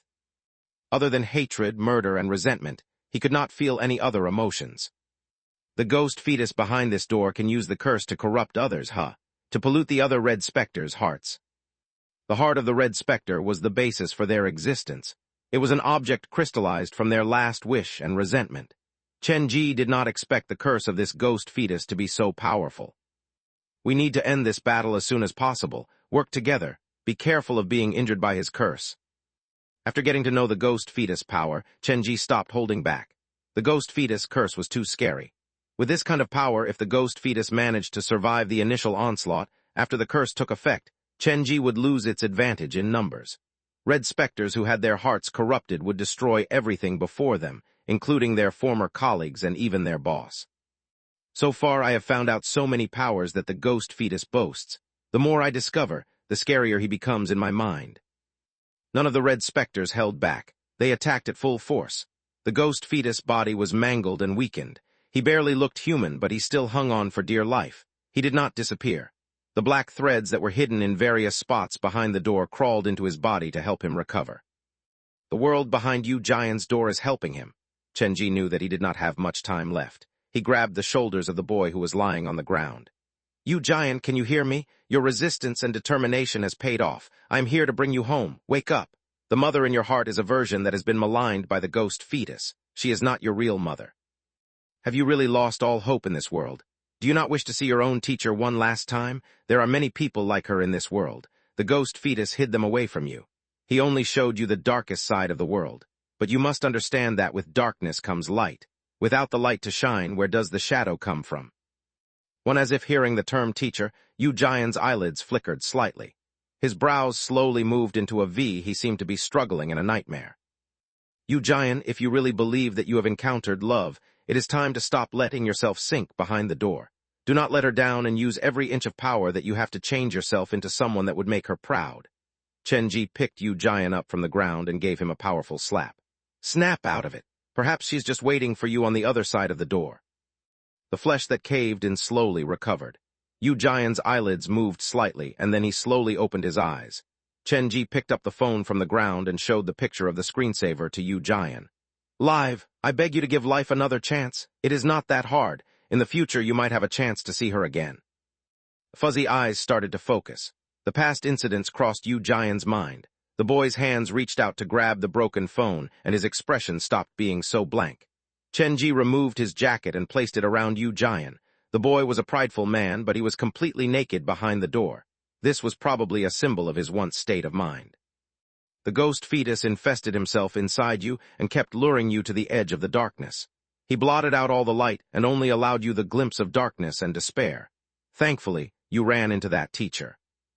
Miss Zhang, light started to gather at the bottom of Yu Jian's eyes.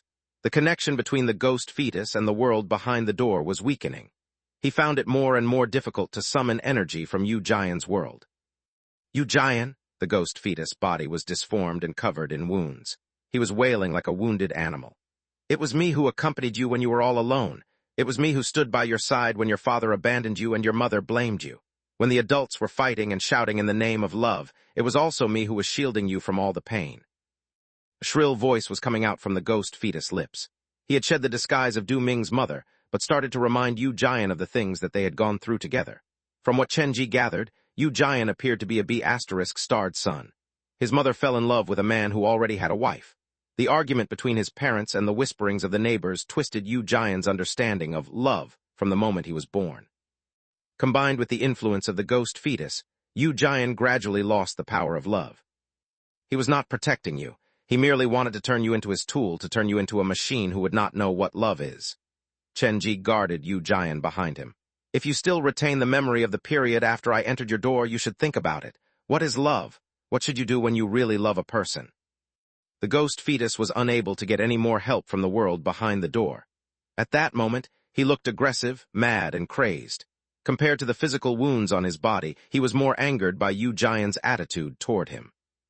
Seeing the ghost fetus in this state, Yu Jian's lips were pressed in a thin line. His hands that were raised earlier were finally lowered again. Yu Jian, Yu Jian! The ghost fetus body was torn into pieces by the red specters. All the black threads were washed away by the wave of blood. Du Ming's mother, who was disguised by the ghost fetus, disappeared, and what remained on the terrifying distortion of a mother's love was a watercolor painting of a child. A family of 3 stood before a haunted house with happy smiles on their faces. In the sky was a sun that was painted red. Around the house were green trees with brown trunks. The family wore colorful clothes, and the whole picture was filled with various bright colors. Chenji remembered painting this when he was young. In fact, he noticed his name was signed in his still untrained handwriting in one corner of the painting. It was a homework assignment that had been given by the teacher. It was to draw a painting with theme of family. The ghost fetus is also in possession of this drawing. The painting looked normal, but after Chenji studied it closer, he noticed that something was off. There was a small part on the painting that he did not remember putting in. The family of 3 stood before the haunted house happily. Under the blazing glaze of the sun, behind the caricature that represented Chenji, there was a dark shadow that was added by someone other than Chenji. The shadow, Chenji placed the painting inside his backpack.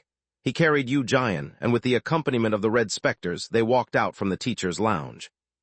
It is time for us to leave this place. The small town no longer looked like the idyllic place that it appeared to be. The dream had turned into a nightmare. Chenji looked blankly out the window as if looking for someone. The streets were filled with cracks and the rain continued to pour. This world was about to collapse. Chenji still did not see the person that he was looking for. He walked to the black door that was in the school's equipment room. Just as he was about to push the door open with the rest of his employees, his phone suddenly rang. Chenji did not hesitate and answered it immediately. He placed the phone next to his ear and held his breath. Moments later, Zhang Ye's voice came through the phone. "I promised you that I would definitely tell you before I leave, Chenji." "Where are you now?" Chenji grabbed the phone and ran to the nearest window. "I will meet you now." Without taking the umbrella, Chenji grabbed the backpack and rushed into the pouring rain while holding the phone. He ran down the cracked street, flying through the crumbling world. Finally, he saw that lonely shadow standing at the crossroad. Zhang Ye stood by the road, holding a red umbrella. She still had not hung up the phone that she was holding. Gasping for air, Chenji's body was soaked by the rain. "I did not want to call you, lest I interrupted your study, but once I have decided to leave, I seemed unable to control myself." Zhang Ye pushed the red umbrella over Chenji's head and stood beside him. "Will you ever forgive my selfishness?" The gray town started to crumble and fall. The black cracks were tearing through the world. Chenji did not answer Zhang Ye. This was the first time that he had been able to be so close to her. If the incident at the dance studio did not happen, if we were not teacher and student, if you were just Zhang Ye and I was just Chenji, how good would that be?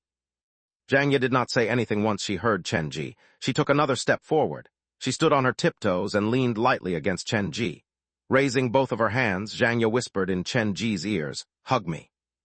Under the red umbrella, before Chenji could raise his hands, Zhang Ye's body had started to turn illusory.